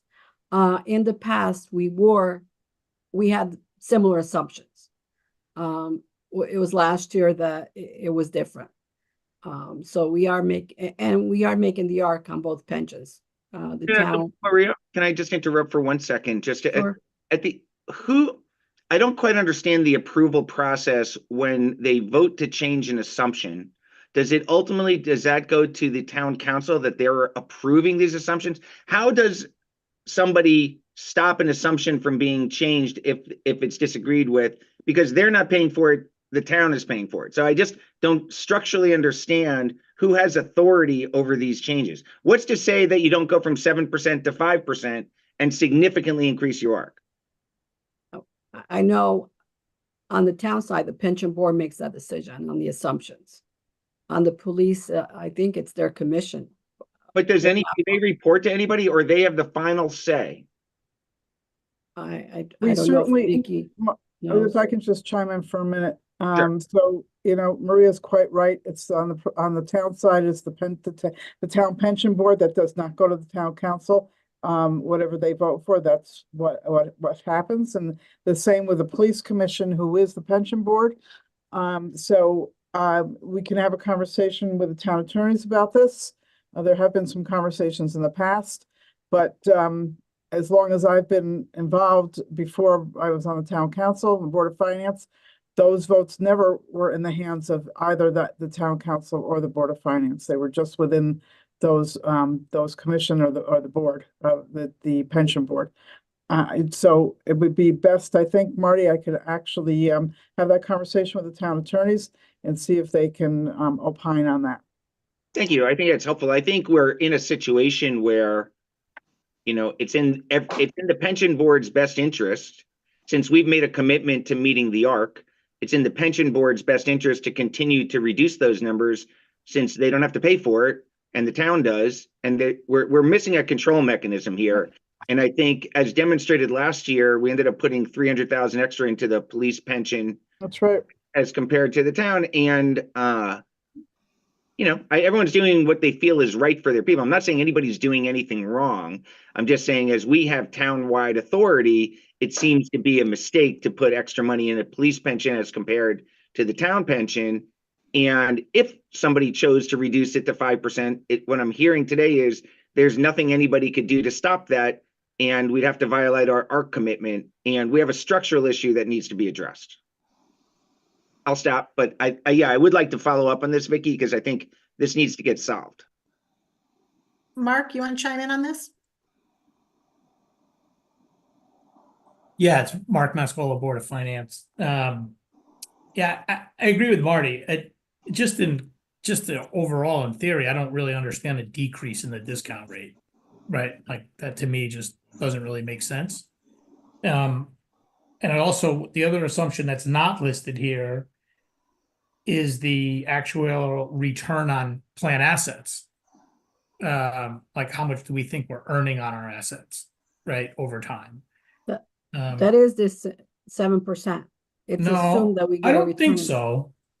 7%, at least in my old life in pension accounting, the discount rate is the present value, is what you're present valuing the future benefit obligations at. You know, so what's the value of that obligation that you're going to pay in the future today? And then there's a return on the assets that are in the plan, which is another assumption that goes into how you think your assets are going to grow to pay those benefits over time. Yeah, I think it's the same in this case, same amount, same percent, but I will look it up. All right.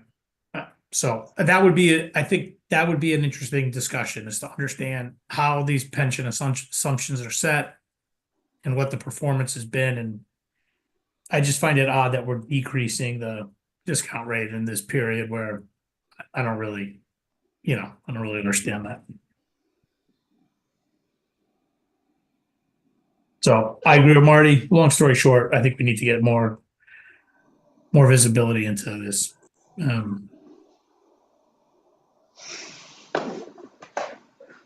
So in follow-up to that, Vicky's We gonna just have get a list of all the assumptions that are going into the plan. Maria, you good with that? Yep. Okay, so Maria will get the list of assumptions and the numbers for you guys, and then Vicky will touch base with town attorneys, so we can see what the controls are with that. Any other questions in employee benefits and pensions? Sorry, I do. Just if that 2%, that's fantastic. So that's really great news to share. This is Marty Isaac again, by the way. We had an open question when we saw the Board of Ed, what this would mean. So we just need to get that statistic from them if it's 2%, Yes. you know, so. Yeah, I owe Dr. Semmel an email today when this meeting concludes, just to follow up and touch base on their open items. We did cancel our scheduled meeting with them on Thursday. They've been great getting us information, so we decided not to hold that second meeting, and I think we're just waiting for some overall numbers from them. And Lainey, if I could, Yeah. I have not heard from them that they have entered into have gone back to the partnership plan. That has not been. They were talking to the union at the last meeting that we had with them. So that was their intention and hope.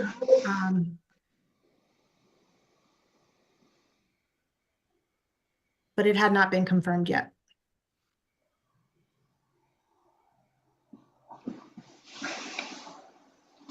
Any other questions on employee benefits? you hold on one sec, one more thing. I am just looking at our town charter, which describes at least the town pension board. And, you know, I guess as I said, I will talk to the town attorneys, but it looks like that they have exclusive right to make whatever decisions they make, and there's no oversight. And that's in the town charter. So, but I will talk to the town attorneys about this. Because, you know, in order to change this, we have to open the charter to do that. So, and that obviously is a difficult thing to do. So, but anyways, I'll talk to the town attorneys, Marty. Thank you.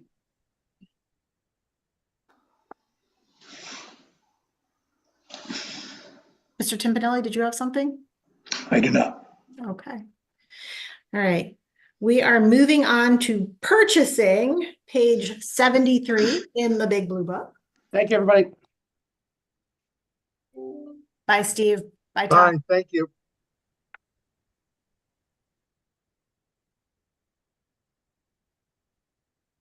All right. Kevin Bova has joined us.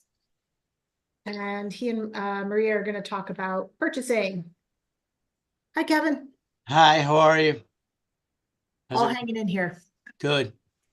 So mine's simple this year. I won't go into any elaborate speeches and all that stuff. I think I've done that last 7 years. If you don't get it by now, then I'll keep it. But 74 tells you all the responsibilities of purchasing, what we do here, and then our goals and accomplishments that we've done. Probably half are on there. We had to fit them to one page. And then the last page, 76, will tell you the line items. And those line items are fine. You'll see a little difference requested in one of them on line 3, but we're good for whatever it is right now. We'll get the work done. We'll get all the services done for Board of Ed and the town. We have a lot of ARPA money, a lot of bonding money, a lot of projects. I'll say this again, town Trumbull probably does more bids and services than, you know, all other Fairfield counties combined besides Stanford probably. So we're good. There's nothing more I have to say. If you guys have questions, you guys have questions, but I'm not going to repeat my history on stuff that I went through before. I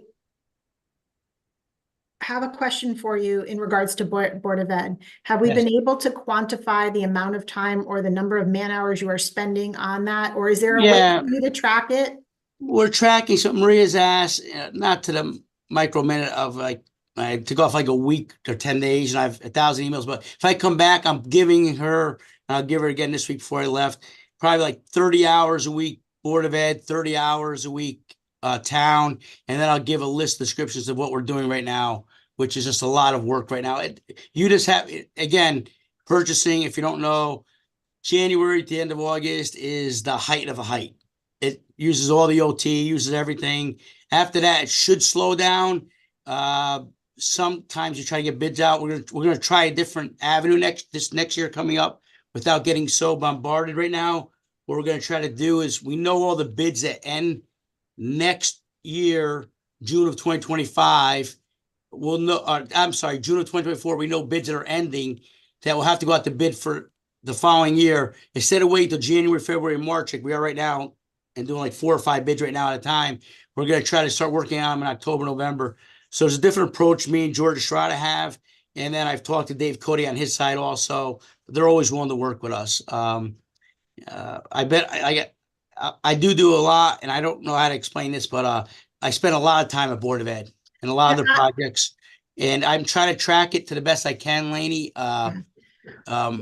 You know, I don't know how attorneys do it. I like when I'm billing out for services, it's based on units of time or on coding for services during a treatment, right? Yeah. And attorneys bill out billable hours. Like, is there a way that we could come up with a system for you to be able to just track that, to give us a really good idea of what services we're providing? Yeah. You know, the Board of Ed is part of our town. I'm not suggesting that you shouldn't do it. I just want to know, how do we track it better, and what could we come up with that would help you track it? Yeah. That's kind of So at the end of the day, I just put together, like right now I'm working on 3 bids for Board of Ed, plus one for town right now. That's over last day today. Hopefully I'll get these done by Friday, whenever. So this week will be might be 40 hours on Board of Ed and 20 on town. And I'll put that in the spreadsheet and show it to you. So the bids, the meetings that we do for the fields we did. We probably did, just give you an idea, for the field purposes, we did 2 new fields. We probably put in, myself, Board of Ed, George Stroud, both sides, maybe 100 hours of meetings. We probably did over 100 hours of meetings on the copier bids this year. Probably over another 100 hours with Board of Ed for their food stuff that we do. Now we find out that those food bids, they want to go back out to bid this year, which is usually good for 3. But it's my golden objectives. I can give you approximately, what it takes. And Dave and Paul and Marty are good with my time that I give them. So I don't see the difference. They have no problem as I talk to them. They know I give my 40%, probably 30. I don't know if they have 40, probably like 30% of my time to them. And then, like I said, when their bids come in January, February, they take priority over some of the town stuff, but I don't really put the town behind that because we have to do them both at the same time. So I'm not questioning any of that. I think that all these things need to get done. Yeah. I always want to make sure we're accounting for the time correctly. Sure. Because my quick math, I don't know when you're sleeping at this point. So that's why I want to No, just. you're right. And you're right. So 1 year I did it for Maria. I had 600 hours for Board of Ed. This year right now, was extreme. It's going to be even more extreme again this year, but it's going to be about the same. It's about, 400 to 600 hours of Board of Ed a year. Some of their big bids only go out few years, so it'll be a little less some years. And then we bond more money on the town side, so we do bigger projects on the town, so the town takes over, and Maria asked questions, which is a great question, is do you want to put other purchasing the person here? And if you went by all the benchmarks through Fairfield County, which I've done 10 times, example, town of Fairfield has 5 buyers and they do Board of Ed in town. Greenwich has 5 on town side and 4 on Board of Ed side. So you're thinking about what we do here. It's just me, myself, Gene, and then maybe 1 helper on Board of Ed side. We get it done. I don't know if it's feasible. You're Board of Finance. So would you bring in a buyer for 90, or would you just let me and Gene do our work, and whatever overtime falls, it falls at a certain percentage and it's cost savings? I don't know. Sometimes we can use a floater. Sometimes we can't. I think the one takeaway is I would just like a better way to track how much time for each, and then let's look for a system to do that. Does anybody have any questions on the numbers in this budget? No? Mary?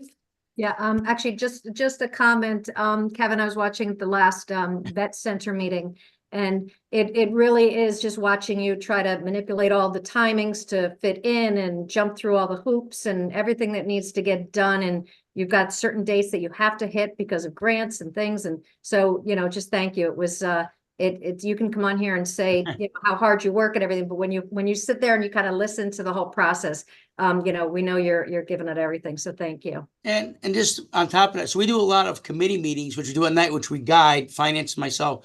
So again, you just brought up, today nobody knows, but I had to get, it's nothing with the engineer we hired, but we have addendums that should have went out on Friday. I didn't get an addendum till Friday, 7 o'clock for that veteran center. And then I got one yesterday and then one today, which is really past due line. But, working with those engineers and that kind of stuff, it's, when you say to track, I probably put just say 6 hours this week for the veteran center, right? In the meantime, I could put down today, I'm not even done yet, 10 hours just for 3 bids. That won't get done till Friday. But again, it's the same thing. We'll guide people, we'll help people. We don't put anything behind. We're not going to miss any services for this town that's needed. I know Public Works Director is a great guy and he's a little nervous on a few things. There are some things that might not get out by June 30th, which would be, and I'm hoping that we do get it, is the solar and the evaluations of all the town buildings. But I think I'll get that out sometime in May or June. So I'm hoping. But like I said, you guys always supported us, Board of Finance. Sports Maria with the overtime, which is always going to be higher than what it looks like when we appreciate that. We'll always get the work done. If there's any questions, we'll use a floater when we can and then go from there. But everything else is fine. Any other questions on purchasing? Kevin, thank you for your flexibility and coming in a little bit early. We were running ahead of schedule this year. No problem. Thank you. All right. Have a good time. Lynn Steinbrück is also with us, Director of Nursing. We are moving on to our 2:30 spot on the schedule. After that, we only have really 3 small items. Cindy, are you able to see if Joe and Nate, Judge Rowe, and Cheryl Bauman might be ready earlier than their time slots? I'll do my best. That's fine. If Judge Rowe is not, there's not a lot in his budget to discuss unless somebody has something specific. I'll ask people to look ahead. But we may not need to wait for him. But I do think we should hear from the Nature Commission and the golf people. So I would assume maybe move them up to 2:45. I like that you called them the golf people, Lainey. The golf people. The golf people. And Lainey, I don't know if you see Phyllis has her hand up. Oh. Lainey, I already talked to Judge Rowe and he said the later the better, so he didn't want to come in earlier.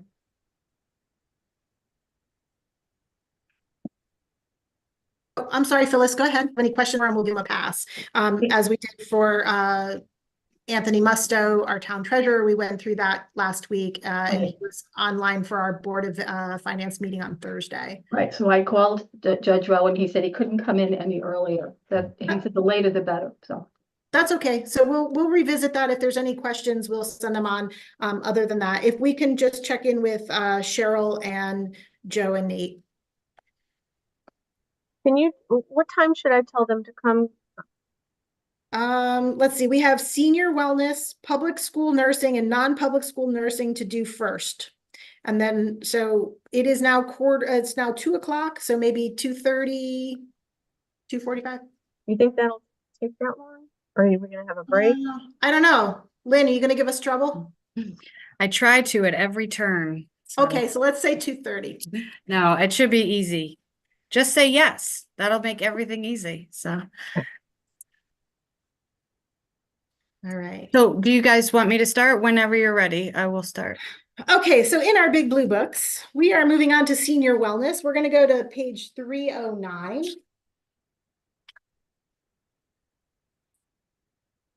So I'm not asking really for anything new for senior wellness.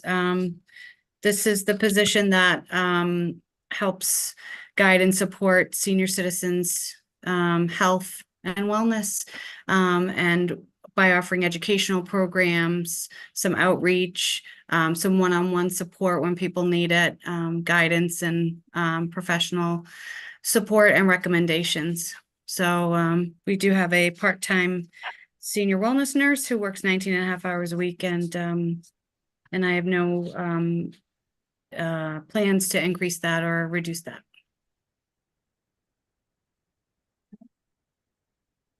Questions on senior wellness?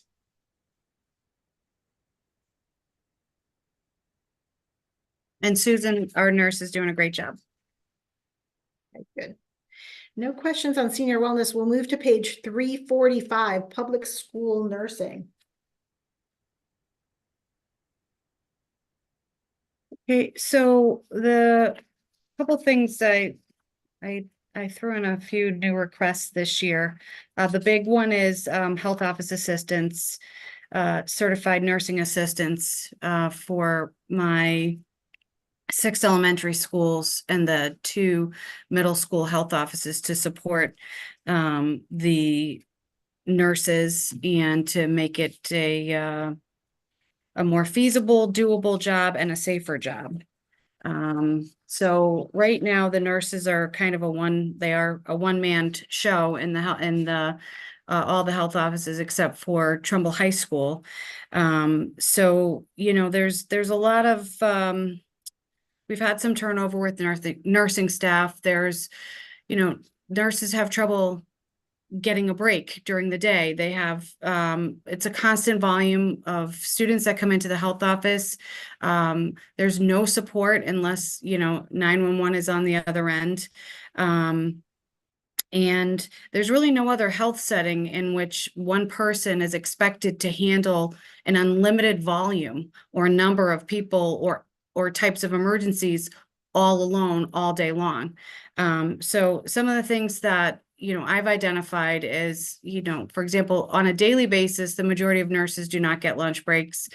We don't close the health office. They might close their door, but we get called back for emergencies, which is part of their job. But everyone's definition of an emergency is a different thing. So, you know, someone might have a scrape on their knee that the teacher thinks is an emergency, or a paper cut, or, you know, real emergencies. But so what happens is the nurse has to stop her lunch, open up the health office, take care of the child. And most of the time during the day, the nurses don't get lunch breaks, and they don't have time to really document effectively, to document a health visit. You know, it's just like if a nurse works in any healthcare setting, we have to document every encounter with every student that comes in there. And what happens is they get the notes in, but typically we might not find out that there really wasn't enough time to document effectively until maybe there's an inquiry into a situation that happened and the nurse has to look back to her note. And there's documentation, but it might be minimal documentation because some health offices see, you know, upwards of 40 kids a day. Just the other day, there was an elementary school where 40 students all day long came in to the nurse stuff. That's a lot. That's a lot of volume. Also, you know, being the only person in the office can put the safety of students at risk, because when you're constantly interrupted, whether it's the phone or volume coming in, and you have to shift gears, that's where opportunities for errors happen. If there's another person in what I envision is a health assistant that could check the students in, get their names, find out why they're there. If the nurse is treating another student, can be the adult observing the child in the waiting area while the nurse is taking care of the health needs of whatever child she's caring for, and then accept the other child to come in. If it's a lunch break, because these nurses' aides will have first aid training, they could do minor first aid. They could, you know, provide the minor care that doesn't require a nursing license, and have the nurse preserve her lunch break or his lunch break. Right now we have all female nurses, but you know, if the nurse's lunch break was preserved, or interrupt the nurse with a true emergency rather than what a non-medical person thinks of as an emergency. What else? Can I just ask a couple questions about Sure. that? First of all, I always love everybody when we say nurse and then we say male nurse, but a nurse is a nurse. Like but that just shout out and to I my always friends say who are she nurses. because we have all females right now. So Right. That's just a shout out to my friends who are nurses. But I have a question about CNA and the little thing. If there's supposed to be two people on, like, is that really the skill level that you need? Is that something in the school setting that could be handled by a paraprofessional to help with, you know, some more administrative stuff in the office? Does it have to be a CNA? Because in my experience, the CNA really doesn't have the qualifications to provide the kind of care that you're looking to cover. So yeah, they would be more qualified than a para. A para is not, most of the time in our experience that we've had, first of all, it's not just clerical stuff that the nurse needs help with. It's actual hands-on care for a lot of the majority of volume that comes in during the day that we have tried every which way to try to cut down on. There's a lot of minutia that comes in during the day that wouldn't necessarily meet the level of skilled nursing, but it does meet the level of someone who wants to or is qualified to provide hands-on care. You know, and like, are you talking about toileting and things like that for so special needs? You know, students that need toileting as part of their education plan are assigned a para that toilets a child, okay? So, but we had a situation in one school where it was a short-term situation where a child who had a broken leg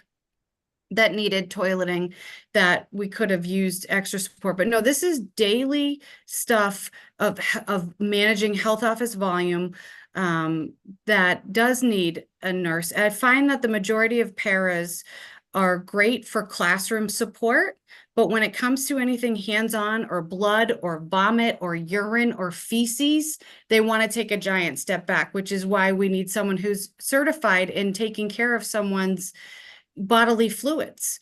Not, yes? Rosemary, you have a question for me? Yes, I do. I'm sorry. Having been the principal at Hillcrest Middle School, I'm fully aware of the challenging time the school nurse has. And I know you mentioned the students, but we also had teachers at times that also needed support from the nurses. And I'm thinking back, as educators, we go out to the area colleges and we get internships. Is there any way of partnering with our area colleges that are looking at nurses that are in training, or students who are in training to become nurses? Yes, I actually tried that during COVID, and I've tried that in the past. And what happens is there's not a consistent level of availability on a daily basis. And I actually, you know, have had very little interest, and a few people that we did have interest, then they really were not, ended up being reliable, you know. And then, you know, they have different schedules than we have for schools, and then they have different breaks than we have. But, you know, I've tried the volunteer route. I've tried things like that. But at the end of the day, we also need people that are trained in first aid, and we need people who have some knowledge and expertise in that area. So it's not like it's just a mom putting a Band-Aid on it. Someone's actually assessing what that cut looks like. The CNAs are trained to understand that looks like it's infected. You know, CNAs are trained to how to check a blood pressure or a temperature, or, you know, some CNAs are trained in medication administration. That's not something that I would probably do right away, because there's other assessment skills that go along with medication. But, you know, are there ways of looking at the volume, though, that I understand what Rosemary's saying? Are there ways of looking at the volume that we could control, that we could control that? For instance, basic first aid. If you are a coach at the school level, right? They require a certain amount of basic first aid and kind of crisis management, right? Is that not something that teachers have any training? For me to work in a clinical setting, I have to have, you know, basic certification in first aid and CPR. That doesn't mean I'm the best person you want in a crisis. Right. But, you know, are there ways that we can reduce the load daily without necessarily adding a CNA? Like, I'm not saying I disagree with it. You know, we have tried every which way. So, you know, I have tried to wrap my head around the volume in some buildings versus other buildings. For example, you could look at our two middle schools as almost like a tale of two cities. The volume in one building is probably double what it is in the other building. There's a lot of variables that go into it. As anybody who's worked in a school, Rosemary could tell you that a building is a living, breathing organism, and it has its own set of variables, whether it's the leadership, whether it's teachers, whether it's new teachers, whether it's teachers that have been here for 40 years that say, well, this is the way it always is, whether it's parents. We get a new group of parents that come in every year, and we get new teachers. So some things that I've done is I've been invited every year at the beginning of the school year. I hop onto a Zoom meeting and I introduce myself and what the nurse's role is to all of the new teachers for the Board of Education. And I have a PowerPoint that resides on the Google Drive that they have access to, that we share with anybody that wants to see it. And it gives them examples of things that's an emergency. For example, the 8 B's, you know, barf, bones, brain, bowels, all these things that, you know, we try to break it down for teachers. We've tried talking to teachers. We've tried talking to principals. We tried to do the one student at a time, trying to figure out, is there some other reason why they keep coming so frequently? So we've tried many different ways. I mean, we've had different nurses go into buildings and, you know, seem to try to make changes for a while. But, you know, just yesterday I had a nurse was out and I had a covering nurse go in. A teacher sent a child down right off the bus because mother said, give it a try. Well, give it a try was 9 a.m. And then the nurse assessed the child, sent it back. And within 15 minutes, the teacher sent the child back with a para saying that the teacher is going to override this nurse's decision and the teacher thinks the child should go home. So, you know, we have situations like that where it's just a variable in our day. And a lot of the teachers don't want to deal with it, Lainey. They're there to teach. We will send kids back. We give the teachers little first aid kits, gloves, Band-Aids, gauze, you know, envelopes for teeth, everything, and I mean everything, including non-nursing things, come to the health office, you know, so. Rosemary, If I could just pursue this a little bit longer. I'm not suggesting to have volunteers coming in, and I understand how it's difficult during the day with the nursing students. I'm looking at, is there any way that we could, am I on? I don't even know if I'm on. Mm-hmm. You're on. Okay. I don't know if there's any way at a higher level, and I don't know, maybe it's a grant, maybe it's a some kind of partnership.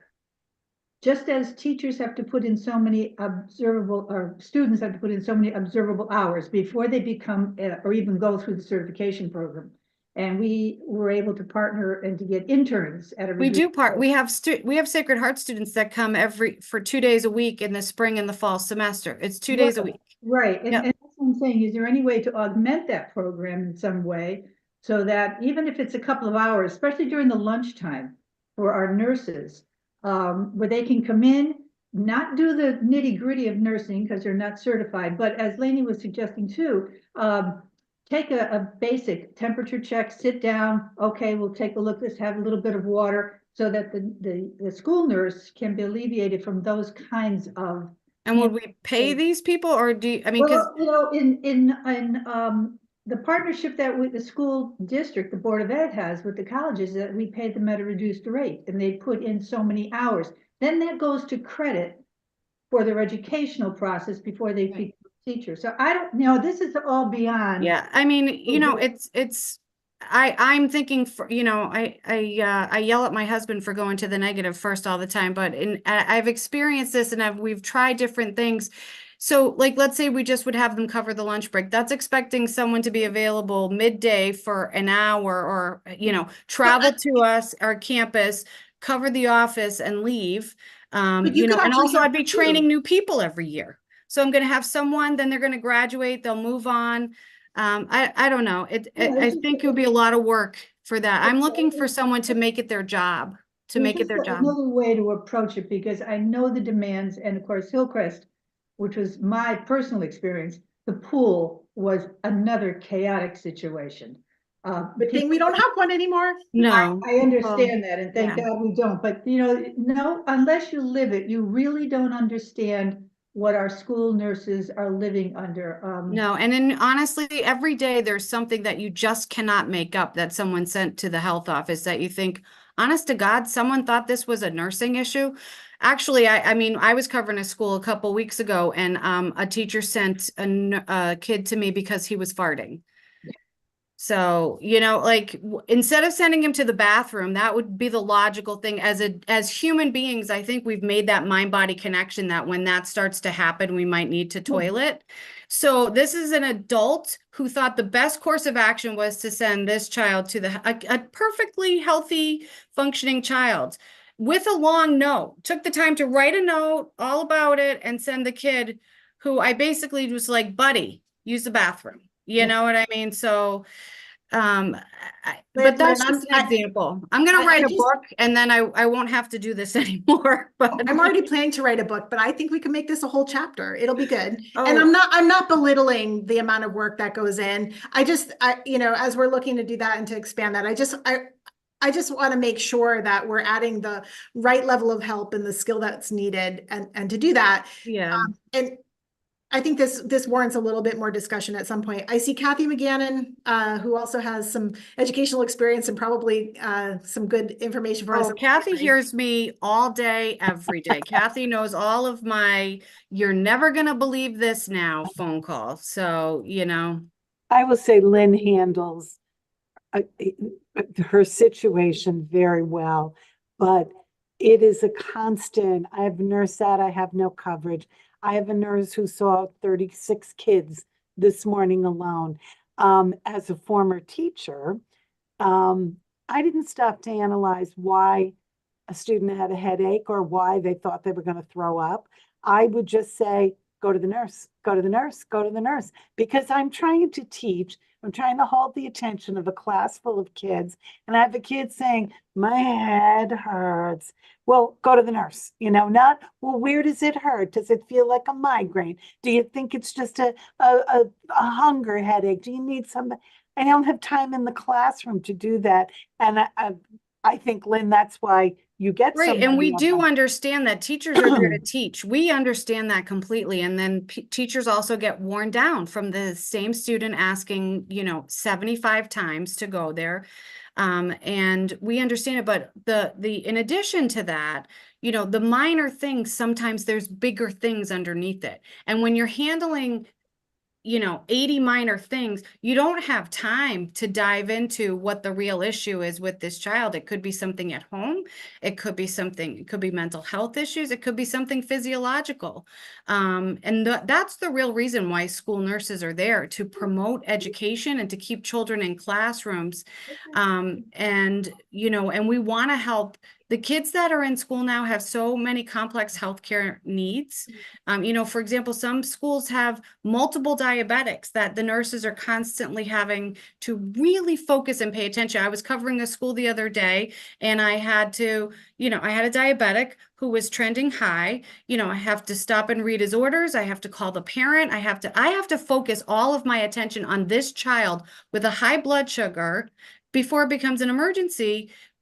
But then when you have 7 other kids coming in for minor things, number one, you're not tracking it effectively. Number two, your attention is getting taken away from this child who needs more higher level thinking and attention. And Lainey, you know, in healthcare, when your attention is taken away, that's when errors happen. And when errors happen, kids get hurt.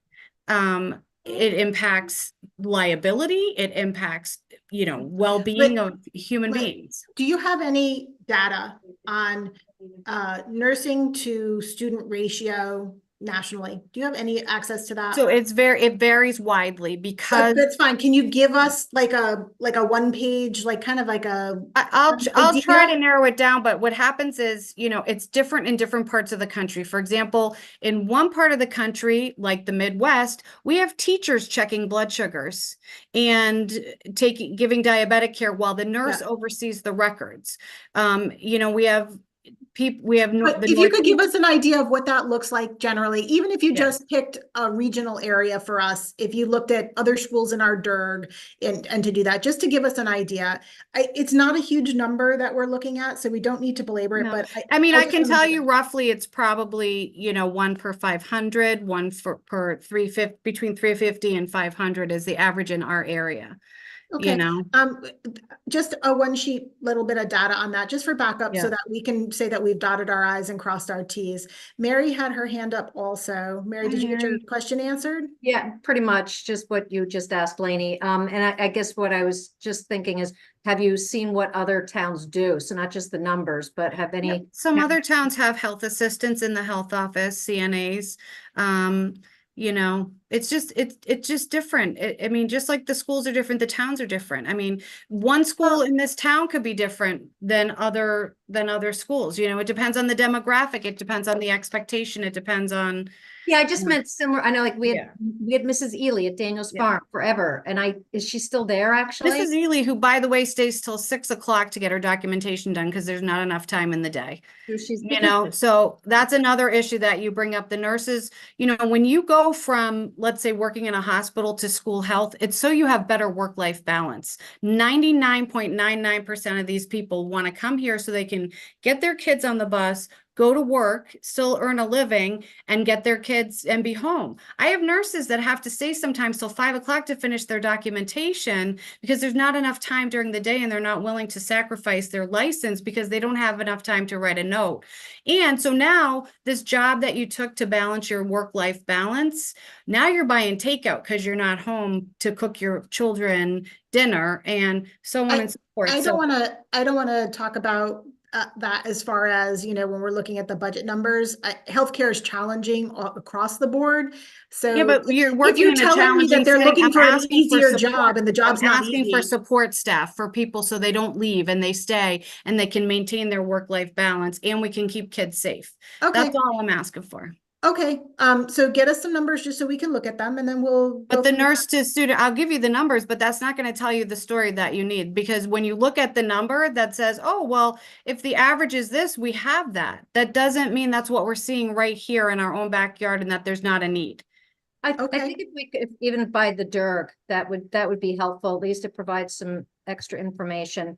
And I see that the first selectman did have a pilot in here at least.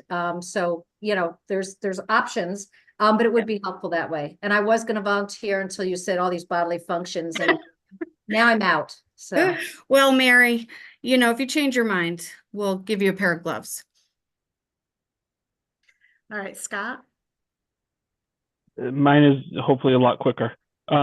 Uniforms, we're looking for $1,500. It doesn't look like we've had that budgeted before. No, we haven't. It was something that I see other departments have it, and you know, like a lot of things, we kind of fall by the wayside unless we ask for it. So I just thought I'd ask for it.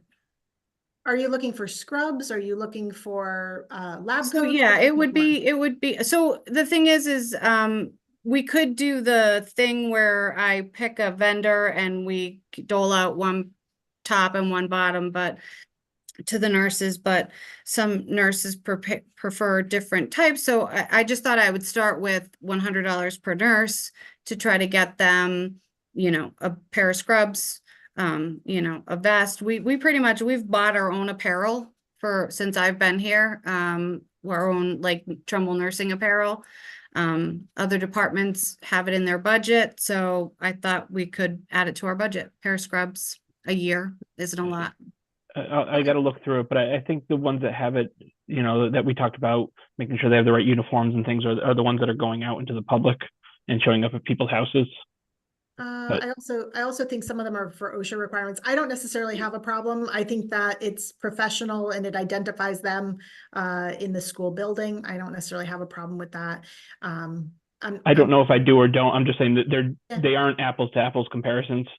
I agree. Anything else for school nursing? And then similarly, just looking at page 355, non-public school nursing. I believe this mirrors the public school nursing, it just in a smaller number because except for I did not ask for the CNAs for the private schools. Is their volume smaller? Their volume is smaller because the teachers seem to keep the kids in class more.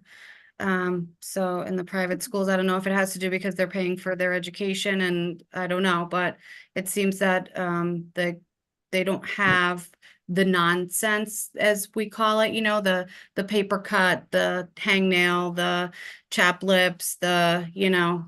So I don't know what it is, but they have a lower volume, and they have, you know, 2 of the schools are below 500. So okay. You know, I think that warrants looking at as well, like, what are we doing different? Is it the population of students is more challenging in public school, which I would probably think. Well, you'd be surprised. The private schools typically used to not have kids with complex healthcare needs, but private school is a business, so they're taking every student they can these days, and many of them have complex healthcare needs, and they do require, I don't know about education-wise, I can't speak to that, I'm not a teacher, but we are seeing kids with more healthcare needs in the private school health offices, for sure. Scott, you have a question? Yeah, not so much budget question, but it's a question my 10-year-old asked me, and I usually try to give an answer besides that's what the state said. So why does the public have to pay for private school nurses? It's actually a statute that for under like services. So there's certain things that the private schools can opt into, like busing. And so that's one of the things that they can opt into. Now, is that national or state? I only know that it's in the state of Connecticut. I can't speak outside. I haven't worked outside of Connecticut, but I know it's a Connecticut general statute. Okay, thank you. Right. Any other questions regarding school or non-public school nursing? All right. Lynn, thank you. Thank you. All right. We're moving on. Nate Moyer and Joe Gaudiano have joined us to talk about the Enterprise Fund for Golf, Fund number 21, found on page 429 in the Big Blue Book. Hi, Joe. Hi, Nate. Good afternoon. You guys Oh, are running guys. ahead of schedule. How's that? Hello. Because people did a good job this year, better or more efficient than this year. Not That's that- amazing. I think this is the first one I've ever been part of that's ahead of schedule. I know. Let's keep it that way. All right. You got good All news? right. Do you want me to run you through the Yeah. Congratulations. You guys opened early this year. Yeah, actually we did. April is what we're starting for, but we opened on Thursday on a 70-degree day. We did about $20,000 in revenue, and we said that we're never going to do an opening on a 70-degree day again because it was absolute chaos. But we got through it. The McHughes did their part to support. Both my husband and son went out and they said the course is in great shape, and thank you. That's good to hear. That's good to hear. Thank you. So starting with successes and accomplishments for this year, we managed to have the golf course profitable again. We received a new dump truck after about a year of backlog. We removed the overgrowth between holes 2 and 3, improved consistency in golf course conditions, hired a full-time mechanic and a greensman. Instructional programs exceeded 2,000 students, hosted the 2023 CSGA Women's Amateur for the second consecutive year, won by the youngest player in history, Arbadell Lopez at age 13. Bobby Brown, PGA, and Dave Bowe, PGA, were named Golf Digest Best Instructors in the state. For this year going forward, we're going to finish our 10-year plan. That is finalized actually as of, I believe, last month. We're going to clean up the wall against Toshwell Knolls number 4, initiate the 10-year plan, including tee rebuilding on Knolls 3, 6, 11, and 12, along with some bunkers, hire an irrigation consultant to plan irrigation replacement, replace safety netting on the driving range, develop a feasibility plan for a new clubhouse, continue to grow the women's market by hosting 2024 CIAC State High School Girls Championship, 2024 CSGA Women's Amateur for the 3rd year, and boost LPGA girl participation by 20%.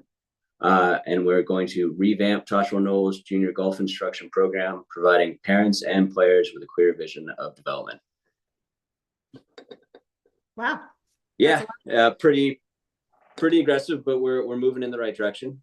I just want you to know, I feel like I'm having Sunday dinner where my son and my husband say, you know, on the 15th near the water, blah, blah, blah. I have no idea. I've never been on that whole, I have never done the whole golf court. No idea, but I do this a lot. Oh. Well, anytime you want to come for a ride, let me know and we can go up there. It's actually kind of fun to not play and just see it, because then you realize like everything that goes into it.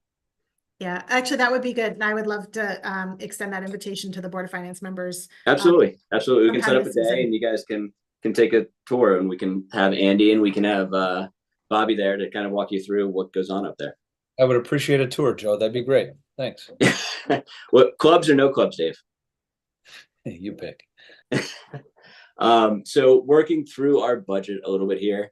This past year, we did move Christine, who was our part-time administrative assistant, to full-time. So that bumped up our full-time. You can see that our part-time went to 0 naturally. Salary seasonal, we bumped that up because we have a minimum wage increase. We also have to have additional security up there because we are having people I won't say break into, but play golf after hours and things like that. Salaries or overtime's about the same. Longevity is the same. Uniform allowance the same. The commission meetings are the same. Bobby's contract is in line with his agreement. Services auxiliary, we increased by about $10,000. This is to incorporate some goose control as well as pond maintenance. Services contractual, you'll see it jumped up by about $100,000. This is to account for the irrigation consultant. We do need to replace all of the sprinkler or the entire sprinkler system at the course. We are putting money away in our retained earnings, but this is the initial phase to have somebody come in and say what actually needs to be done. At the same time, we're with adding $60,000 for a clubhouse consultant. We did have a study done on our clubhouse, whether we should repair it or replace it, and both numbers were about $11 million, whether we replaced it or rebuilt it. So just have some consultant come in and tell us a direction to go in. Employee program remains at $2,000. Reimbursable services, $3,025. That's added by the town. Material and supplies is $55,000 in line. Program supplies just went up a little bit because we are rebuilding those tee boxes, so we need more supplies in that category.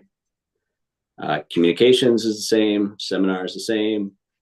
Dues, we are just $1,000 more for a few. What am I thinking? Associations that our superintendent belongs to. Maintenance and repair is in line with last year.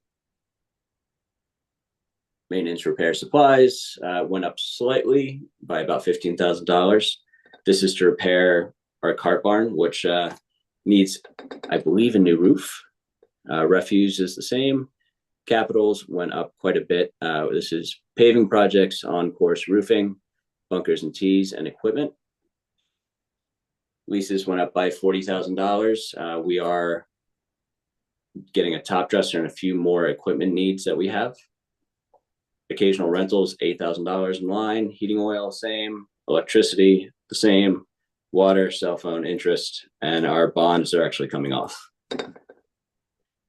Any questions? I do. I have one question. This budget, there were a lot of things that came up as kind of leadership at the golf course changed and you had a new superintendent.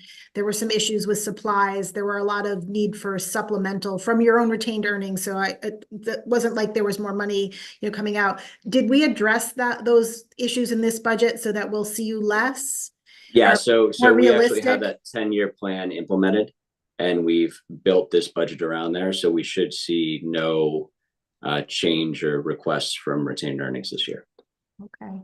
Knock on wood. Yeah.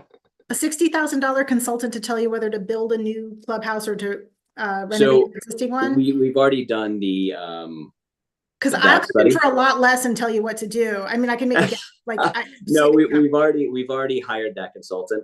Okay. And he came back this year with basically it'd be the same cost to replace versus repair. This is the consultant to tell us what would be a design that we could have, maybe a community room in there, maybe a bar and a grill and a rental room or something like that. Kind of design what our community would need versus what we have up there currently. Can you put a whole senior center up there? I told Vicky I'm building a skyscraper with the golf thing on the bottom and then a school and then a senior center and then whatever else we need. No apartments? We can do apartments too. Why not? Throw it all up there. There you go, Joe. You had me up until 20 apartments. stories. 20 stories. Is there anybody we didn't inflame in that last little bit? Did we miss any segment of the population that could complain? So close to getting me on board. We'll put a pool on top. I think we should just put town hall up there and then we could just go out and play golf all day. What the heck? There you go. See? Everybody wins. If you put little retirement cottages up there, I'm telling you right now, that'd be the best. Anyway. What are you doing for to get rid of the geese for 10 grand? I think it's 8, but I believe it is I believe it's a woman and her dog come in and kind of chase the geese around, and she comes in. What's that? Is that my wife? No. Although if she's cheaper than $8,000, sure. No, but they come in and they naturally take care of the geese rather than having the gunshots that you hear at other courses. That's interesting. Okay. It's What time did we I not know. have a? My dog and I will do it for 6. I can't bring my dog because he thinks the goose poop is pate and I can't have that. Yeah. So, but at one time, did we not have a dog at the golf So course? yeah, so Laney, historically there was a dog. He was actually owned by the golf course, but he became a pet of the superintendent, and he spent a bunch of time just running up and down the fairways and chasing the geese away, and it was very effective. But the dog got older and wasn't able to chase the geese anymore, and that was the last time that happened. That was several superintendents ago. So it would be cheaper to contract somebody with a dog to come in than to own the dog. Got it. We can all just bring our dogs up there. Come on. We all have dogs. We'll take turns. I'll bring Linguini up. Just pick Well, up the help us with the phone, dog Amy, park. always remind you. I was gonna say, can this woman give us a 2 for Twin Brooks? I'm sure, we have actually never hit that $8,000 number, so I'm sure we can happily lend our services to Parks and Rec if needed. Anyway, just thinking. Yeah. Really, it's the Catchall golf. It's actually the soccer fields that need the help with the geese poop. Well, Mary- you this could be tell me Mary's where job. it needs, and I'll talk to this person. See, Mary could get more dogs, Marty, and then she could be the person to take them around the town. Until my knee's better, I'll use my Jazzy and I'll just go. It might actually make your knee better. You can walk all over the place. It's true. All right. In all seriousness, we've been on Zoom a long time today. Yeah. I derailed that conversation. No. I apologize. Do we have any questions about the actual budget numbers here? I think it looks pretty good. I just wanted to make sure you had addressed all of that. Any Yep. other questions for the Golf Commission? No. Oh, wait, Scott's hand went up. I do appreciate Just your one. flexibility in coming in early though. Yeah, no problem. Just one quick question, only with the $11 million bill that's going to be coming. How do your retained earnings look? Retained earnings are, I believe, at about $3 million. So we would have to bond a portion of that. Which I assumed. If you were sitting Yeah. on 11 million, we had a different conversation, but Yeah, and that being said, yeah, exactly. That being said, I mean, our bonds that are current are coming towards the end of their life, so they'll be going down. So that's about 300,000 that we can afford in our budget to replace that. okay, thank you. Yep. Okay, guys, I really appreciate it. Thank you very much. Thank you. Have a good one. All right. Thank you. Thanks, guys. I would ask that you all take one moment, turn to page 25 in the big blue book. I don't know what I'll do if they ever change the color of the book because I really like the big blue book. It didn't work last year with the red book. If you guys could just take a look quickly at the 2 pages for the probate budget, see if there's anything that you have questions on. I'd just like to be able to tell Judge Rowe that he doesn't need to come later if there's nothing of urgency that needs to be answered. It doesn't look like any of the numbers significantly changed. A little bit of a change in postage. And the money is split between the 3 towns. I Scott, you suggest have a you tell the question? judge not to come. I suggest you tell the judge not to come. Okay, Scott, do you have a question you want follow up on? Well, I do, but I think Maria can answer it. Okay. How often do we evaluate based on the grand list? And is it total grand list or is it just residential that's comparative for the percentage that we come up with? I believe it's total grand list and it's reviewed annually. They review it annually. All right, that was it. Thank you. All right, good. Cindy, if you would just let Judge Rowe know that we're not going to need him, that we're all set. And then we will move on to our last department for the day. We are going to go to the Nature Commission on page 9. And Cheryl Bauman, Emily Bloom-Schifrin, and I saw, hold on. Emily, Cheryl are both here. Boynton. Oh, hi, Jack. I didn't see you pop up. I thought there was a third square. It's like a memory game for me. Awesome. You guys want to walk us through your budget real quick? Emily or Jack wanna, I guess. Yeah, our budget. Oh, by the way, so I'm Cheryl Bauman. I'm with the patrons of the Trumbull Nature and Art Center. I'm not on the commission, but I'm speaking for both today, I guess. I'm with the 501c3. And yeah, our budget is pretty much the same as it was last year. The town pays for our utilities and in-kind services from Parks and Rec, doing our mowing and plowing, things like that. So not really a heck of a lot to say.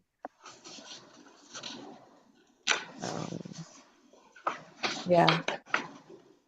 I mean, I have our accomplishments, goals, and objectives up that we reviewed with the first selectmen. Just continuing what we do.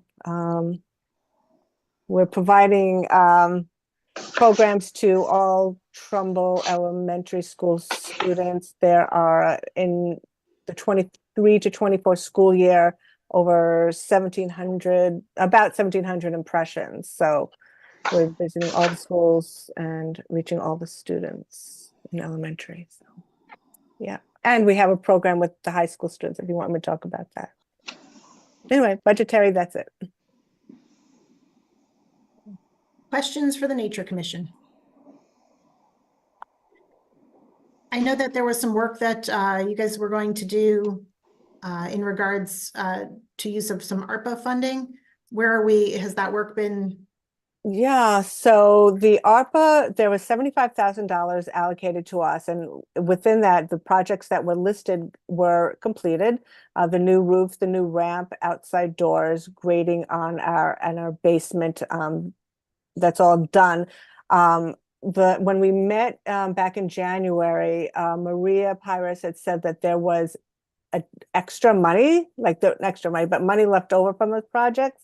And so we were hoping to have it used for a couple of other things at the Nature Center that need to be done kind of safety wise. But we didn't know if that would automatically come to us or if that had to be reappropriated and relooked at as far as the overall budget. So I believe that's going to go back to the first selectman's office and then come back to the boards to reappropriate and to disperse the remaining funds from ARPA. So I would hang tight on that. I just wanted to see where we were as far as that work being done. Okay. Okay. Any questions in specific about the budget stuff?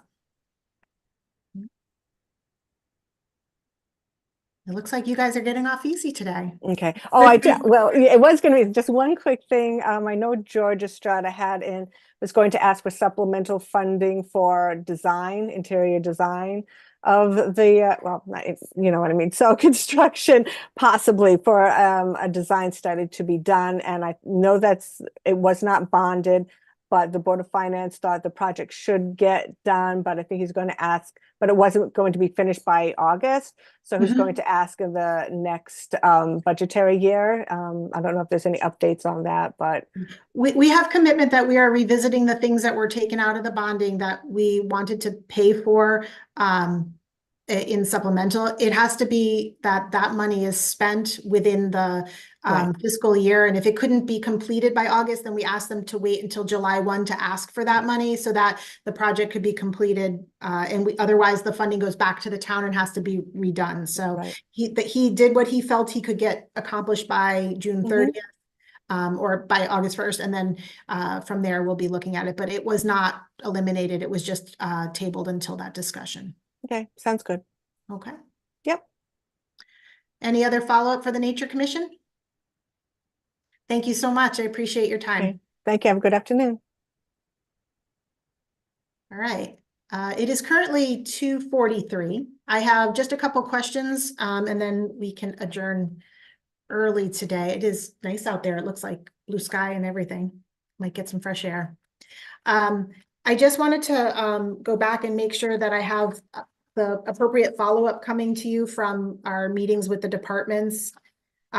There were a few things that we were looking for, and I know that Vin did get some information from Bill. Bill had sent some IT information, which we were talking about the laptops and leasing versus financing. Vin, did we get our questions answered on that? Yeah, I'm working with Bill on it, and I also have to do a follow-up with Jeff, but I promise to do it for tomorrow. Okay, that's fine. I just wanted to make sure. So that's in progress. That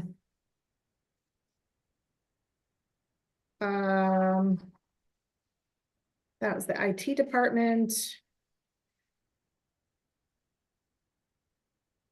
That was the $35,000 in capital outlay. Is that the money that we're talking about? There was 112,500 for 125 laptops. Not laptops, desktops.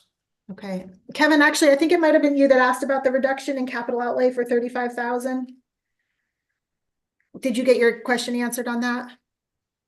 I did for now. I think part of that will come back up till we figure out where we're going to be taking monies from for some of these things. Okay. As far as we were looking at in economic development, we wanted some information about grant writing versus grant administration and whether or not we were allocated correctly there.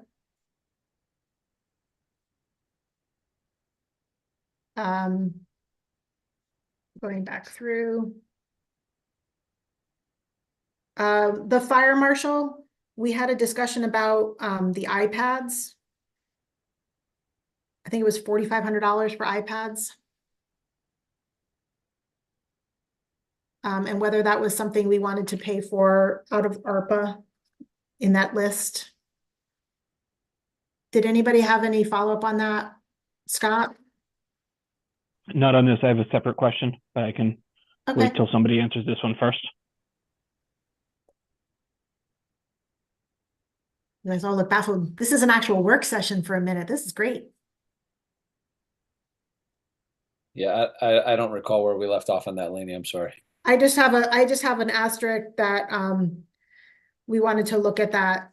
We all agreed that the iPads would enable them to do their actual like on-site reports generated right there, which would save them time and link into their system. And she estimated they needed 3 iPads at a cost of $4,500. It was whether or not we wanted to put that in their operating budget, or we might want to move that to the small list of potential ARPA. I have the same note, Lainey, that we were going to consider moving it to ARPA. There were. Vicky, do you have a preference on that?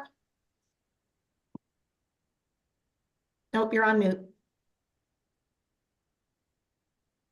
It's been a long day.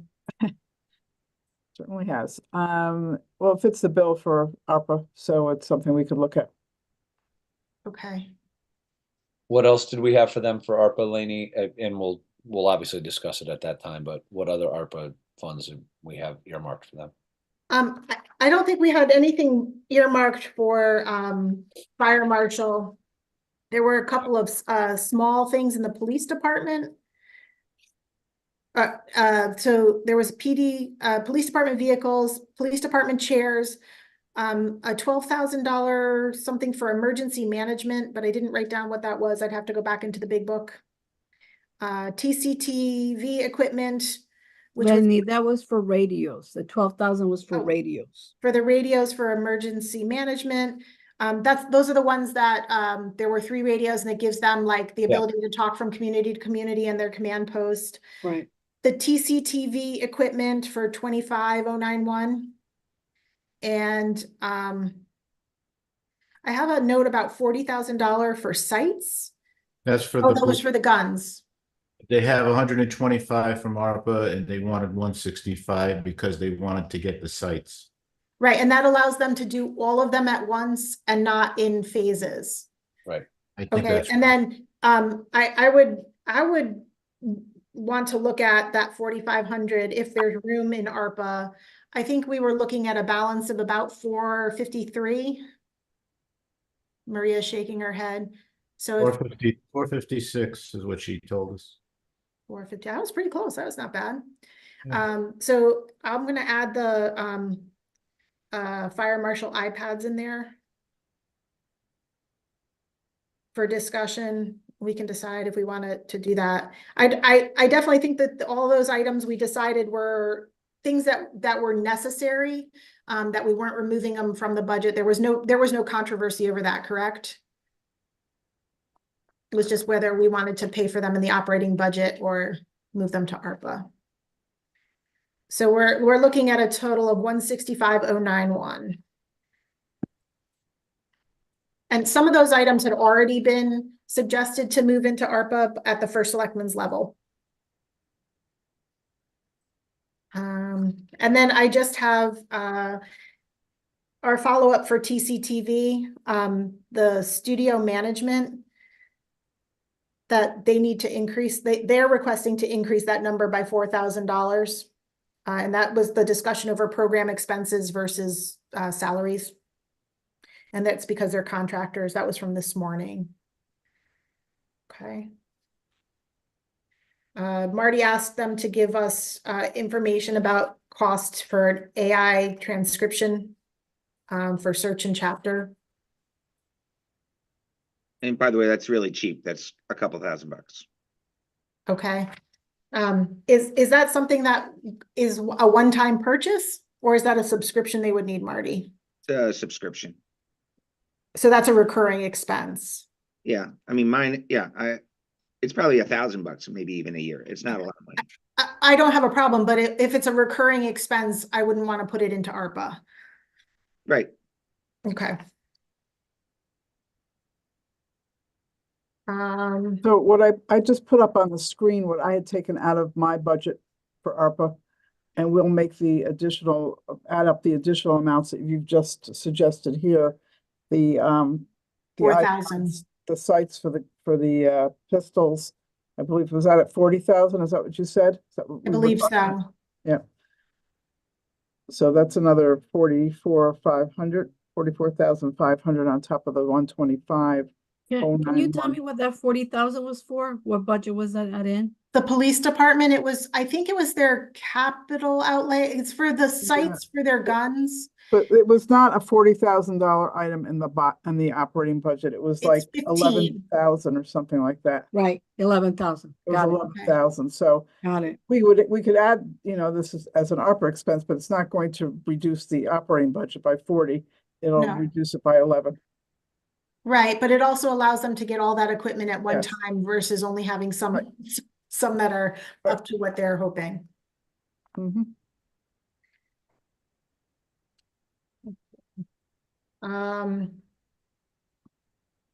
There were a couple little things that we're waiting for from George. He said he would give us some different numbers. I think some of it was in building maintenance, and he's going to give us an accounting on that. And then Question. I missed the George conversation. Did you guys go through the estimated tonnage versus run rate on tonnage?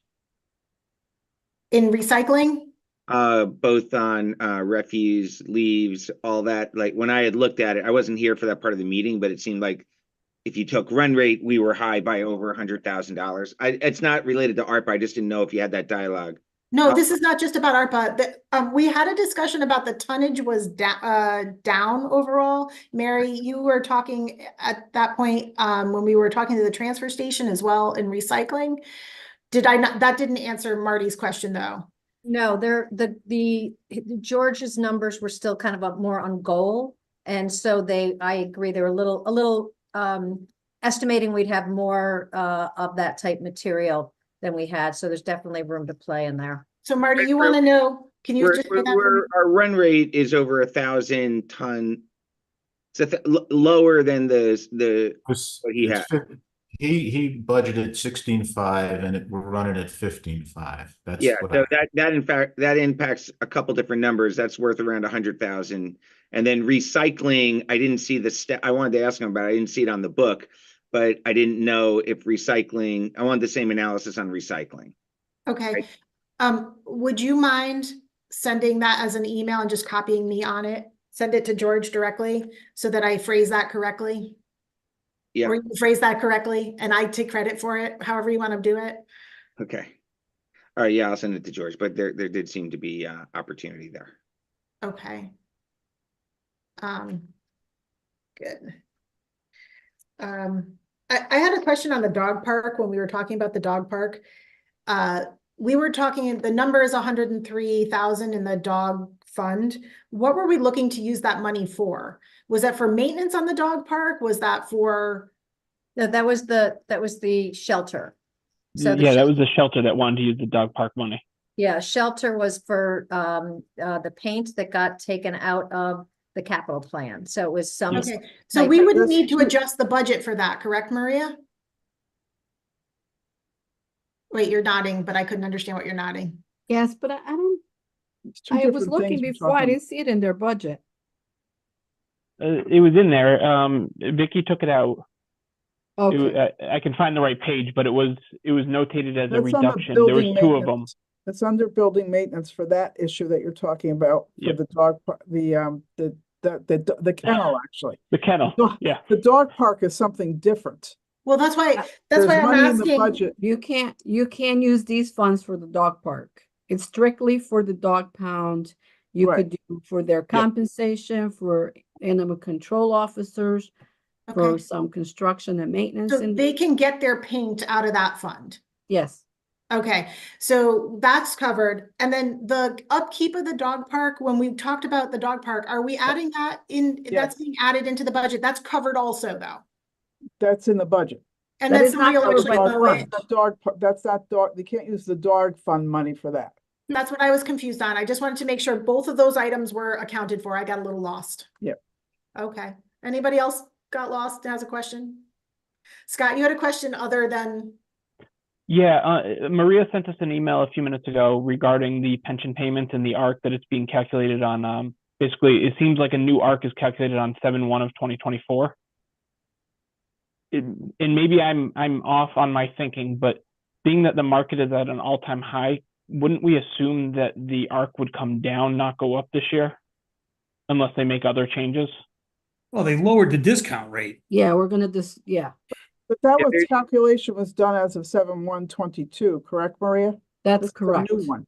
that we're Right, doing. that's why I'm saying going into 24, being that the market is at such a high rate this year, wouldn't we assume that the payments would come down? And just bear with me for this one. And if so, is there a way for us to set the budget without paying So an Scott, elevated and ARC maybe payment? maybe I need to, let me elaborate. So I think they lowered the discount rate, right, Maria? Yeah. But you're looking at the ARC for this year. sorry, I was That on. is based on July 22 valuation. So we have to use what the actuary looked at our budget, looked at our assets, and based on that, he came up with the ADC before an actuarial valuation. Does that make sense Okay. for this fiscal year? I would not Okay. reduce it. Yeah. So you lowered the discount rate, which increases the liability, Yeah. right? Your asset return is the same as your discount rate, which we should Yep. have a conversation as to why that is. I'm assuming you would have beat your investment return, to Scott's point, because the market's at an all-time. Yeah, we did this year, not last year, but yeah. Right? But that gain on your assets doesn't get immediately recognized in your ARC. It gets spread in over 5 years, probably. Right. You don't It's, feel it right away. You don't feel the gain. Got it. Okay. Thank you, I Mark. think That, it's a that clears it up for 5-year me. look back on gains and realized gains and losses. Is that what you're referring to, Mark? Yeah, because when you have an actuarial gain or loss, Yeah. it doesn't, you don't immediately recognize that in your Right. ARC. It gets smooth, it gets blended in over a period of It's time. over 5 years for us. 5-year weighted average, right? Yeah. Okay. Right, so you could be bleeding off this year actual losses that you had from years ago. That impacts your ARC, and then the gain you got this year, you're only gonna feel 1/5 of it as you go into next year, and 4/5 of it are your historical experience. Yep. Okay. Um, Thank you. So But any suggestions for actuarial evaluations, please, for assumptions, please send them to me and I'll bring it up to the board, at least on the town side. Just to be clear, Maria, I was less concerned about the assumption itself, but the fact that they were not the same. Right? That's the bigger issue, is that we're funding one more than the other. And that the other, the town one is so far behind. It's not I don't feel that strongly 7.25 versus 7. I feel very strongly that the fact that they're different and we're putting in an incremental 300,000 is ludicrous. Listen, I don't want to speak for Maria, but there was a conversation with the police commission last year about this. No, I know. They just, and to be honest, they represent themselves. So they're like, so why not do whatever vote a they discount want? rate? But They I don't, increased the I don't really care what the town does. I'm going to take care of my pension. That's true. And Yeah, so I I did- get it, but we're making them, we already talked about it. You're going to talk about it and see what we need to do. It sounds like it's a charter issue, so it doesn't get solved quickly, but at a minimum, we should, I would ask that the town pension board revisit the assumptions then and at least match up, because this is kind of silly. We already discussed that. Okay. Okay. At some point, I'd like to understand that a little bit better as far as lowering the discount rate. A little high level for me, but any other questions as far as the pension? Scott, those answered your questions from earlier? Okay. That's all I had besides the Board of Ed follow-up, which I will send over to Dr. Semmel, but I think we're in pretty good standing for that. We are set for our budget vote on Tuesday night, 6 p.m. in council chambers. Are you not having a meeting on Thursday then? We are not having a meeting with the Board of Education, no. Okay. I was planning on bringing dinner, pizza, salad. For the budget vote? Yeah. Are you, Okay. is everybody okay with that? Yeah. Very okay. I would assume, could we say 5:30 to meet ahead so we can get all our ducks in a row and start right at 6? Would that be okay? Why not? Is that next Tuesday, lady? Next Tuesday?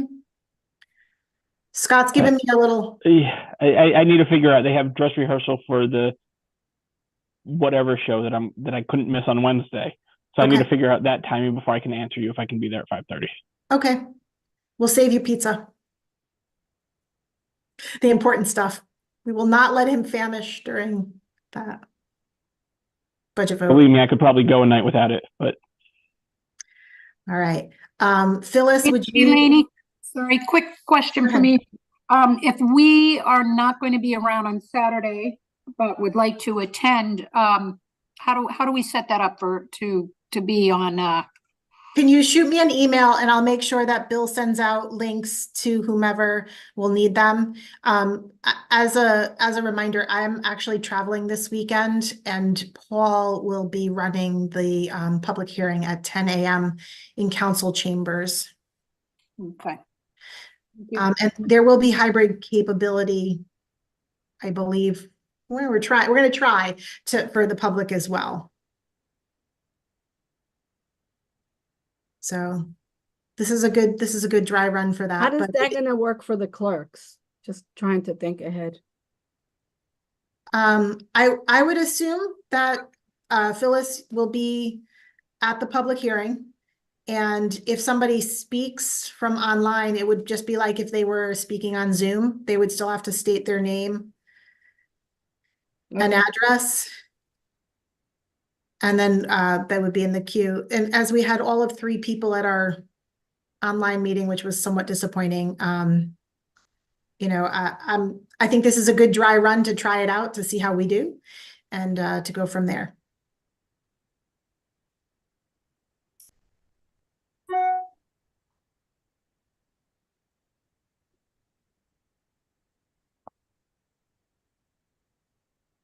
Okay. Bill, you're good for Saturday? All right, excellent. Any other questions, any other follow-up? Please shoot me a quick, Rosemary? I will not be there Saturday either. My grandson's concert in Boston. Excellent. I'm going to Boston too. Good. I have a family function in And Boston. it's supposed to rain. It is. It is.